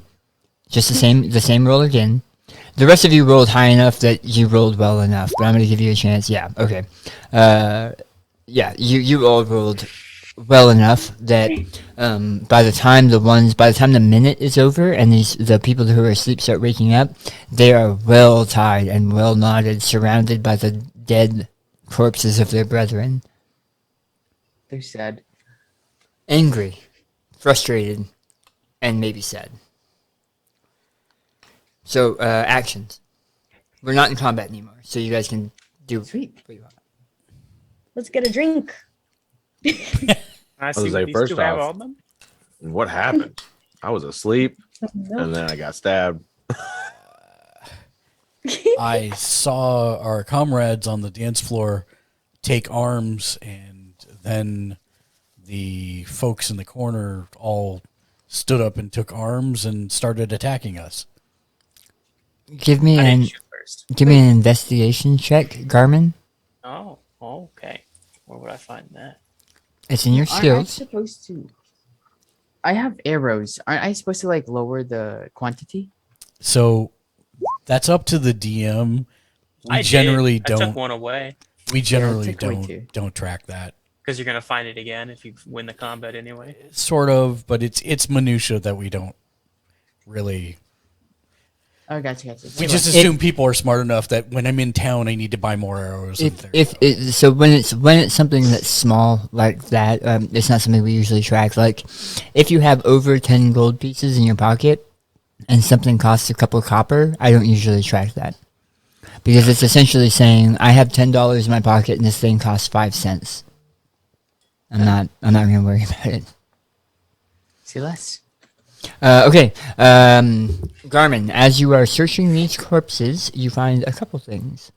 You find a couple holy symbols of a.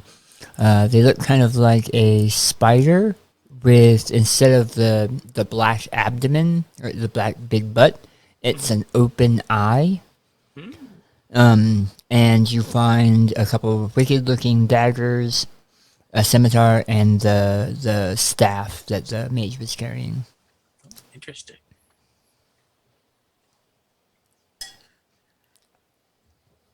Are any of the others searching bodies or? As I was just gonna ask, like, is it safe to say we could just search regardless of what he comes up with, and we might find something different? Uh-huh. All right, I yeah, look at I'll do these two that. over here. I'll do that with Mr. Unconscious arrow somewhere in him. I mean, you've got two guys next to you too. Yeah. Can you roll me an investigation check? Anybody who's checking bodies, and you can check tied up bodies too. Can I check the living corpses in the corners? I'm not good at this investigation thing. So living corpses, is that what you said? Yes. Cute. These two over here. You're gonna Huge shake down the Would regulars. that be intimidation or investigation? Which one? That would be intimidation. Can I roll that? Yeah. Yeah. Why not make Oh, yourself wow. an enemy of the township? Okay. Talk to me. What are you telling them? I just walk over and stick out my hand. Just stand there, menacingly. I wait. They fine. the guy of the two looks at the other person and then kind of pulls out a money pouch and hands it to you. He doesn't even like go through it, he just hands it to you and then holds her close as he huddles underneath the table. Obviously now more scared of you than the combat that was happening. Good. Okay.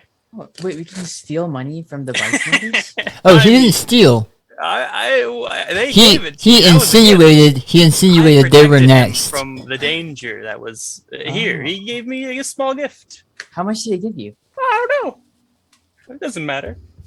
You never count your money while you're sitting at the table. No, you just put it in your pocket. You accept the gift and you walk away. Is anyone gonna loot the boss? Okay, the rest of you, Hellman, you find a combined 12 gold, a couple wicked-looking daggers, a couple scimitars. One of them is wearing a circlet, a metal circlet on his brow. It has a small black gemstone in the center. A gemstone? Yep. Say I maybe carefully, skeptically grab it. Roll a Constitution save. No, I'm just kidding. Oh no. I'm just joking. After a minute, the entangle goes away. Item weight. Oh shoot. All right. And who else rolled? Who else rolled? Bree. You don't really find any. Well, where are you, Bree? You are. Oh, you are there. Okay. You find a sword, a dagger, but he doesn't really have anything else on him. Same for you, both. He's got a staff on him and a weird-looking dagger, but that's it. Wait, what about me? What about me?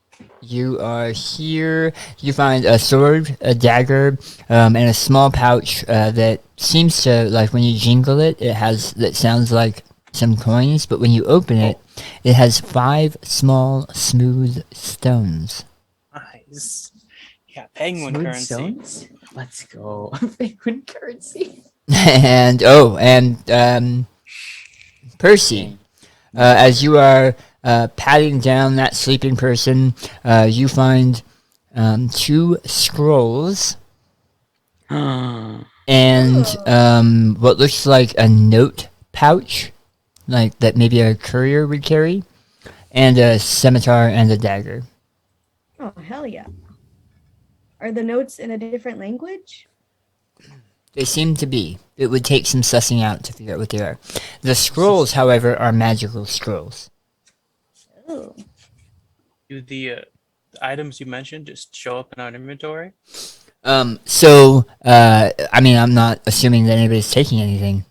Otherwise, just write down a note. Like, if you want to take the scimitar or whatever, then hit the plus button at the bottom of your inventory and add a scimitar, and then we can work out how to add that to the character sheet. But Okay. Can I loot that boss?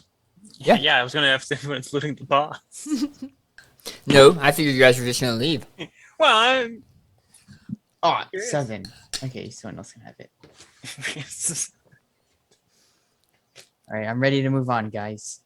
Wait, how do we take I them?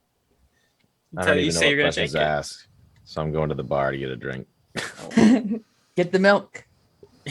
They only have swamp water. I Unless you're gonna shake down the patrons. Was anyone else gonna? I was gonna slam down a coin just to startle the people behind the counter I'll that have been try. hiding. I'll try. They slowly start coming out of hiding. Everyone except the couple who was robbed. Whoa, now. I say, so I'm sorry, everybody. I don't know why they wanted to attack us, but the danger is over now. Appreciate your. Our Wait, rogue shot first. yeah, wouldn't we be the bad guys? Because we. Well, we now. Yeah. You shot first now. Why am I not seeing? What was that? Oh, investigate. There it is. Are we allowed to give anything to these people? Sure. Yeah. A backstab. Is there a way for What did you say? A He backstab? said a backstab. That's what he I'm said. sure you can do that. Go behind them. I'm sure you'll be fine.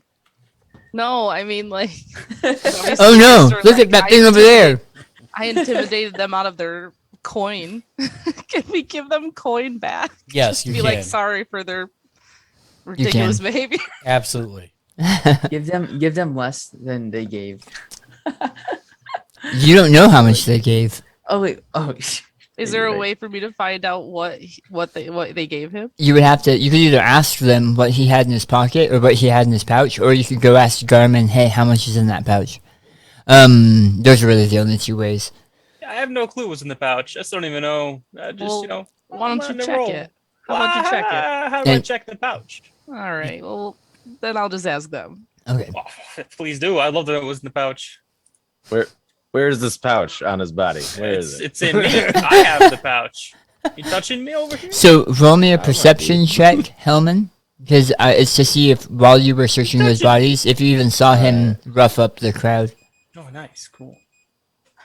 Nah. You were sleeping. You were pretty busy I know what's going on. checking those bodies. Yeah. You're so I happy. like Hellman. Hellman's good. Just Yeah, someone yeah. take me out back. Hey, we got I'm someone with done. a backstab. I did search the boss. Yeah. So you find another note pouch You find a scimitar, a dagger, and you find a holy symbol similar to the one you saw before. You also find a small figurine.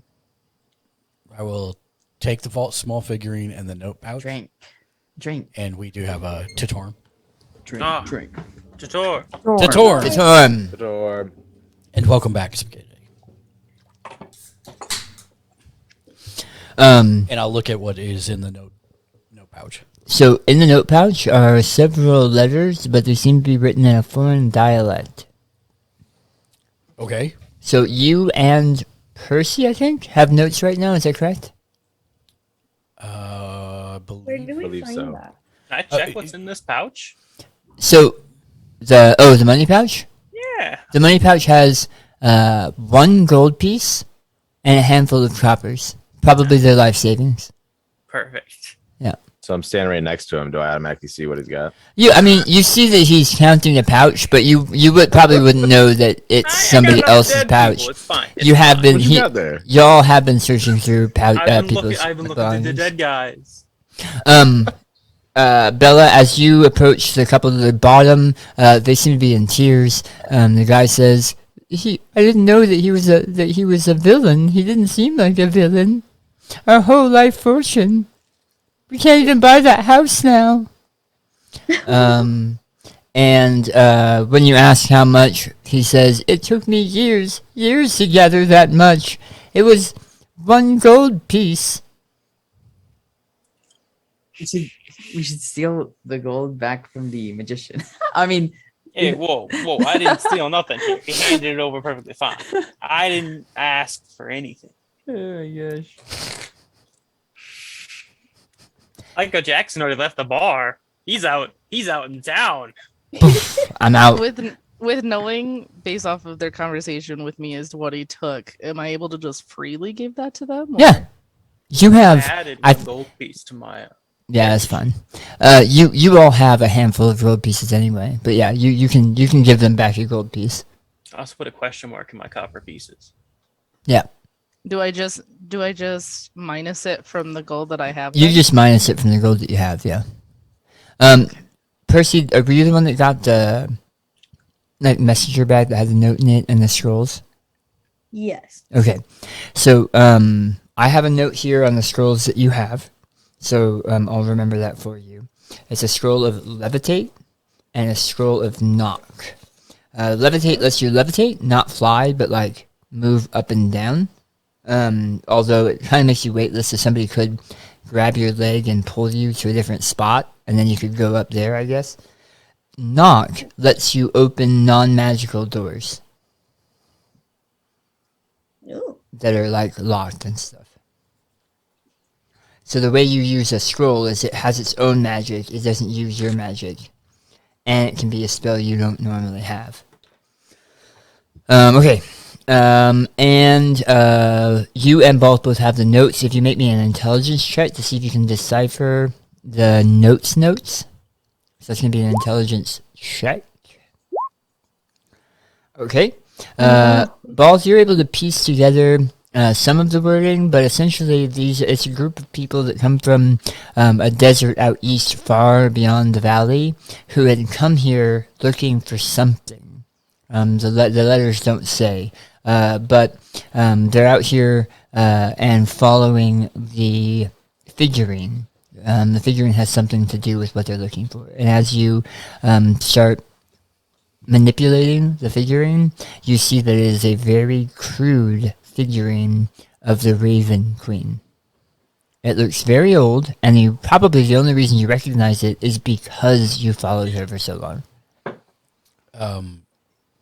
As I see Percy trying to also work through the notes, I'll take mine over to her and I'll say, I can't quite make out all of this, but I'll start pointing what I am making out and see if can I give her advantage on. Yes.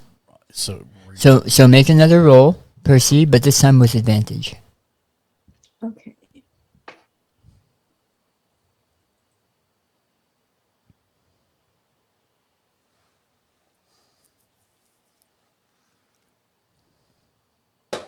Oh, wow. That's much better.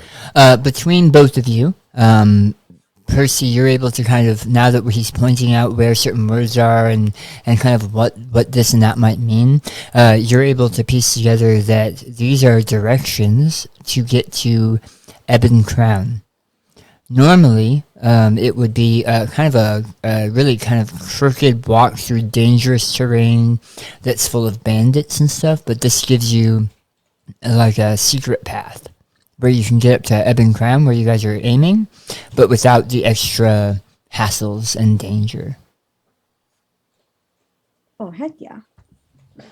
And I Let's show go. Percy the figurine and say, now we just need to figure out. I mean, does it really spell it out, or is there anything magical about this? I know, is there? I don't know. Is there? Because I don't know if I have that. I don't think I do. Does anyone have it? That's the question. Detect magic? Yeah, I think someone does, but it's not written. I don't think it's prepared. It's not prepared, and I don't have it. So the answer to your question is, maybe. All right. Well, I will. Did Jackson actually leave? Oh no, I'm still here. Oh, I don't see you on the map. That's why I was like, Oh, he went to oh, you went up to the he bar. went to get Oh, milk. okay. Yeah. Yeah, my At the bad. bar over here. My bad. He was thirsty. It was off my screen, so I couldn't see it. The milk he provides you with is white, but has a slight green tinge to it. That's It is not cow milk, and you're not sure where it came from. I'll order Cow two. milk, goat milk, Sure. frog Day milk. It's frog It's frog milk.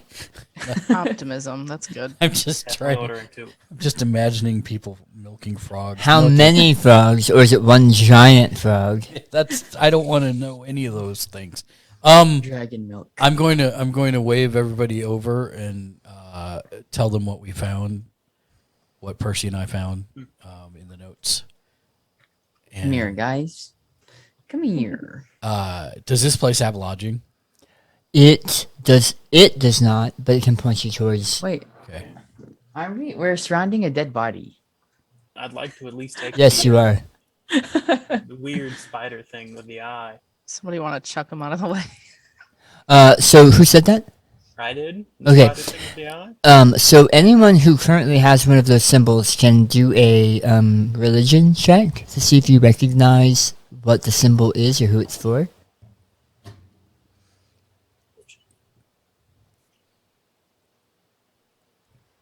Can't remember Probably. if I had a symbol or not. Well, I mean, you guys are all standing next to each other now, so I'll count it, Hellman, since you're, yeah. You're all standing and seeing. Oh, and Daisy, make sure you take advantage off.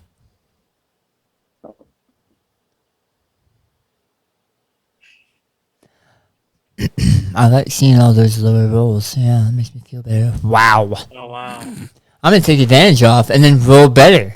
screw you, Daniel. Awesome.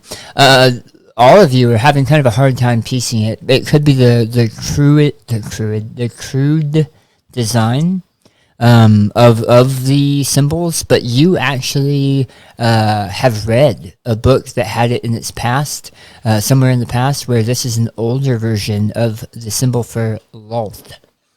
The Drow, Queen of Darkness, and spiders and evil and all things bad, but it's usually just a Drow goddess, a dark elf goddess, and they are usually in the Underdark. They're not up here, and they're definitely not human like these humans that you guys found.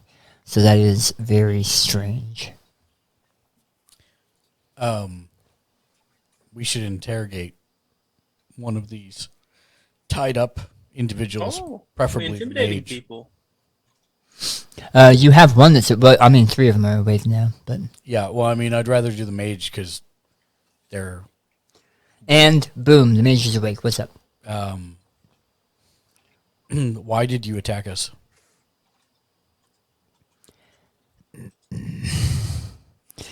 We have to make a name for ourselves so that the Order will take us seriously. The Drow Order? He doesn't answer. Can I intimidate him? Yeah, any of you can do whatever you want. Yeah. Did not. Home and Trust is not the intimidating type. He's the berry eating sleeping. type. Definitely just stood there and huffed Yes. at him. Give me an intimidation. Intimidation. So, Aiden, you're attempting to intimidate and stand angrily, but it's not doing anything. Percy walks up behind you with an elvish scowl, tapping her foot angrily, and he spills the beans, not wanting to be under her purview, and says, "Yes, the Drow Order. Oops, that's investigation. We have heard rumors that their cults have come to the surface. Our own religion, from where we are from, is not too unlike that of Loth. And by destroying the heroes of the valley," he says almost with scorn, looking at the five of you, "we could make a name for ourselves." Well, that didn't happen. You're telling me. And he's tied up, but he kind of moves a little bit like this to look at the boss in the corner. And if we release you, what are you going to do? I mean, there's a fraction of us that were here when we arrived. What could we do? Leave town? Make a better living than trying to get into a evil cult? I mean, that's not going to change, but we could leave town, and were you to allow us to leave with our lives, we would leave town. We were here on a recruiting drive anyway. We had heard the people of the Fist of God were desperate, and that enough is true.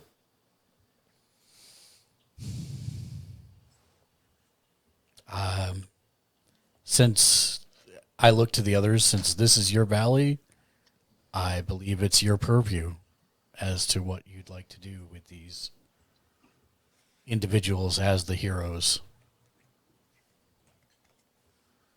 Clearly, we let him go. How is this a conversation of heroes? That's fine. We can let him go. I like the way you said that. Any other objections? What is am I the bad guy? What happens if you utilize the medicine skill? Ooh. I was the only one to take damage, so anyway, Mine's What one. are you trying to do specifically? I Heal just the like, enemies. does something like that have any use on like enemies after combat? Like, trying to heal the wounded. It would be to stabilize, especially for some wounds that cause like bleeding effects and stuff. It would help them stabilize so they don't continue taking damage. But a lot of the medicine skill is for more like longer term care. Making sure you set a bone right, seeing if herbs are the right types of herbs, that kind of stuff. So, also doing a medicine check will tell you how many hit points somebody has left, or if somebody's dying, it lets you stabilize them so they're not dying. Or it could let you know where the pressure points are to do more damage as you're intimidating them. So Sure. we'll know how alive these guys are. True. Yes. Yes. Nice. I'll roll a medicine check on this this guy right here. Okay. Where is this? Oh, wow. He is, I mean, other than a couple of cuts and scrapes and bruises from the vines, he seems fine.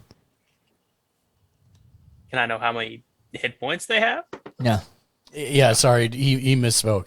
It lets you know, like, at most, like, if they're... What's wrong with them? What's wrong with them? If they are heavily wounded, lightly wounded, not wounded. It's more generalities than per se. Yeah. You know they have... I'm saying he's got scratches and bruises, but he's at full health. Most of them are at full health. The ones that were unconscious, he was one of the ones that was unconscious. He's not at full health. He's actually at very low health. Oh. Which is probably part of how he was intimidated so easily. Well, not by me. I mean, he's not a perfectly innocent civilian. He's also And- already been loaded. Well, since you guys have spoken, let's untie them and get them on their way. I feel like they can walk tied. So you can untie. I mean, currently, I assumed most of them were like hog tied, but Oh. you could tie their hands and tie their feet, and then untie their feet. That works. Any way you go about it, they're gonna help each other get untied as soon as they. Yeah, you know, they just got to get far enough away to help each other. It's fine. That's true. Safer. As you guys allow them to leave, they hop, struggle, and crawl out of the bar They hop and struggle. because they're still tied up, as far as I can tell. Well, I didn't get any rejections to that. You note that the music has stopped, and he's just kind of staring in awe, as if fights like this happen, but very seldom does one group let the other group just go. I will ask: is anyone else wounded or need assistance from the rest of the bystanders? Yeah, I took 4. I took 4 damage. I don't know if I'm a bystander, but I'm sure a battle-hardened veteran like you, okay, that's a okay. scratch. yeah, it'll be fine. We'll be fine with it. None of the other shit damage. Okay. But no one else says anything either? Nope. Okay. Use that new coin to get some band-aids. Oh, fine. Fine. All right. Then in that case, we'll try and find lodging for the night and then set out towards following the secret path instructions. You guys, easily, the bartender points you at a Air D&D, and it is going to cost you 1 silver for the whole night, for the whole house. It's a fairly sizable house. It's not in the best shape, but it's a safe place you can lock that is comfortable. And so as you guys retire for the evening, getting some food out and relaxing to help rest some of your weary bones, let's take another break. No, I'm fine. Can Oh, we you take need another to? break? Yeah. Okay, I yes. could use the bathroom. Let's take a quick break, yes. We'll take a break and we'll be back in, say, 10 minutes. Thank you, everybody. I'm going to run a promo video while we are gone.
It's all about humanity.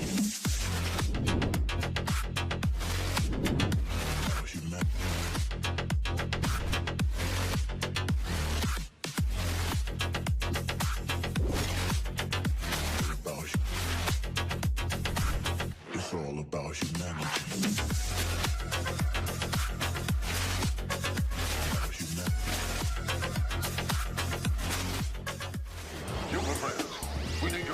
Getting worse. Our exploratory diving bell Escape the mummy is here in Paris. Wong and his assistant Mary Nelson have vanished. Our computers indicate that whatever caused it came from somewhere in the Pacific. We'll start searching that area immediately.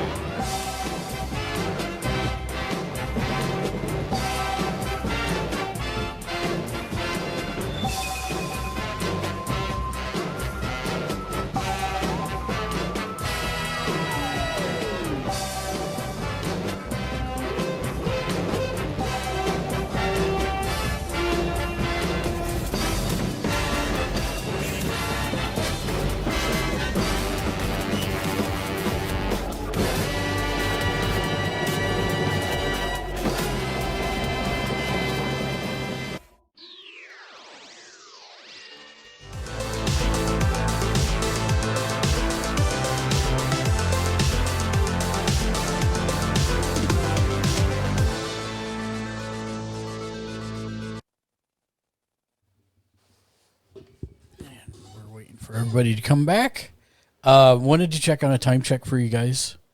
Find out how you are, because I know we're kind of moving towards the end of this, but I didn't know if anybody like had to leave directly in an hour from now, or if you had a little play in times. I'm fine.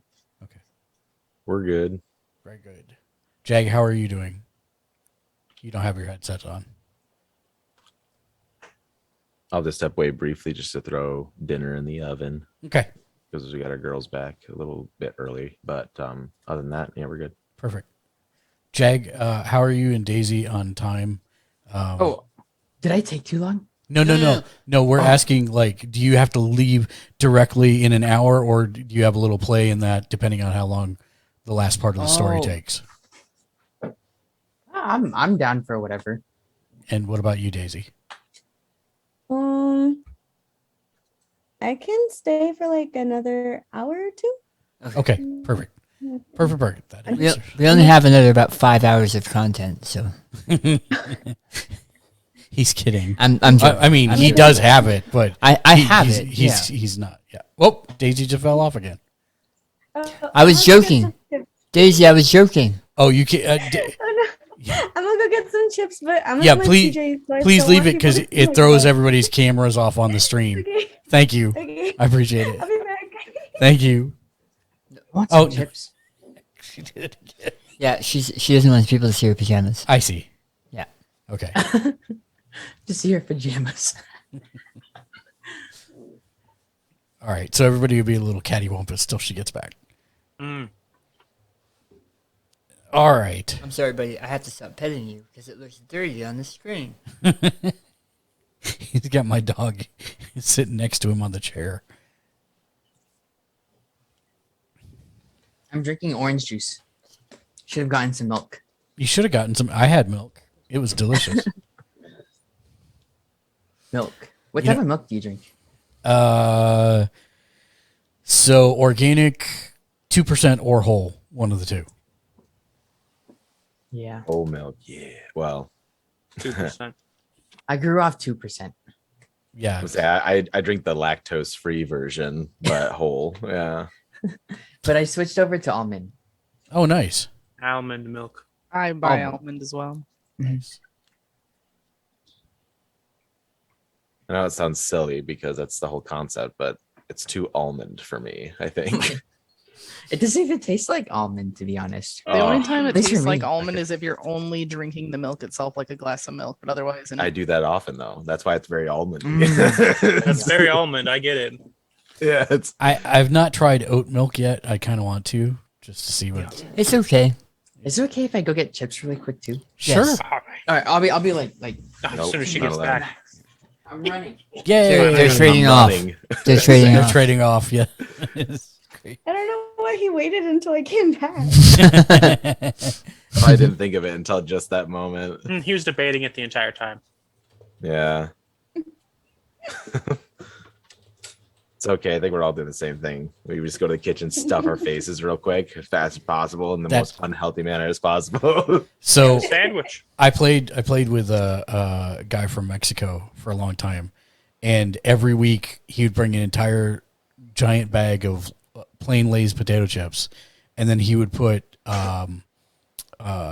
tagine seasoning on it. If you've ever seen that, it's yeah, and then he'd put lime juice on it, and then hot sauce, Which is a thing, yeah. and it That's is what I put on my chips right now. the best, the best. What is that? Yeah, what? No, let's go back real quick. Sorry, Mark, but let's recap. What is that? What is that? It's a Mexican I guess wheat snack. It's called churros Oh, or raditas. It's like Oralitas, yeah. you put like Valentina and tahini on it and lemon. And Yep. It's really good. oh They have vendors that walk around with carts in my town. hmm interesting. And Never they're seen actually they're really neat being made too, because they start off as like they almost look like pasta, and then as they fry, they grow into the things that Daisy has. It's super neat. Okay.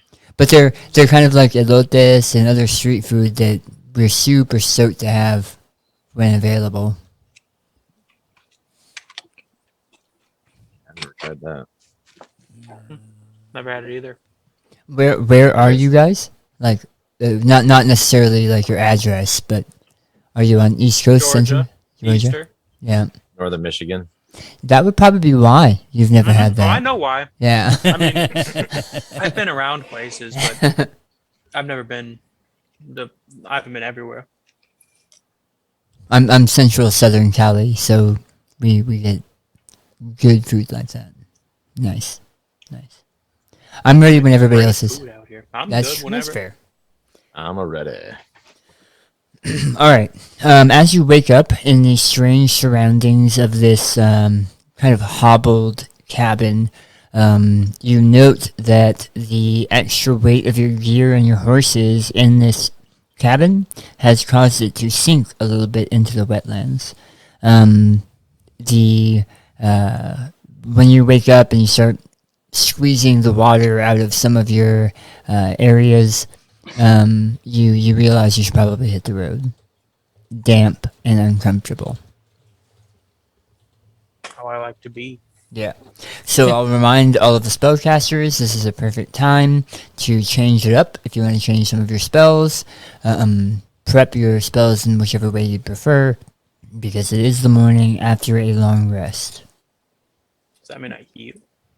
Oh, it also means you heal all your hit points. Yes. That's correct. I need And some you berries. mentioned Oh. that I don't swap out, correct? Or do I also swap out spells? Do you have more spells than you have prepared spots? No, I Then- have the Like exact me. amount. Yeah, then no, you're good. You're good. Oh, okay.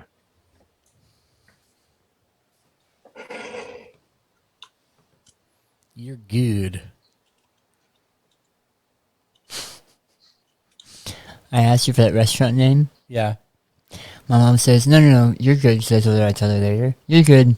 They picked a Japanese buffet they wanted to go to, and I was concerned it was the same thing. I don't have the heart to tell her, Mom, you're in Vegas. There's 900 Japanese buffets, and you're on the opposite side of town. That's right. She's good. My mom happens to be visiting Vegas the same time I'm out here for totally unrelated reasons. Are you gonna see your mom then? I did actually. I went and visited her at her timeshare condo, and Mark sweet. and I'm going to see his mom tomorrow. yeah, Mark and I are gonna go have lunch with her tomorrow. Oh, you're going with? Nice. Yeah. Okay. Yeah. Just to make sure I nothing see- funny I goes see on. you, Mark. You can't trust anybody's moms with Mark. All right. So you guys get packed up and you're ready to go. Following the directions that Percy was able to figure out from the note, the Sand People note, you guys follow the paths off the road that are heading towards the very tall, jagged rock mountains before you. As you go up the secret path, there are areas where you have to actually get off of your horses and walk your horses because the trail is too thin and too much gravel. You wouldn't want them to fall. Making your way up the perilous cliffs, you get to an opening, roughly 15 feet across. That is completely hidden by brush and trees. If you didn't know where you were going because of the note, you wouldn't have been able to find it. Nice. As you make your way up these secret paths, you get to the top of a jagged box canyon. Does everyone know what a box canyon is? No. So, okay, if you think of... can you hand me that salt? If you think of a mountain range that has sharp, jagged edges, right? And you see something like this. Mhm. Yeah, there. A box canyon would be a mountain's edge, ringing the sides with a canyon down in the center that is really only just down in the center. Got Kind of like a valley, but much, much smaller, and it's usually surrounded by mountains pretty closely. On all four Okay. sides, On all which is four why it's sides. called a Gotcha. box canyon. This Understood. one is shaped like a circle, and around the circle are huge, jagged peaks that stick out like fingers almost, giving the impression of a dark crown or an ebon crown. Around the secret entrance, does anyone know Dwarvish or Dwarf, the language? I know of it. Such a smart aleck. I do not. I do not. I do. All right. You recognize a lot of the symbols leading up here as almost like non-magical wards of safety and names that would lead you to believe that this is some kind of ancient realm of dwarves. I grew up in a dwarven stronghold, so I can read most of these symbols. They appear to be the names of people and non-magical wards. This appears very, very old, I tell the group. Yep. And it appears that this specific path was made for the dwarves as an exit or as a secret entrance, just in case something went down. But it would lead you to believe that Ebon Crown was once a dwarven kingdom. As you come over the cusp of the Ebon Crown and look down into the Box Canyon, it looks like there is a thin layer of fog covering most of it, but you see runes. Lots and lots and lots of runes. Not runes, ruins. Oh, ruins. I got it. Ruins. Okay. Gotcha. Ruins. Decrepit Gotcha. ruins. That's one of those words I have trouble with. Yeah, no problem. So you see lots of ruins. On the far side from where you are of the Box Canyon, you see a very large cut into the side of one of the cliff faces. And it looks like a temple of some kind. Based on the information you were given, Balth, this is probably the temple that was described in his location. You weren't sure where Ebon Crown was, but you know it was a temple in Ebon Crown. I point to the temple that is where the information I was given said we could find him. And I point to the temple in the gash across the way, past all the ruins. There's a strange kind of scary atmosphere surrounding the ruins, but as you guys make your way down into it, it's mostly just that sense of fear and dread that has been building over you guys over the last little bit. And as we ride, I'm going to say a silent prayer to the Raven Queen to find Torm, find him alive, and that everyone makes it out alive.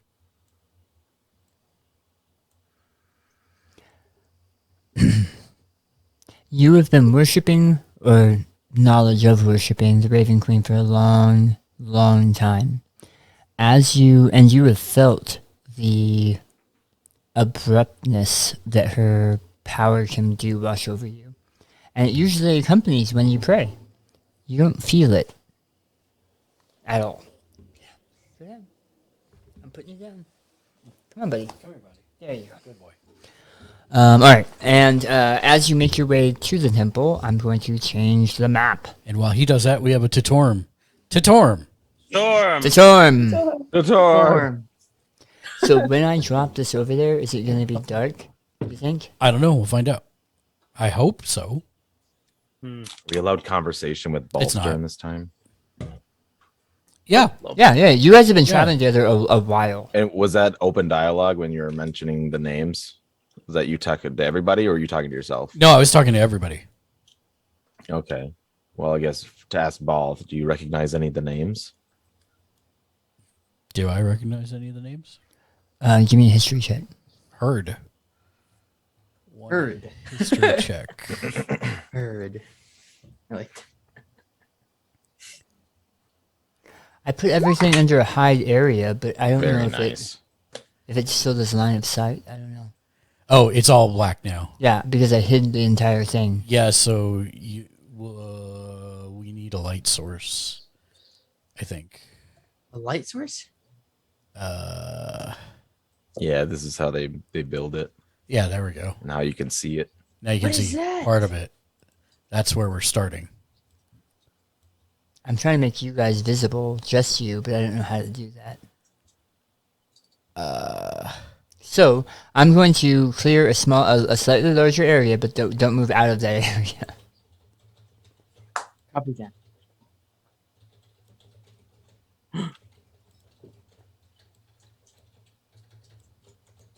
There's me. And I know this isn't necessarily who you would put up front. Okay. And suddenly an unknown force pulls us in through a doorway. So as you make your way to the temple, you can see that there are, even though this was a dwarven complex, the entrance to this temple is huge. It's 20 feet tall, carved from the stone of the surrounding cliff face. You see what were probably once ravens carved into the surface of the stone, but over age and something has scratched most of them out. So there are only a few that even kind of resemble ravens. The rest have been marred or destroyed. The opening that would normally have been the temple has barred iron gates closed and locked over its entrance. There's a large lock about the size of a man's hand in the center of the large doors, about 15 feet away from you guys. The large gates are about 10 feet wide and about 15 feet tall. And did you say the lock was in the shape of a man's hand? No, the size of a man's hand. Size of a It's man's like- hand. it's Oh, like got this it. Sorry. Yeah. Yeah. So we're technically on here. Obviously, it's a little bit bigger to fit everybody. So we're technically not in yet. We're just outside this door. Correct. Okay. Well, I mean, I would see this to probably Jackson's skills. Maybe he has lock picking or something. Let me see. So he does have thieves' tools.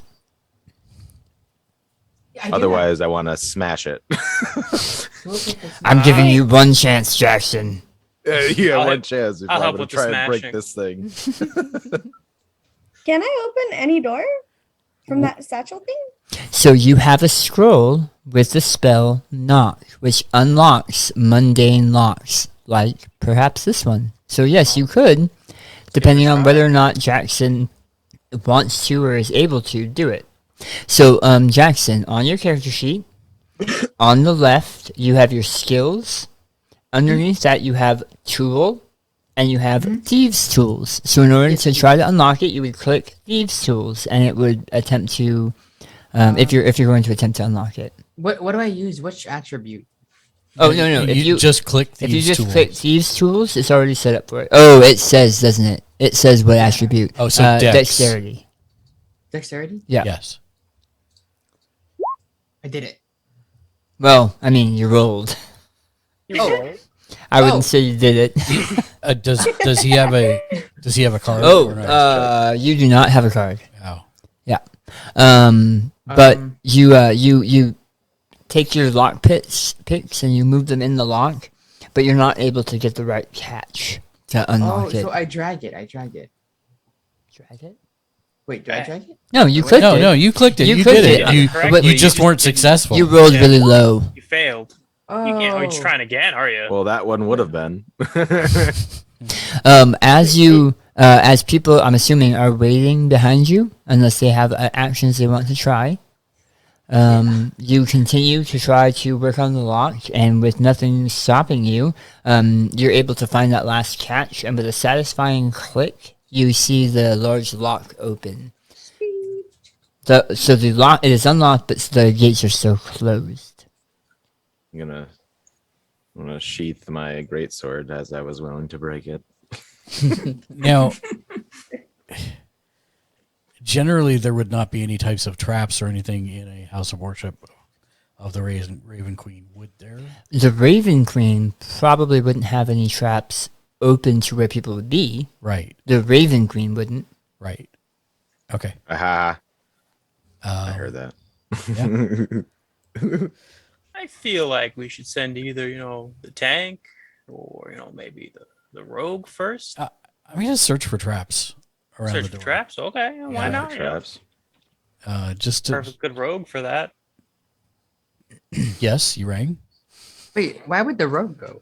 So, two things. Rogues are usually pretty good at a couple things. Disarming traps, spotting traps, and doing picklocks or pickpocketing. Things like that are usually a rogue's eminent domain. Both have some training in this area, but so do you, Jackson, with Right. the disabling traps and trying to find traps. Do either mages, Bree and Daisy, do they have anything of that sort, like magical wise, to be able to detect things like that, or is that more so just Jag at this point? So so there is if the trap was magical and Percy cast detect magic and was focusing on that area, they might be able to see a magical trap.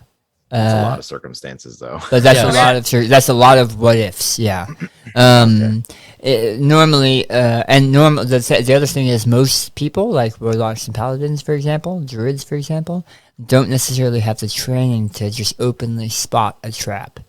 Do you want perception or So, investigation? I would like investigations from you and Jackson, if Jackson's looking for traps, as you peer through the gates into the opening and seeing if the gates are trapped. Huge. Both of you roll really well.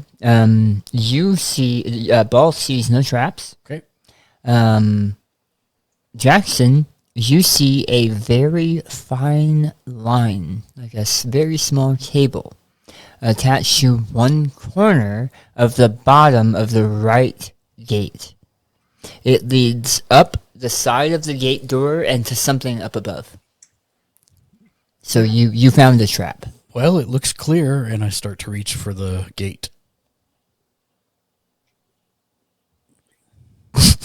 Wait, He's just gonna let him hit He's that letting you trap. reach it. wait. He's just gonna let him hit it. Fine Not by me. Well, that's paperwork, yeah. Did you end up opening it? No. Well, it's up to you. Are you stopping him in You time? gonna do anything? I mean, You gonna say anything? Only you know the information you know. Right. imagine though. That'd be funny. No, no, don't open it. You have your hand on the gate and it starts to screech as you pull on it, but you only pull on it like a centimeter before Jackson stops you. Sweet, good. What's There wrong? is a trap. There is? Yes, there's a. Okay, can I? Okay, I'm pointing out the line, and it goes. I'm showing you. As you see it, it Showing is it. like a hair thin. A hair thing. Yeah, Right. it's like a cable that's as thin as a hair running up the back of the right gate. Well played, Jackson. Thank you. All right, I- no problem. Now we shall cut it. No, I'm just joking. Can I spit on the door? What happened? What was that? Can I spit Yeah. on the door? You can. Spit on the door. Are you using acid breath, your breath weapon? Ooh. So, are you just doing the gate itself? Are you trying to set off the trap? What are you attempting? Spit on the door. Just the regular door itself. See what happens. So as you breathe in, and there's a burbling sound, because it's acid, right? Mm-hmm. As you breathe in, there's like a burbling, corrosive, smoky sound that is coming from your chest. You open your mouth, and it almost the fog, acid fog, kind of dribbles out of your mouth and runs towards the door, clinging to the door, to the gate a moment as the can you roll damage for me on your breath weapon? How do I? If it's not, it might be an attack in your attack grouping, I or don't see it. As so an attack if you grouping. if you look I at your only see character, it in the breath weapon thing. yeah, how much is it Oh, okay. in your breath weapon feature? 1d10. So if you go over to the dice on the left, Hold on.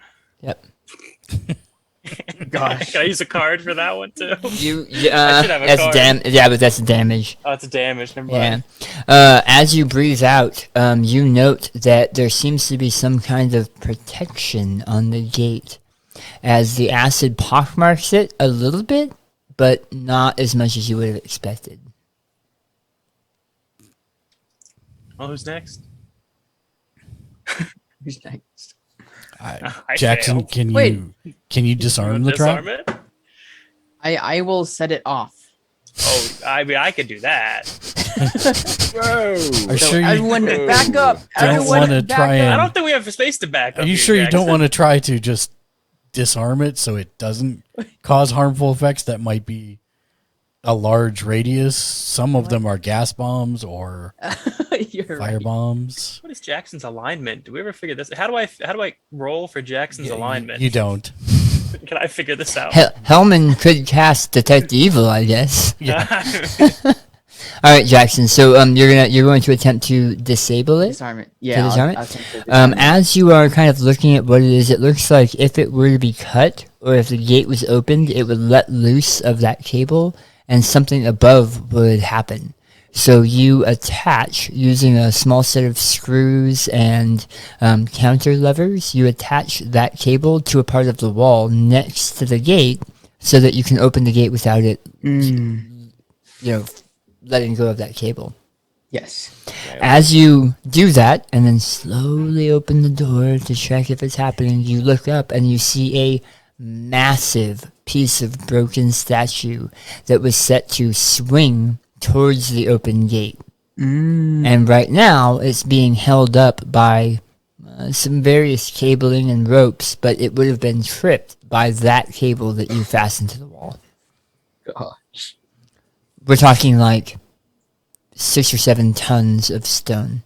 Gigantic statue, broken statue. So the gate is now open. Past the gate, you see a room. So there's light outside, but you note that there's nothing lit inside.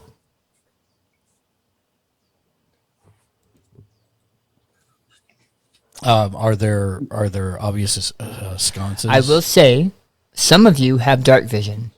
Yes, I do. Who would that be? That would be I do. the elves. I think the half elf. I don't know about the I don't think I dragonborn. do. I know the humans don't. Yeah, I don't think the dragonborn does either. So the elves Darkness.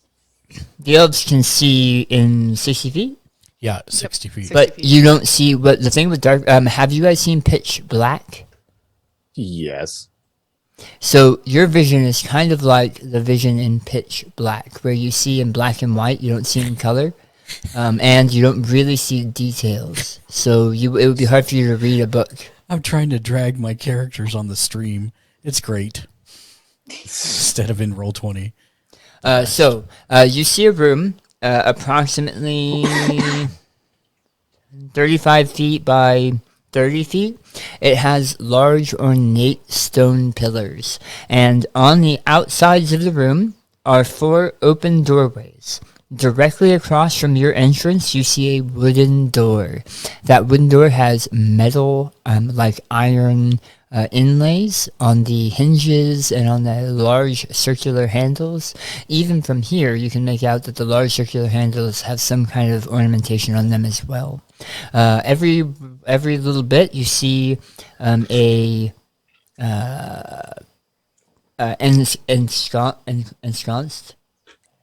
ensconced torch. Yes. Like a torch that's fastened to the wall, but it's not lit. And just inside the door, to the left and the right, you see small fountains, like little fountain areas where you can wash your hands. Do you see them to the left and the right inside the room? This ceiling is about 20 feet high, and water is dribbling from the roof down to these small fountains. So it's just barely dribbling. At one point, you assumed that this water was clean and clear.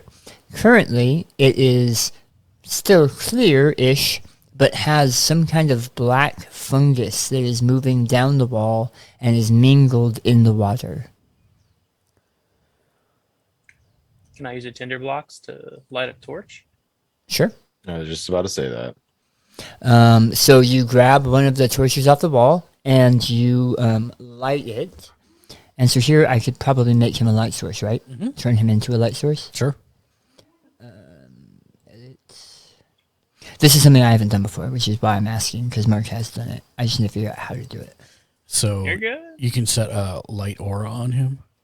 A light aura? Yeah. How do I do that? I think I can do it. Hold on. How big do you want it to be? Like 15, 20 feet. 20 feet?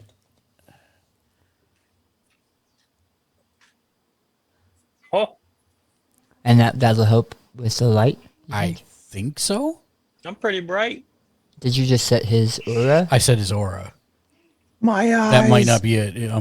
Because I can't get to the character sheet from here. Oh, no. Sorry, turn that off. Will do. Stand by. I found it. Okay, good. Torches are bright light or low light? They're bright light. Okay. Bright light. They're bright light 20, low light 10, I think. 20. Well, it would be the opposite. It would be bright light 10, low light 20. If it was 10 and 20. Because you're going to have low light further out than you're going to have bright light. Oh, well, then it would be... Maybe 20 and 30? I didn't think it was 30. I just put it at 30. And You would put low light at 30? No, I'd put bright light at 30. Really? Bright light is here. Yeah. Low light is further out. I don't know. It's going to produce less light the further away you get. I'd just say try it, see what happens. That's fair. I'm going to give that 10. I'm going to give this 20.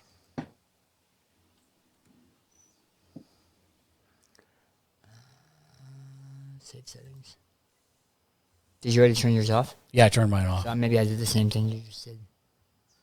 It's if you click this thing on the thing, it should not be in the character sheet, but there should be a Dynamic lighting? dynamic lighting section. Yeah. Yeah, and it's down below. And I changed the... Okay. The part that's getting me is the I thought the pillars would be blocking line of sight, Yeah, they should. But they're Oh, not. they're not. They're not marked as, so it's not going to. but the walls do. But the wall should. Yes. So if I reveal this first room, then it should. I theoretically, yeah. Hi, Rocket. One of my puppies has escaped. Yep. And I'll reveal this one to see. Oh. I don't know why it's not. I don't know working either. right. All right. So anyway, I'm going to reveal things as you guys see them. As you make your way into this room, this large room, what we're going to say is, those of you without dark vision, the area that you're seeing covered by yellow is the area you guys see perfectly. You're going to have disadvantage looking at things outside that circle. You see to the left over here. Yep, wrong button. Boop. Over here, you see a kind of an empty, smallish room. There's a large stone slab, and on it are what looks like maybe some pieces of scrap cloth. There's a candle laying on its side on the ground. Just opposite, kind of in a darkened room because the light isn't really over there. It looks like that's a room where somebody might have slept at some point, and there's random stuff kind of sitting in the room, left over from a bygone era. On the other side of the room with the stone slab, there's a closed door. There's also 2 more openings in this room, just further south. Here and here, and a door, which is here.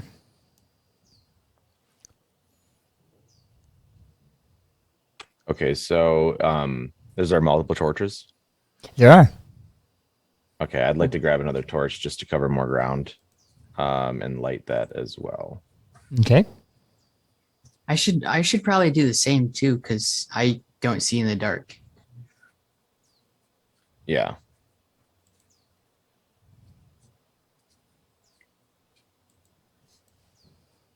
So all the humans have torches.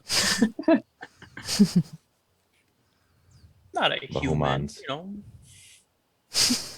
Yeah, that was we don't know if that was that's true. racist, smart. That's true. Why don't you? Oh, is it, no. Why aren't you doing light now? Hold on. There's too much light in me already. I am too bright. I am the star.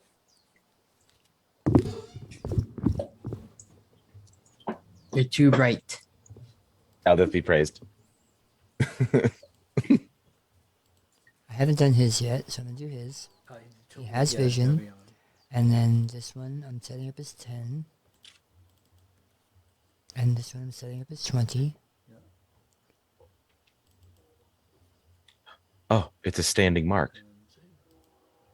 Yeah. But he's not producing light, and he's not producing light. Oh, that's sick. When you Only- moved, Only. Jackson's inside of a pillar. Well, I'm gonna see if this one I set something different. Vision, yeah. There can only be light for one. 10. Tailoring I'm the the story, torch. there's only one torch. I am the torch. I carry the light for all. Quite a big bubble. It's pronounced buble. Oh, my bad. Quite a big buble. Buble.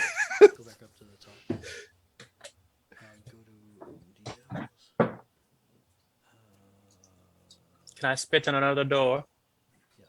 Whenever we figure the light. Oh, is that his aura? Did you set? But I set it to 0, so But you set an aura, right? did, but then I turned it off. Jackson, you can't sit still. 20-foot aura. So change it back to 0. I'm looking for anything. I mean, I might as well give all of them an aura, right? Yeah, that works. I'm gonna give all of you an aura. 1 second. Jag set off every trap in the room. You wanna know what's funny? I'm trying to click him so that I can give him the information, but he keeps moving. I knew that was what was happening. I got Oh helmet. wait, Okay. I got it. Yay! I want to spit on this door over here. So you keep moving around the room. Is that really what you're doing? I kind of need to know. Oh, yeah, I'm looking at every nook and cranny of this building. Oh Okay. my gosh. Mine is blue. Auras are going crazy. I'm blue. How about you? All right. So as you are looking throughout, you see, because you guys are moving about the room, you can see that there were at one time other signs that this was ravens and kind of feather-like patterns, wind-like patterns, and they've all been scratched out. Scratched out. Yeah. Like purposely scratched out. Like purposefully defaced. It's a Nice. new room. All right, so you see 3 of these kind of like holdover rooms. So they're Look like rooms, prison but cells. they don't have doors. So it was probably more like when people traveled from far off to stay at this temple, it was a place where they could stay near the door and keep their stuff. Can I spit on this big door at the front? This, here? You sure can. Why are you spitting? Why not? I failed the last one. Might as well roll again. What did I roll for the last one? I'm just The gonna D10. stay in the 1d10? middle of the room.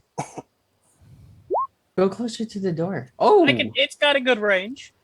As you get out the way. breathe acid onto the door, it kind of, especially the wood goes first and starts boiling and kind of burning. You see black acid marks spread a little bit, especially right in the center.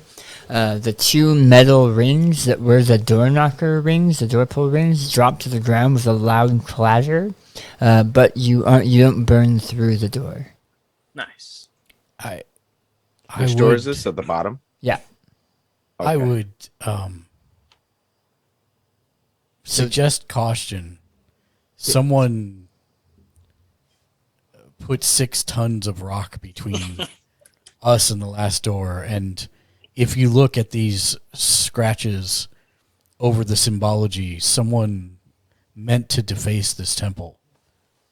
It looks like a temple to the Raven Queen. I don't know what kind of traps we may find in here yet. Hey, Jackson, you want to go search for traps in the next room? Oh gosh. So there's a You'd be door able to to peer through the door. there's a door to the south. There's also a door to the west. I'm gonna go into this door I'm closest to, but before I go in, I'm just kind of looking around a little bit around the doorway. So there actually isn't a door there. That's just a room, right? It has like Doorway. an open archway. Okay, Yeah, I'm so- still looking at it. Yeah, so it looks like it has a bed. This one has an empty bottle of wine, a teapot, some dishes, kind of just sitting out like somebody had left them out. The one above has some miscellaneous items like a bolt of cloth and some buttons and half a sack. So they seem mostly empty. How do you utilize their features and traits? Are those just things that you can utilize Just use them. in Yeah. general? Yes. Yeah. So those are like special abilities that you have because of your race or because of your class Or what you're holding on to, right? or what you're holding on to. Yeah. So, for having a background of being a hermit, I have one called Discovery. Would that have use? I feel like the way it's described seems like it helps you like see it things say? you wouldn't otherwise see. Can you click it? Yeah.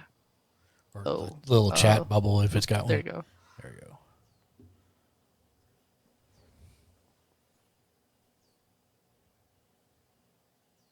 It's kind of broad in the way it's explained, so I wasn't sure how useful it could be.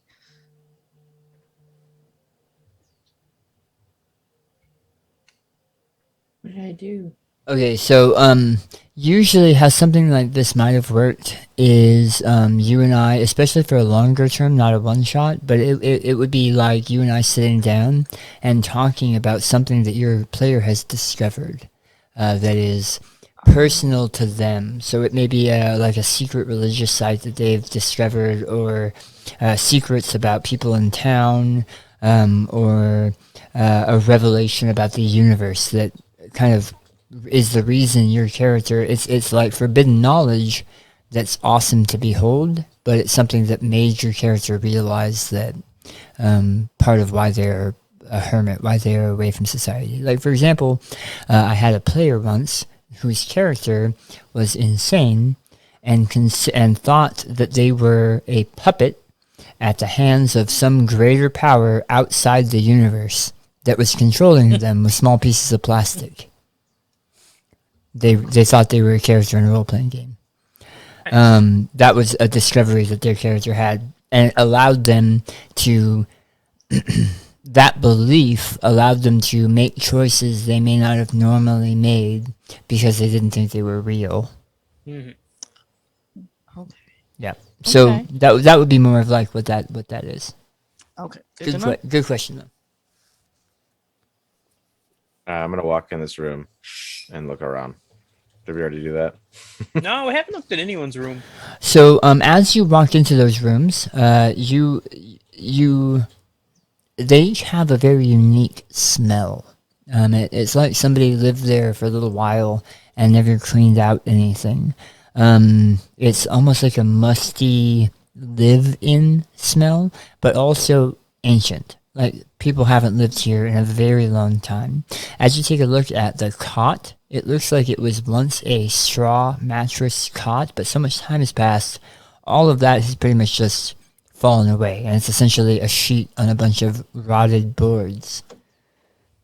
Can I see through it? It's so rotted. I can already see underneath it. You can see some areas where there's spaces between the slats, but the cot is tall enough that even walking into the room with a torch, you could see underneath it. And so you can see that it's fairly empty. The room to the north, like I said, has a bolt of ancient cloth. As you poke at it, it falls apart. There's half a sack, as in a sack that is only half of it. There's a tea set, a broken tea set, and some dishes in the one that you're in, Hellman. Garmin Durax, this one is the only clean room. It's still rotted away, and the bed is still just boards and a very worn sheet, but no, there's nothing left there. And Bella, as you are standing in that room, the room with the additional door, you see that there are imprints on the stone, as if a body could be laid there in a specific placement. It's kind of strange.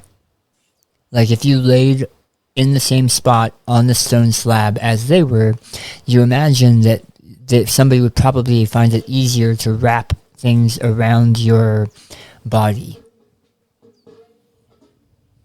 Wrap bandages or something like that.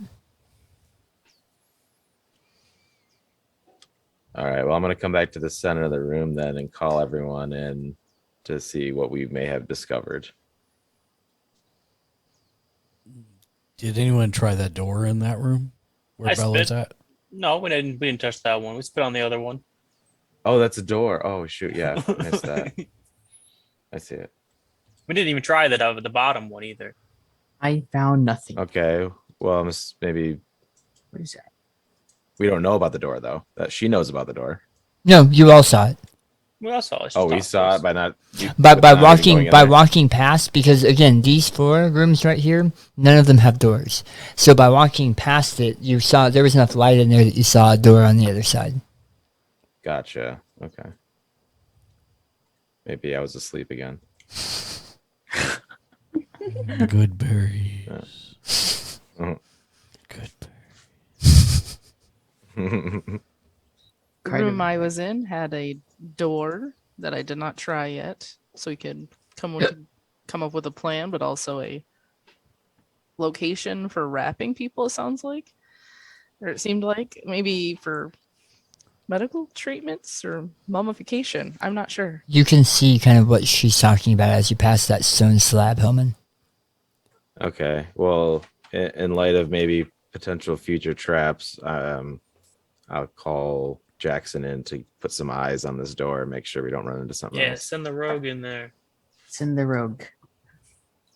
Send the rogue. Oh, let me. Yeah. Okay. There we So, go. how Excuse do me. I- Excuse me.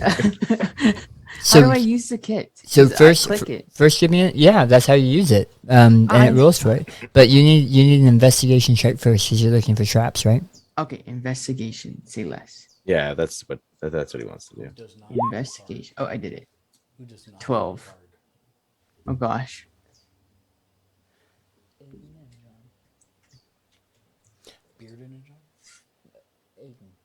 Oh, Hayden and John got it. I know I'm out of cards. Yeah. Okay. You do not find any traps on the door, but as you are taking a look at it, it is locked. It is locked. Yep. So shall I try lockpicking it? Sure. I mean, you could also come investigate the other door. Yeah. Yeah, let's do that too. Let's go do that first. You want to do that first? Yeah, let's do that first. He's running back and forth All right. between the two doors. Excuse me, Hold on, guys. I'll be right back. Got a dash ability. It's cool. All right. Just carrying a Gonna- torch. Hellman looks around, confused. Investigation. Shall I investigate it once again? Another one. And another one. Where is it? Ooh. That's much better. He gave a card to Jag 20. Sneaker. He gave a card to Jag Sneaker. Jag sneaker. Jag Sneaker. And you have a card. Okay. All right. You don't seem to find any traps on this door, not that you can see from the side anyway. While there are no obvious locks, it does appear locked. Nice. I can keep spinning on it. I keep spinning. All right. Are you gonna go back up and try to Yep, pick lock We're the? going. Yeah, we're going back to the other one. Well, I've grown impatient, so Hellman's gonna try his shoulder.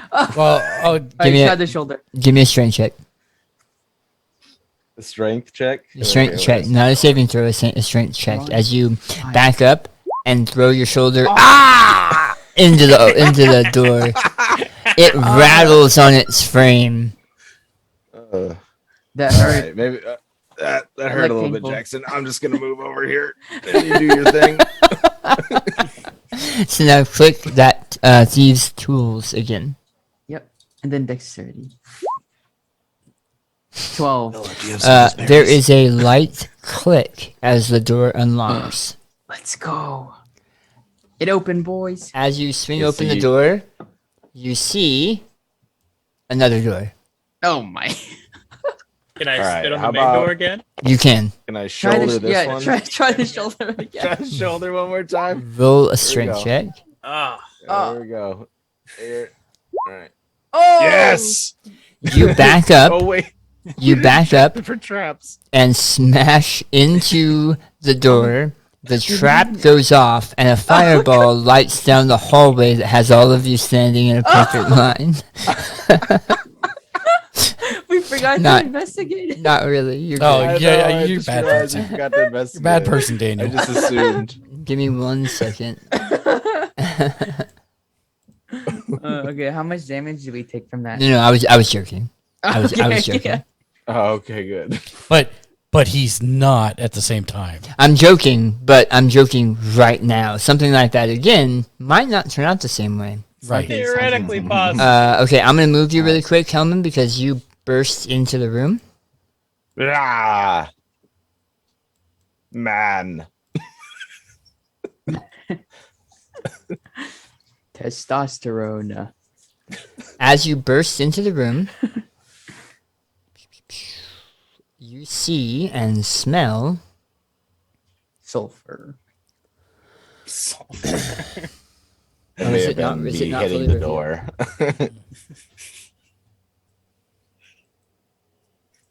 I like how he just disappeared into the void. It's kind of nice. It's gone. Oh, Ooh, oh, you see essentially what looks like a body preparation center.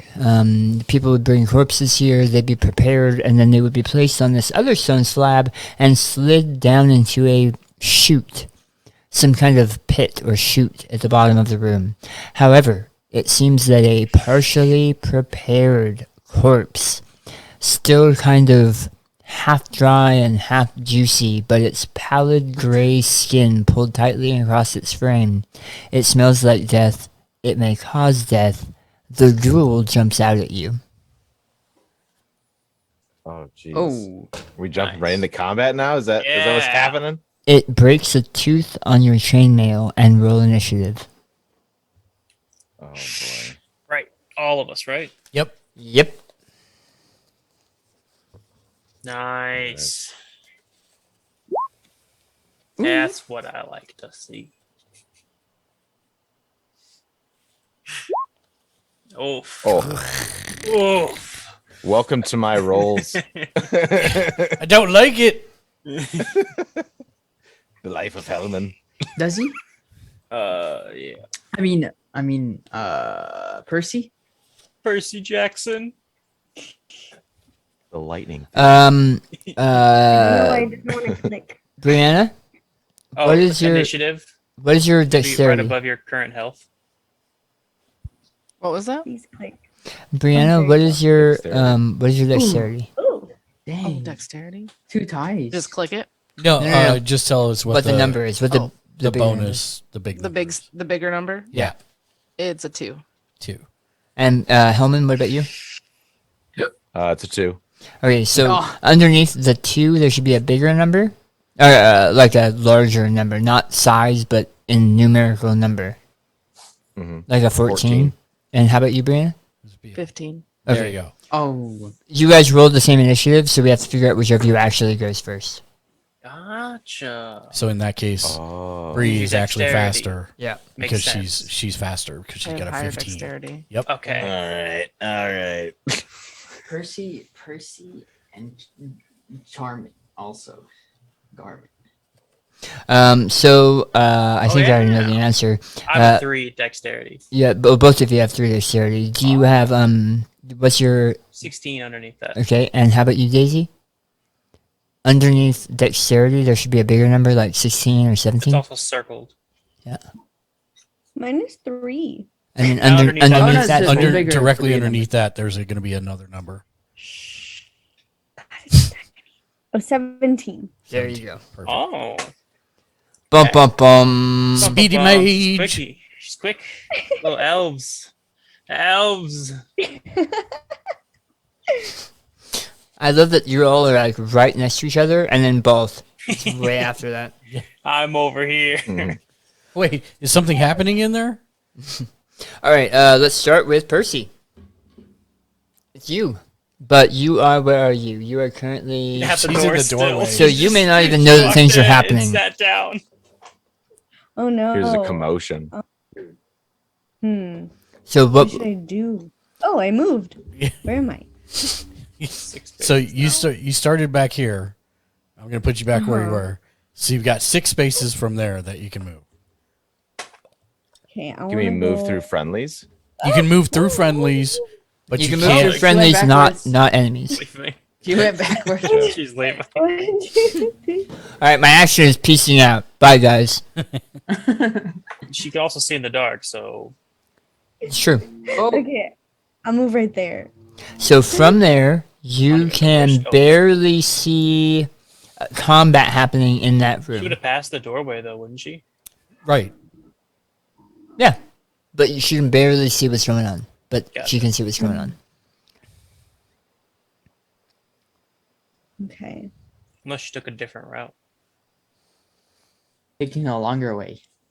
You can, like Mark was saying, you can move through friendlies. You can move through If your she friends. goes all the way and then goes through Balf and Bella and then ends up in the same spot, she would pass the doorway and see everything that goes on. Yeah. Or she go in the hallway. Yeah. So, do you want to cast a spell? Are you good where you are? Let's do sleepy spell for them. Oh. For that person over there. That's attack Hellman. I think it works on. Yeah, isn't Yeah, that a hopefully the radius? person isn't She Hellman. would It's a know. radius. Yeah. So- I don't need to sleep. So anymore. just as an FYI, because again, I know that Daisy the player has not played this, but Percy the spellcaster would know this. Sleep spells do not work on undead. Nice. Oh. So like skeletons and ghouls Oh, and so stuff it like is that. undead. Yeah, You try magic missile. yeah, Yeah. that Yeah, you could yeah. do. And it wouldn't Straight miss. down the hallway, And it wouldn't miss, so you definitely And you just hit him straight. Yeah, you just you might hit Hellman too. No, Oh, magic no. missile automatically hits its target. Perfect. Okay, Even I'll do better. a magic. Through missile. Hellman. Through Hellman. Yeah. Past Through helmet. Hellman. Past through helmet. all of us. Through us. It's going so fast it phases through us. I mean, you've got that Mayo midsection. It'll just go right through. It's fine. Yeah, it'll Oh, be man. fine. It's Yeah, just fill it's with berries. not that important. a double door. Hellman's filled with a berry aioli. Yo, that sounds good. Ew. It's amazing. 3 Ah, damage. 3 damage? All right. 3. As again, stripes of ribbons of brightly colored arrows fly from your fingertips, circle around all of your teammates, and strike the ghoul at its distance. Ooh. Garmin, it's you. My turn, yes? Mm-hmm. Okay, so I can just move up here and then do the Arcane Blast. Eldritch Blast. Uh-huh. Yeah. Ooh, Yeah, 8. actually, stand by. I thought that before, Matt, and you're absolutely right. Daisy, click magic missile 2 more times, please. Oh, is it a 3 cast? It's 3. It's 3 of them. That's kind of what I thought, but I Yeah. wasn't sure about this game. There you go. Dang. 12 total. So 3, 9 6, total. 9. 9. Yeah. Damn. Ooh, Tuffy. pretty cool. Sorry. That's pain. I was thinking the same thing. No, you're good, Matt. I was thinking the same thing, and then I was like, that didn't look right. But then, yeah. Let me check something real quick. I did check the 1, 2, 4, 2 plus 1. She did roll a 2 each It of does the say you can create each of the 3 glowing times, darts. Yeah, each dart hits a creature. and she's rolled 2 every single time. I wonder why it would do that. I don't know why it would do that. It's very strange. Because normally it'll do all 3, but for whatever reason, maybe it's because you can choose how many you want to do. I guess. When you click that, does it ask you? No. No, it just rolls the one. So you need to understand this is in no way your fault. Yeah, not your fault at all. It was something we weren't seeing that we should have picked up on. Yeah. That last time you cast it, you would have done more damage. Yep. So I apologize. Okay, so yeah, you do 9 damage and it dies. Oh, great. Okay, cool. Yeah. So there's no need for the Eldritch Blast. Can save sweet. your Well, blast. it re-dies. It dies again. It unlives. It is vaporized. It Nice. re-deads. It re-deads. It Re-deads. redeads. 3 dead. Do we need to separate the head to make it official? It's Or- a ghoul, not a zombie. I think we should make it That's not a official. thing. Okay. That's not a Let's thing. make sure. Yeah, Take okay. off the But I head. guess you should cut the head off. That's vampires. Okay. I'll do it. They all are great. This isn't I- even me. I like thinking that Garmin knows that has no effect, but he's trying to get Hellman to do it anyway. Go ahead. Cut it off. Cut off the head, then put a The stake group in it. seems to want the head off. So now that you are in there, Hellman Trust, give me a perception check. Oh. Let's see. How Fighters I are can known do for here. those. Yeah, very perceptive. Especially Oh, wow. wow. He's like, I see He's never everything. Fighters are I known woke for up that. from Well, I'll my show you. nap. Yeah, I'm up for my nap. He's finally, he's been sleeping the whole I'm awake now. More Thing jumped out at me. I'm awake. It's Yeah, How but good of Given you to 6 show berries. The Hellman berries are Trust. finally working. And the berries are finally working. Hellman Trust. It's quiet, but from the chute you hear. Eh. It's echoing up the chute. Can I look down the chute and see you if I can see can. anything? But as you bend to look down the chute, it gets you. No, I'm just kidding. The torchlight. You're holding the torch kind of down into the chute, and you see a smooth stone chute that goes down to infinity, as far as you can tell. And you see to the edge of your vision, and a chute goes past it. You win. So Is that just because of the light source not being able to reach it, or being my eyes? both, Or spit down the both. chute. can I If drop you the if you torch then? if you had a Crap. Yeah, I guess you can. Yeah, done it first. then I we hadn't- drop I mean, the there's torch. like 3 of us with torches. I I hadn't- can drop. I hadn't considered that, but That's yes. amazing. You hear as it lights on fire, and you see a lit ghoul halfway down halfway down the chute, and it collapses with another one halfway down the chute. They both light on fire and continue sliding down the chute. Bearden, you just made my favorite noise that I ever hear, which is Daniel not accounting for something. It doesn't happen very often, actually. I would have thought that'd be pretty high up on the list, like dropping the torch down the chute. Like it's easy. You'd be surprised how So many no, movies. yeah. Yeah. So, yeah, but We have that 3 torches. Technically, this is Okay. like 10 my that inventory. does not happen as often as you might think. I've had people drop magic down chutes and pits and stuff. I mean, I could spit down there still. Sure. It has a range, though. Remember that your spit has Yeah, a I know. range.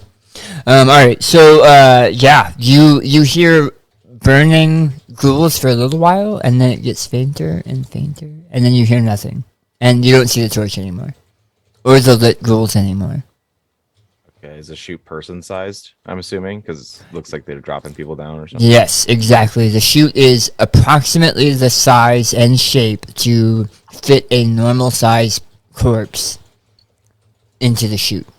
Did we ever cut All right, the head off Jackson, the get other down corpse? there. Throw me in there. Jackson, I'm you're ready. next. Here we go. I'm ready. There's another door also. Jackson's so, Jackson, you so don't have to go eager. down He's like, put me in, hole. coach.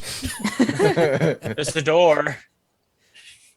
That's that door. Is that a door right there? Is that a The window? door down here at the bottom. That is a window. Hey, isn't this a chute? Here. Right there, Okay. like right, almost right there. You're not sure where the light is coming from, but it is a That's window. That's a good point. Maybe we should look around first before he just toss you down there like a rag doll. It was my turn, so I'm gonna go ahead and move down Put here. me to in, the coach. Door. I got this. I'm ready. I'm ready. Oh wow.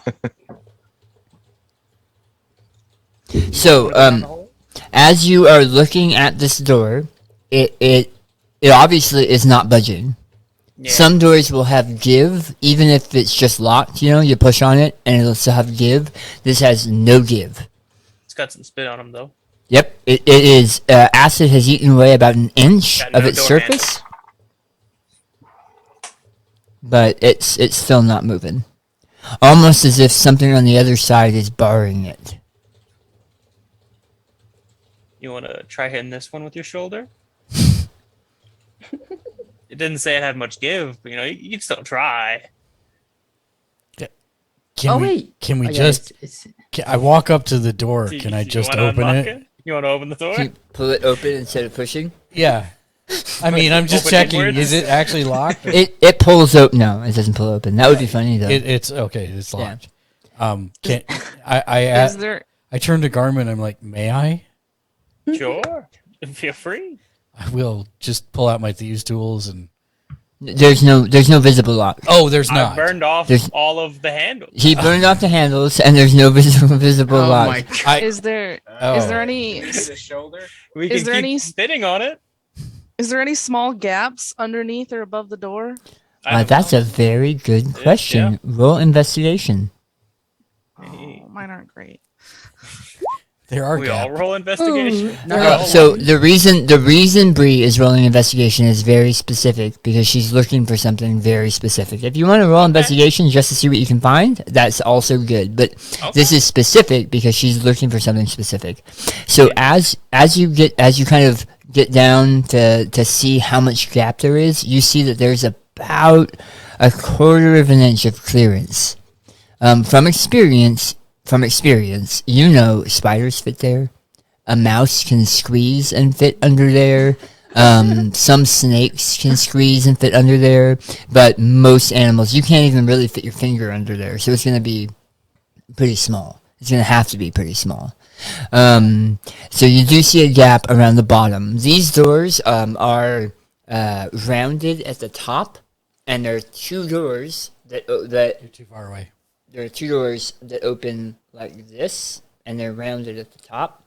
There's that like half-inch gap at the bottom, but there's no visible locks, and it's like tight. It's pushed tight.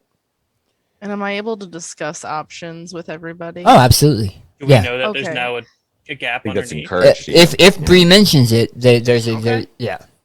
Okay, so because my thought is because I can try to go under this door as a small insect spider would be pretty easy, but also with the tunnel that we left that we potentially could have gone down. Like an owl has night vision; it could fly down there, but you don't know what direction we're wanting to go. But there's a chance that it could not go great either way. So I might get trapped somewhere. I don't know, but what gamble would be worth taking? Can I see under that gap in the door if I get down to the ground? No, because it's so thin and close to the ground, it's a bad angle. Okay. Can I suggest something? So I have a pet mouse, and I have awakened mind, so I can read its mind. So I could send the mouse through the door, know what's on the other side. Correct? So your mouse is a pet, not really a familiar. So it would know what's on the other side of the door. But then awakened mind is a Oh. ability that I can read its mind and know what it. Oh, yep. Sure enough, you could do that as well. So I could send it on the other side. It comes back through, and then I can read its mind and figure out what's on the other side of the door. Yes, sacrifice the mouse. Well, it's not sacrificing him. He comes back to me. He's my pet. He goes Maybe. over. He learns what's on the Maybe. inside. Yeah, He wait, comes but back. it's I read its mind, and then I know what's on the other side of the door. I And can't do anything about getting through the door, but I know what's on the other side. And would I be able to fly in as like an owl with night vision into like the body shoot The hole, yeah. place and then bring it back without issue? Or like how does that These play are out? questions. How do we know the mouse comes back? And how do I know yeah. I come back? I mean, I would say that Garmin's mouse is a pet mouse that has potentially been trained a little bit, but like if it it would sees go a through giant owl swooping at it, more And than there could be a likely circumstance that it dies on the other side of the wall. it's not going to go willingly because it's not Well, like it's If it sees an owl on that Because side. my thought of is the owl going where that zombie thing was in that area, which is completely. I mean, I get yeah. unless it She's meets up talking in a the middle. different area. Like he scouts with his mouse and under this door we're in front of, and then I scout Splitting off back into in the other groups. location. got you. Or I can just open the door with my spell thing. The Well, scroll. eh, You should, I you think should we've try discussed that. there's no. Yeah, well, the door's gone. yeah, we It should just hurt, do that. though. Because I have. But if I we can actually open need any to go door. through the door and it's locked from the other side as well, then it might be better just to open the door. Did someone call a shoulder? Don't we want to know what's on the other side of the door? The shoulder, I don't know if it'll work on this. Let's just get this going here. Hold on. If we all hit it enough times. Well, Hey, yeah. yeah. I really like this idea. Okay. Which one? You should mine? all run into the No, door use it. as hard as Oh. possible and Okay. soften yourselves up for whatever's on the other side. That's what I think you should do. Yeah, we can try I that. run and just hit the door then? Can that be All my... at the same time. I think Mark's dying right now. Unlikely heroes. Wanted to send the rat first. So you know, the I'm funny fine part with it. is this is actually a trope in D&D. It's you present the party with a locked door and then the party just devolves into I hit it. I do this, I do that. So Well, it's before we pretty- even really knew it was a locked door, I just spit on it. So, like, It wasn't locked before. Yeah, it wasn't locked before. Now it's melted shut. Thank you. yeah. Well, I mean, what do we do? So Are we in I- combat phase? Do we I have think turns? I think that everyone has presented all of the options. I Yes. think that is Okay. accurate. Someone I I think think I could, that's- I could think of more, but I don't want to try again. someone should present and I just say I'm doing this. So Oh, I'd I'm love gonna to send my shoulder mouse the through the door. door. I would love to just prove we my go. point right. I'm Shoulder just gonna the door. shoulder the door. Here we go. I'm just Okay. doing it. I'm gonna Did you- shoulder it with him. did you run or are you kind of just next to it pushing on it? I want to run and shoulder the door with him. Okay. Jesus. So what's There going to you happen go. is Ah! here's how this is going to happen because it's an assisted roll, which we haven't really done yet a lot of times. One of you will decide who's making the roll, and that roll will be done with advantage. What's your strength at? What's the roll? It's gonna be a strength roll, correct? I got Yeah. I'm at 15 strength. Okay, it's gonna be I'm gonna assist you, so that's gonna be So then you will roll, Brandon, with advantage on your strength check.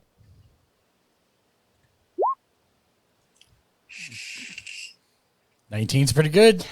You both smash into the door. You hear a slight cracking sound from the other side of the door, and then something else hits the door from the other side. Whoa. so it's fighting back. You The did door? roll well enough not to hurt yourself hitting the door, so good job on that. So now I'm sending my Yes. rat underneath the door. That's the next step I am taking. I want to know what's on the inside of the door. I mean, we heard a crack. Well, it's either coming back or it's not.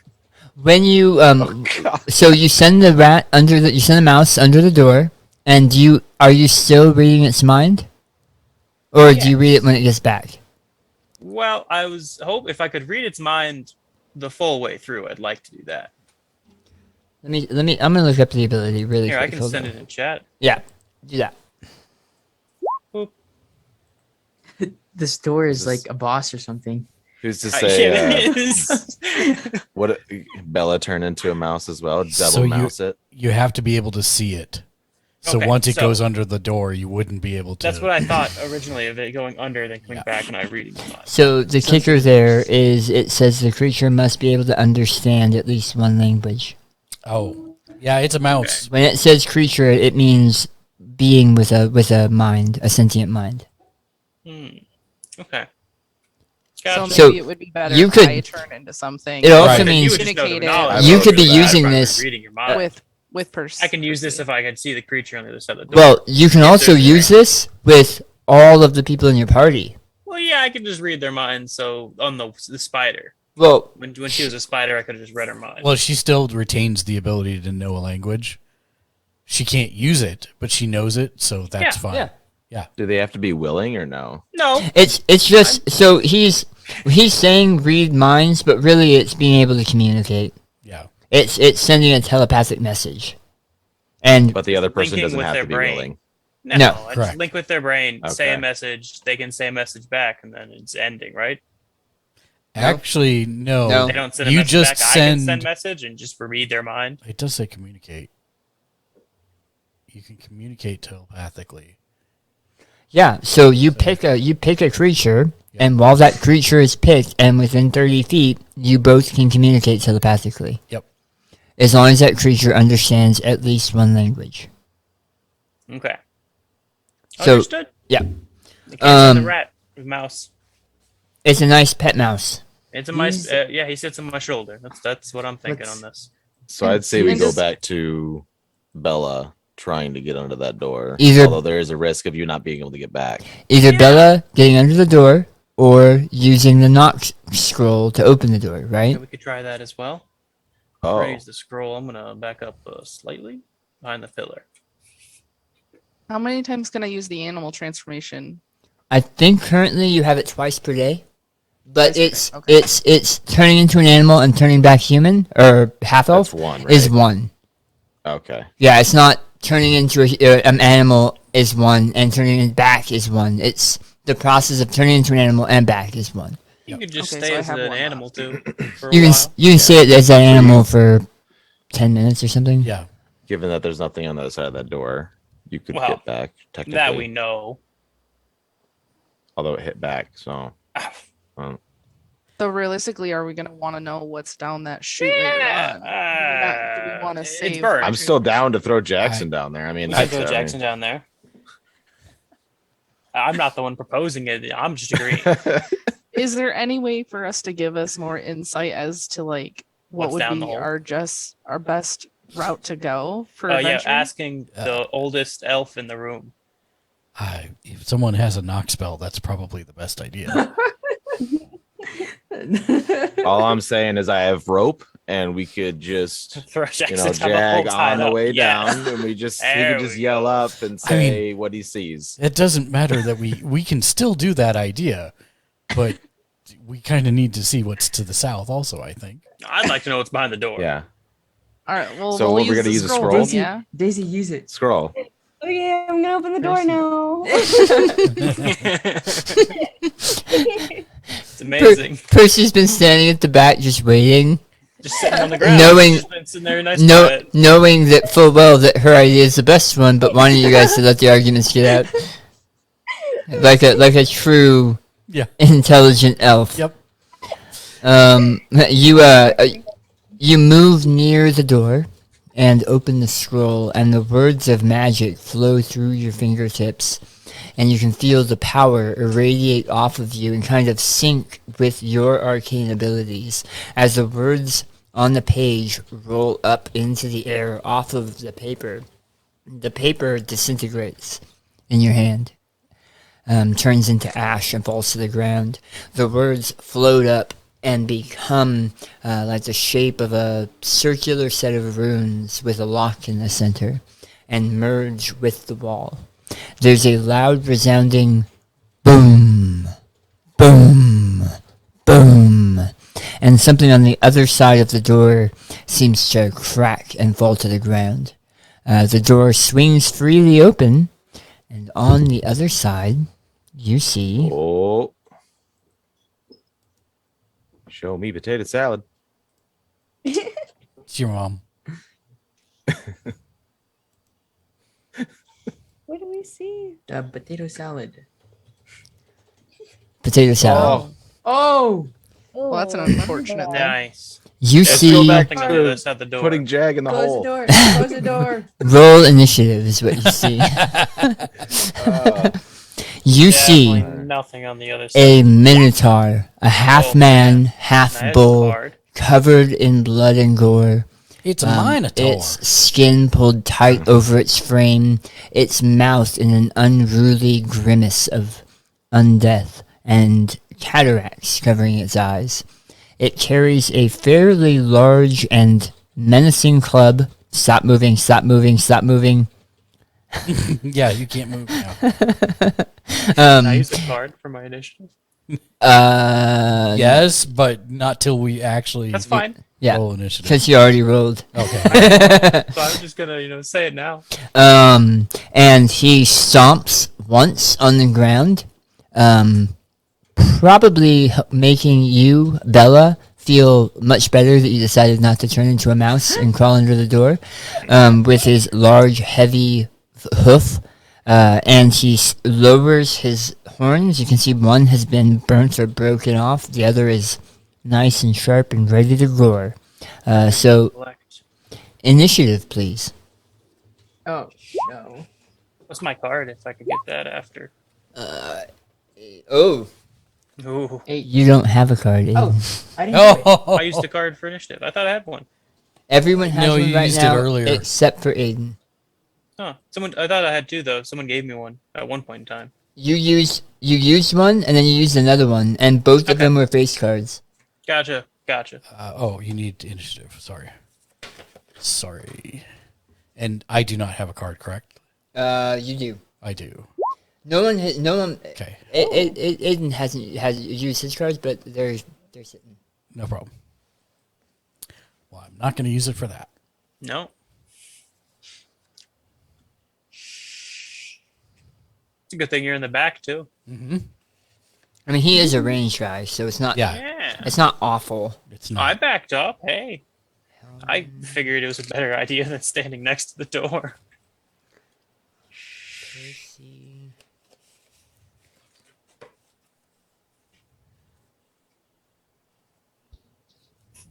Does the circle around the Minotaur mean he's very strong? That because That it's a means very he's large a 2 photo. by 2 foe, yeah.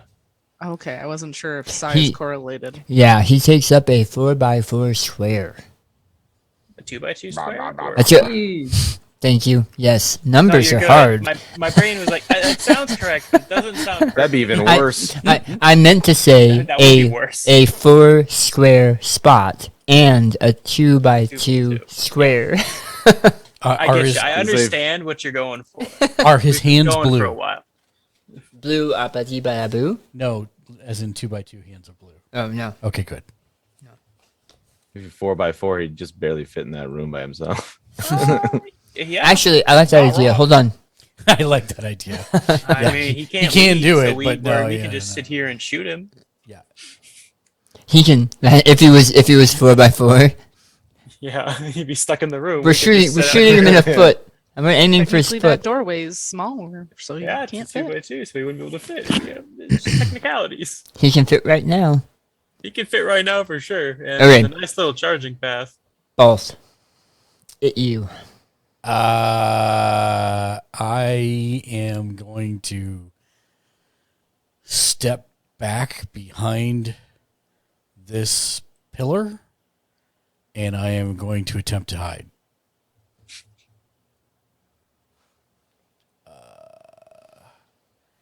I need core for that. Stealth. You mean with the special rogue action? No, I don't. I'm only level 1.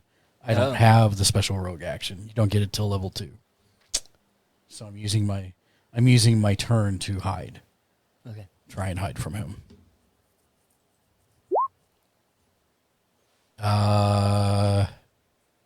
Yeah, I'm gonna hope that's good enough.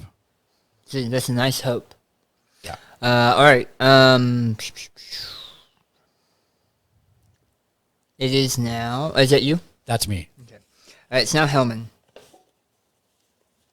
All right. I'm gonna move 1, 2, 3. Block the caster from taking a little bit of damage.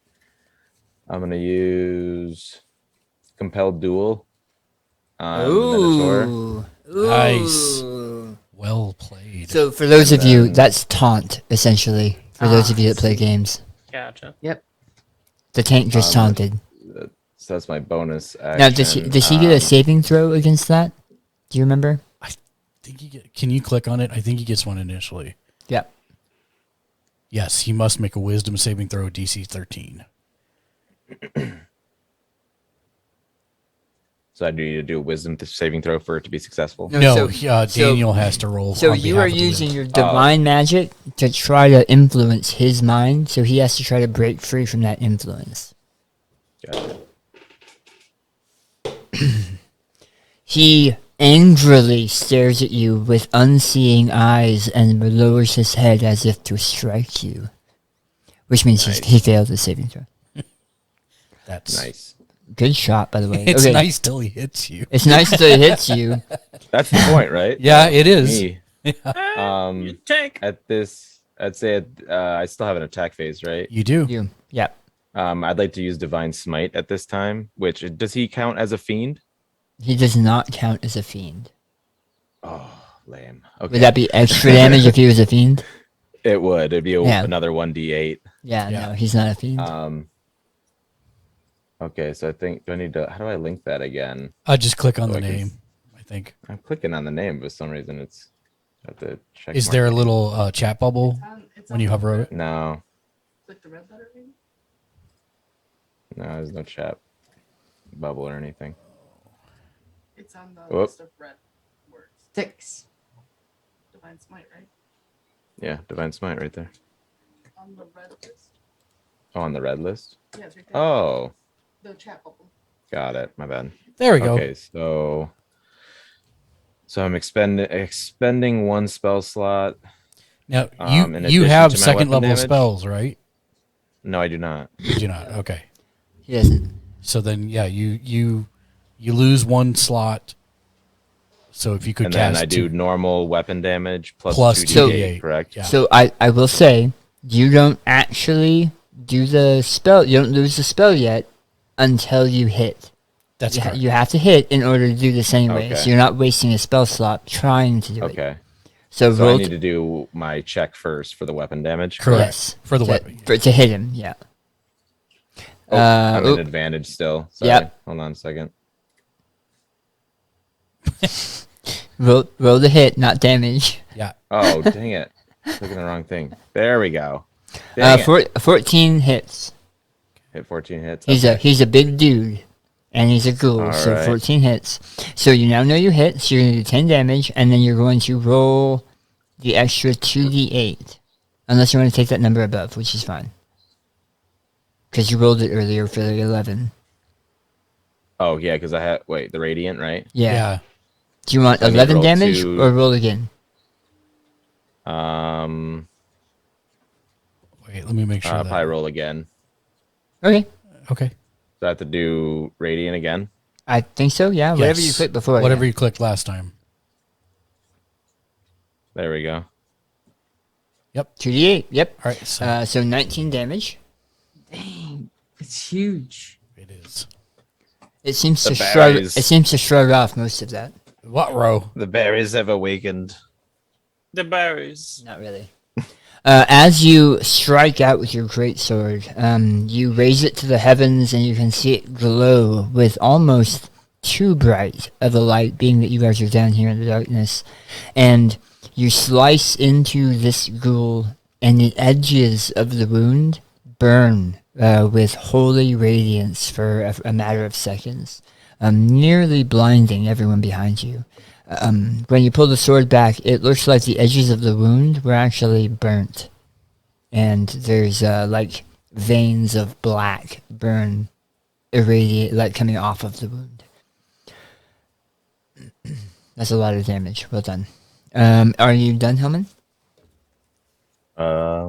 Yeah, I think that's all I can do. Okay. Percy. Let me see what I can do. Can I launch the missile thing? You have what five spell slots, right? And you used one, so you're down to 4. Oh. So you can totally use. My suggestion would probably be to move first, though. Mm-hmm. Okay. Um, So what's the range on that spell? The magic missile? Yeah. Like 120 feet. I know I was trying to. Oh, sorry. That's okay. What range is that on that magic missile? oh, I don't know. I can't. It's like stuck. There we go. I can't. Like. There you go. Okay. You got Is it. it moving? Okay. 1, 2, 3. Okay, I'll check right now. Oh, why Oh. did you go back? Yeah, you went back. Here, I got it. I did? Yeah, I got it. No, you're okay. You're okay. Yeah, I think it's because my laptop's really hot, so everything's moving really slow. Mine. So I'm using an old touchpad my partner had before me. I got the hand-me-down, but it's a like a drawing tablet computer. Yeah. It's also slow and it's also getting warm. So I feel I'm sorry. No, you're good. Okay. And then just click magic missile 3 times. Ooh, ooh, Ooh, nice. Ooh. So nice. The damage. 5 and 8. 8 and 3 is 11. 11 points of force damage. No Why did way. No way. It's still alive. I need it to attack at least once. We're great in combat, but we're not good at opening doors. Yeah, well, that's welcome to D&D. The door haunts us. This Minotaur will pay for what it's done to us.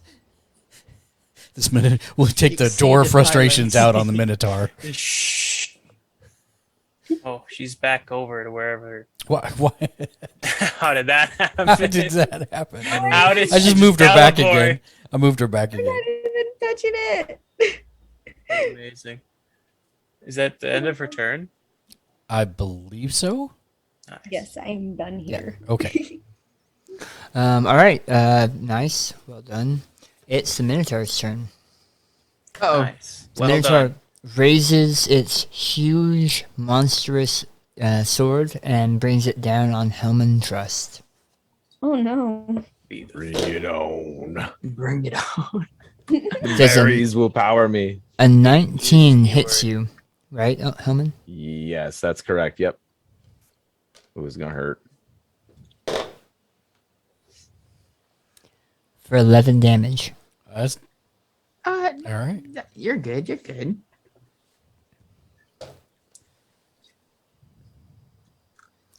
And then it attempts to gore you with its head.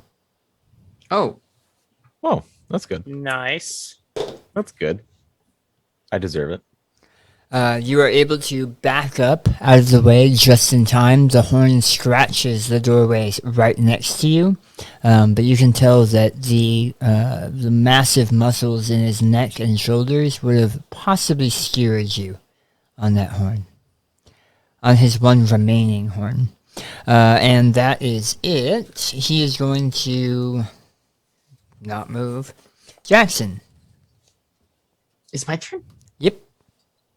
Oh, sweet. So is it possible for me to dash past him, get behind him, then get like an advantage attack, and then go back? So Good. So you already are going to get advantage on the attack because he is engaged with Hellman. All right. Remember we were saying if your And enemy, taunted. yeah, if your and taunted, which Yeah, helps that a lot. too. But if your enemy has a friend right next to him, it means he's distracted, so you're gonna get advantage. Not other people wouldn't, but you will, and you'll also get sneak damage. All right. I'll move up one. Then I'd like to just do a regular attack with the short sword. Okay, So, So- I turn that on advantage, correct? Yes, you do. All right. I go ahead and attack. Oh my. That hits Probably by quite a hits. bit. Yep. Yep. The low roll there would have hit. and then add your sneak attack damage. And I just realized on your hero sheet, there's actually a section that says sneak attack right under your Oh. weapons. I see it. So that Can I use actually that? helps too. Yep. So click that, and that will roll the extra damage. Nothing popped up. I'm clicking it. Hold on. Let me see. I'm gonna be so frustrated. Some things work so amazingly well, and some things are like silly. Huh. Where is Oh, so for that one, you have to click not the name sneak attack, but the 2d6. Oh, there you go. Like you both rolled the exact same thing. We both Nice. rolled 10. And the funny part was, my first one was a 6, and your second one was a 6. So he takes, your damage was 6, so we take 16 additional damage. 16 additional damage. As you slice into him, you are going right across his stomach, and you can see the majority of what was inside him is now hanging on the outside of him. Like on the floor in front of you. There's a wash of non-delicate smells that washes out into the room behind you.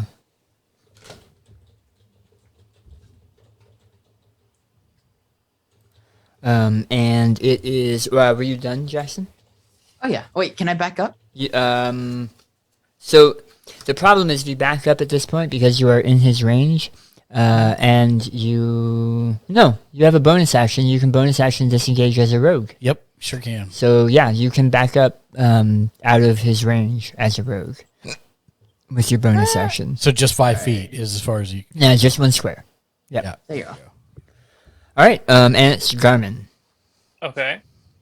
So, can I cast a spell Hex on him and then still do an Eldritch Blast or a So what does Hex say for Repelling the? Blast afterwards? What does Hex say for the God. the type of action that it uses? Is it a bonus action?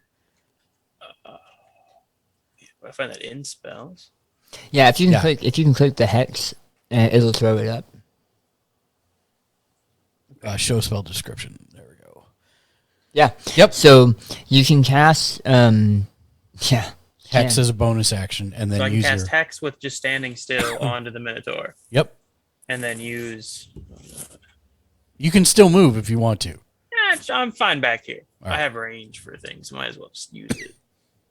And then use the Repelling Blast.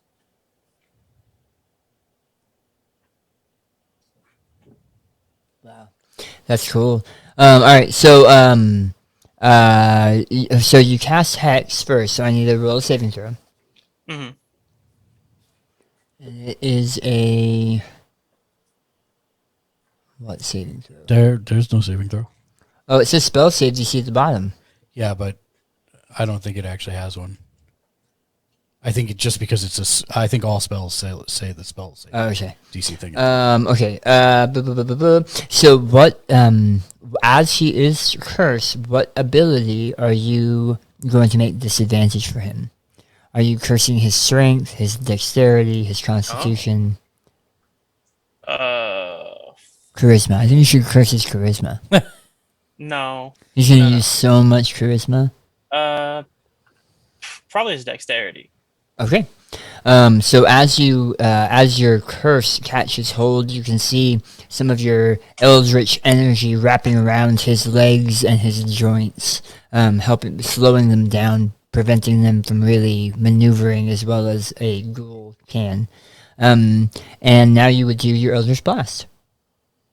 Okay, but I want to do the repelling blast. Right, you're right. So it'll push it back, but it's still just the eldritch blast, right? Right. Okay. 17 hits. So roll damage. Wow, amazing. It's 18. Oh wait, but I also get the plus 1d6. plus 1d6. Correct. That would be that one. Nice, better. Twice as good. Magic missile. Twice I can as push good. back. Wait, so 3 damage? 3 damage. We see Garmin like charge see up. Garmin. He does Yeah. a kamehameha, and then by the time it gets there, it goes bink. I pushed him back. He is- Hellman looks like safer. Yeah. As you forced him back, you can see you forced him back over several broken stone pews. And he is stumbling over himself. You see that whatever energy is keeping him animate, there's not much of it left. And there's less dexterity. He could fall over. That's part of why he's stumbling, but he definitely is not feeling well for an undead. And it is now Bella. Finishing move. Alright.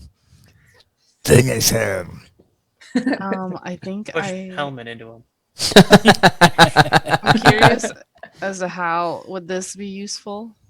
I'm just curious how this plays out. I'd like if we could get some insight on how that works. Okay. Moonbeam. So, I think it's an amazing spell. Right now, I would not use it, but what it does is it creates another zone, like we talked about before, where anything in that smaller zone takes a bit of damage, and anything walking through that zone takes a bit of damage. So, it's really useful to almost lock down entrances and exits for bad guys. Actually, Right. it would be really useful right now. So, that being said, Oh, right. So here's the thing. Yeah, I get it. So the thing that you also want to take into consideration is that's a high level spell for you, and he's been giving us clues that the monster is near death already.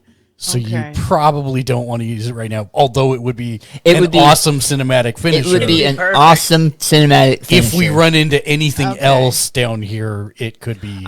I will Way never useful dissuade elsewhere. you. I will never dissuade you from casting a spell that you think will look cool or be fun to cast. However, I don't want you to waste it. Okay. Oh, oops. I didn't mean to click that. Ignore that. Yeah. I stay away from clicking things. Forget it's the other button, not to look at what it does.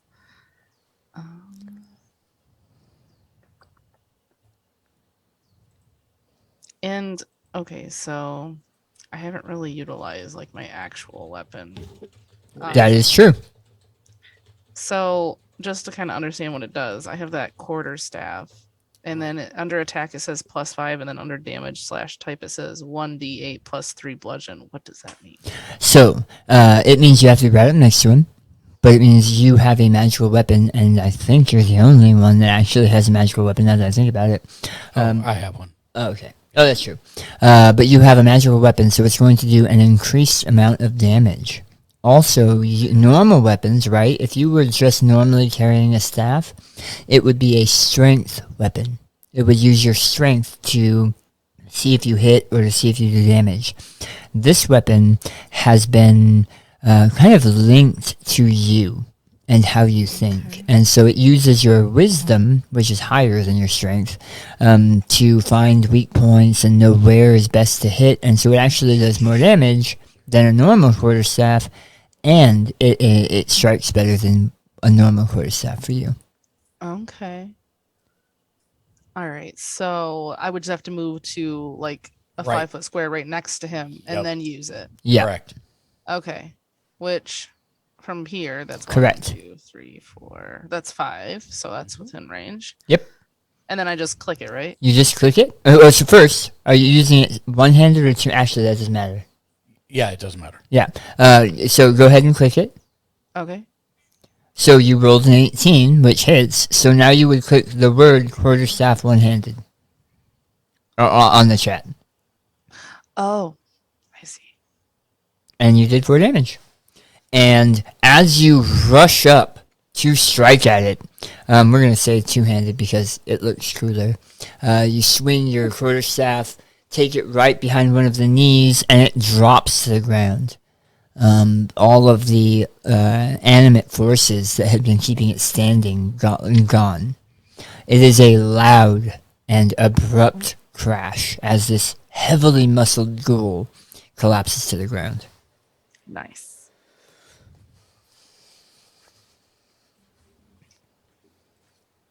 And somewhere in the distance, Barrett screams. Da, da, da, da, da, da, da, da, da. Can't loot into these bodies. Okay, so does his body just like dissolve? It looks like it. No, I just removed it so that you guys can see the room. He's still there. Gotcha. Okay. Remove freely. Would it be best for somebody who has like a high chance of good investigation to check out his body? Generally, that is a good idea. Okay, yeah, I'll Mine's check it out. 0, so Investigation. I wasn't sure if somebody had a higher one. You find a minotaur. You I find tried the this Minotaur. over here. He's kind of gooey.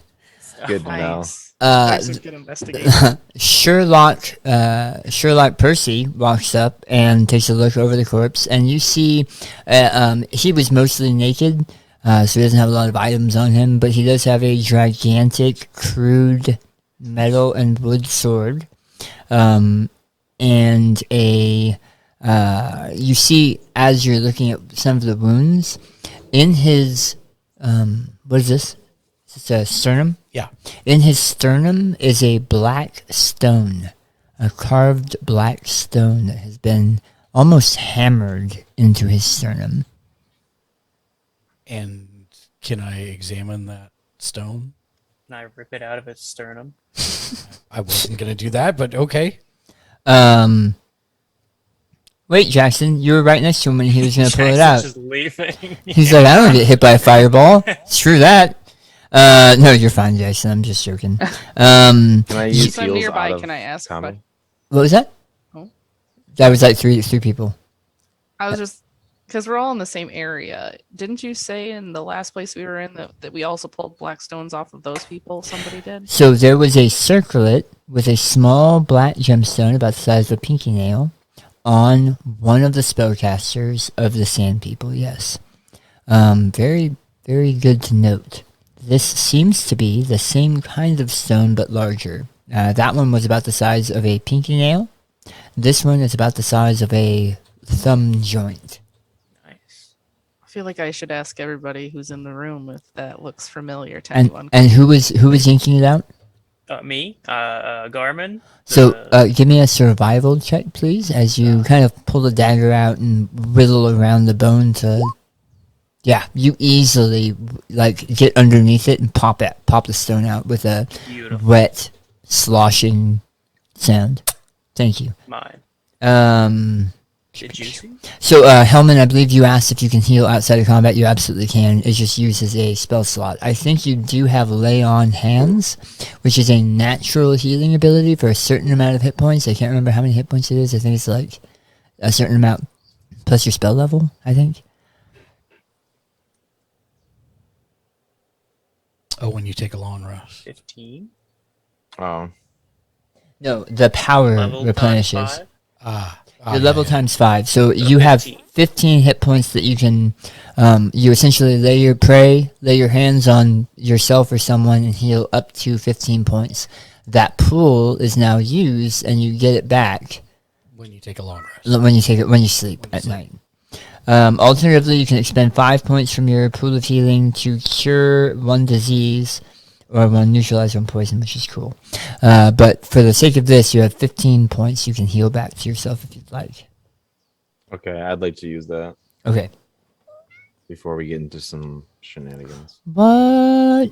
Alright, so, both, Garmin and Jackson have been moving around a lot, like speed demons. Is there a, where would you guys like to check or go next?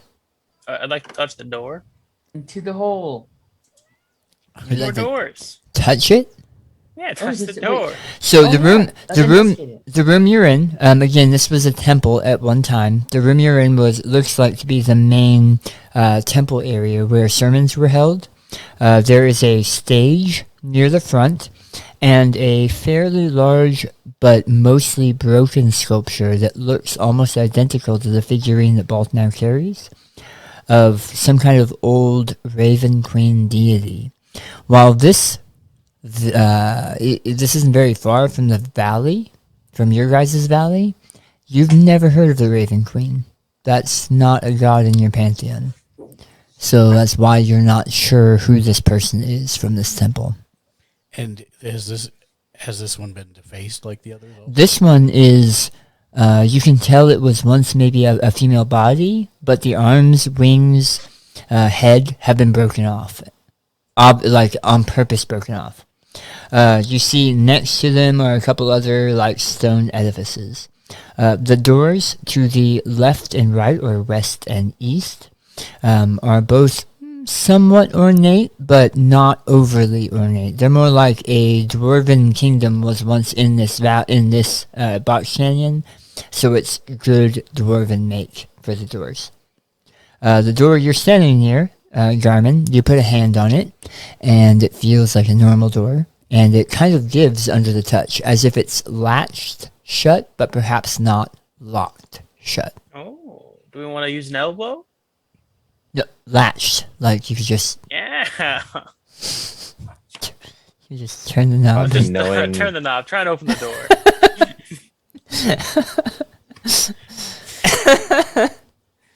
As I you think, go ahead. I was just saying, I think knowing Balf has some connection here because I think he's openly mentioned something about ravens being involved here, the Raven Queen in general.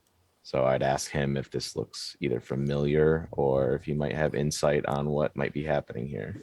It doesn't look familiar. I've never been here before, but this does look vaguely like a Raven Queen temple.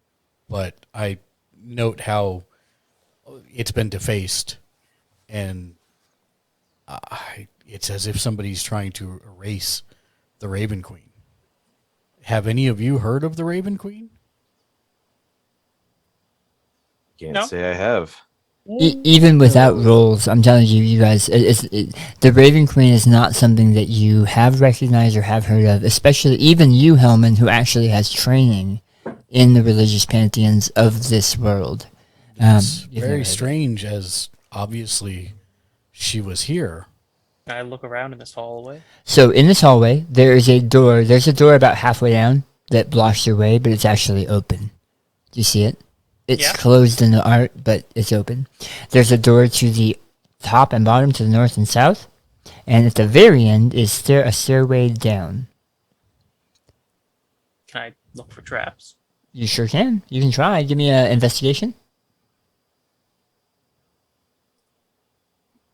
You're fairly certain it's safe. There's nothing here that looks broken or out of place. Okay. The rogue want to go first? Let me lead. Oh, feel free. Wait, the door's open. The first door's open? I know They're the all second open. door's But the first and the second are open. Oh, sweet.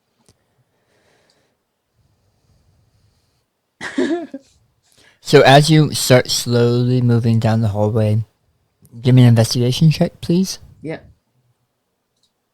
Bam. 13. Yeah, you don't see any any traps or any danger.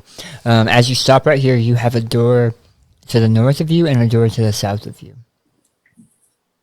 And then stairs. And to the both are west. closed. And then you have stairs down the walkway.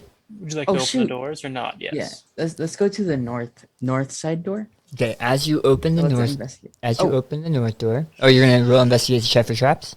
Yeah. Okay, Please. Oh shoot. you're someone fairly else. certain there are no traps. There pretty, are traps. You're pretty sure it's safe. Okay. Go ahead and open it. As you open it, you see a small closet. There's a mop and like a bucket in there. Oh, sweet. Interesting. Nice. All right, let's investigate the bottom door. You're pretty sure it's safe. As a matter of fact, as you place your hand on the door, there's a warmth there. Not a dangerous warmth, but a warmth.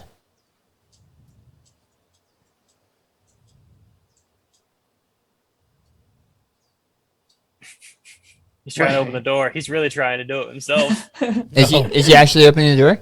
Are you trying to open the door? So as you place your door on the handle, it doesn't move. It doesn't feel like it's locked, but the door itself doesn't open. Like it doesn't turn for you at all. And you get the sense of feeling that that door is not for you. Oh, someone else wanna try try the it. door. Yeah. Someone else try the door.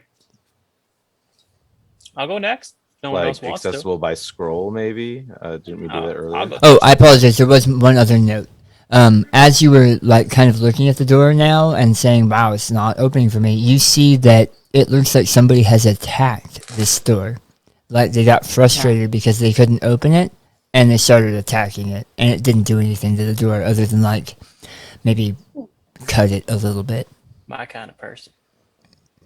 So we need the shoulder. Here, I'll go Or touch the would I door. be able to open Bring it? in the shoulder. Give Can me I a. still use that spell? So The scroll burn. if you remember, the scroll like just like came apart. It fell apart. Oh, yeah. Scrolls One-time scrolls are use. one-time use. Yeah. Okay. Can I try and open the door? Sure. Shoulder it first. So as you place your hand on the doorknob, you feel exactly what Jackson had said. It's warm to the touch, but you get the same kind of feeling that maybe this isn't your door, and it doesn't. The doorknob doesn't move. Okay, who's next? Maybe Balth has got to go for it. Oh, Hellman's next. He just run right for it. All in. Hellman, you feel the same. The door is warm to the touch, and you recognize it as radiant warmth, like divine warmth. Whoa. But you understand it to mean this door is locked to believers, and the believers are not your type of believers. All right, I'm gonna go in the closet then and make room for clearly Both over here. I will attempt to open the door. You feel the same warmth they did. As you reach for the doorknob, it turns half a second before you touch it and swings open. Oh, Ooh. Nice. swung open. Now we You notice the pillage. Halo theme song. The only place you guys have seen that actually has lit candles. There is a statue, a nearly flawless statue that you see before you. You want to describe it? Yeah, so it would be probably about 8.5 feet tall, and it is of a woman draped in black robes with her arms held. I can't see my own self on this. I don't know what I'm capturing here. Oh yeah, nothing. That's why I was like, her arms are kind of held like this. Out in front of her? Out in front of her, but expanded farther than I can show on my camera. Almost like she's extending a wingspan, and black feathers. Well, obviously not feathers, but stonework of feathers cover her, and a raven's beak, almost like headdress. It all goes to the top there, like that. And it's made of some kind of black stone. The candlelight on the edges and on the floor are very obviously magical, and they seem to the dancing flames make the statue seem like it's moving. It's not because it's a statue, but the light almost makes it feel that way. When that door opens, something rushes past all of you to the exit. It blows past you. Anything not nailed down, so like your hair, cloaks, robes kind of ripple in the wind as something flies past you to get outside. Was I able to see what it was at all? It looked like a spectral shadow form of a raven. Okay. I will. Strangely enough, can I get religion checks from everyone except for Boss? Oh. Wow. That's a series of rolls right there. So everyone remembers a god called the Raven Queen. She's one of the old circle of gods. So not something that's been worshipped anytime recently. But you're not sure why you hadn't remembered. Brianna, you Bella specifically remembers when she was coming up as a druid and being taught in the ways of being a druid. She remembers that she was taught that the Raven Queen was one of the goddesses of death, but not like an evil goddess. She helped, almost like how Valkyries were thought to like carry soldiers' spirits to the after.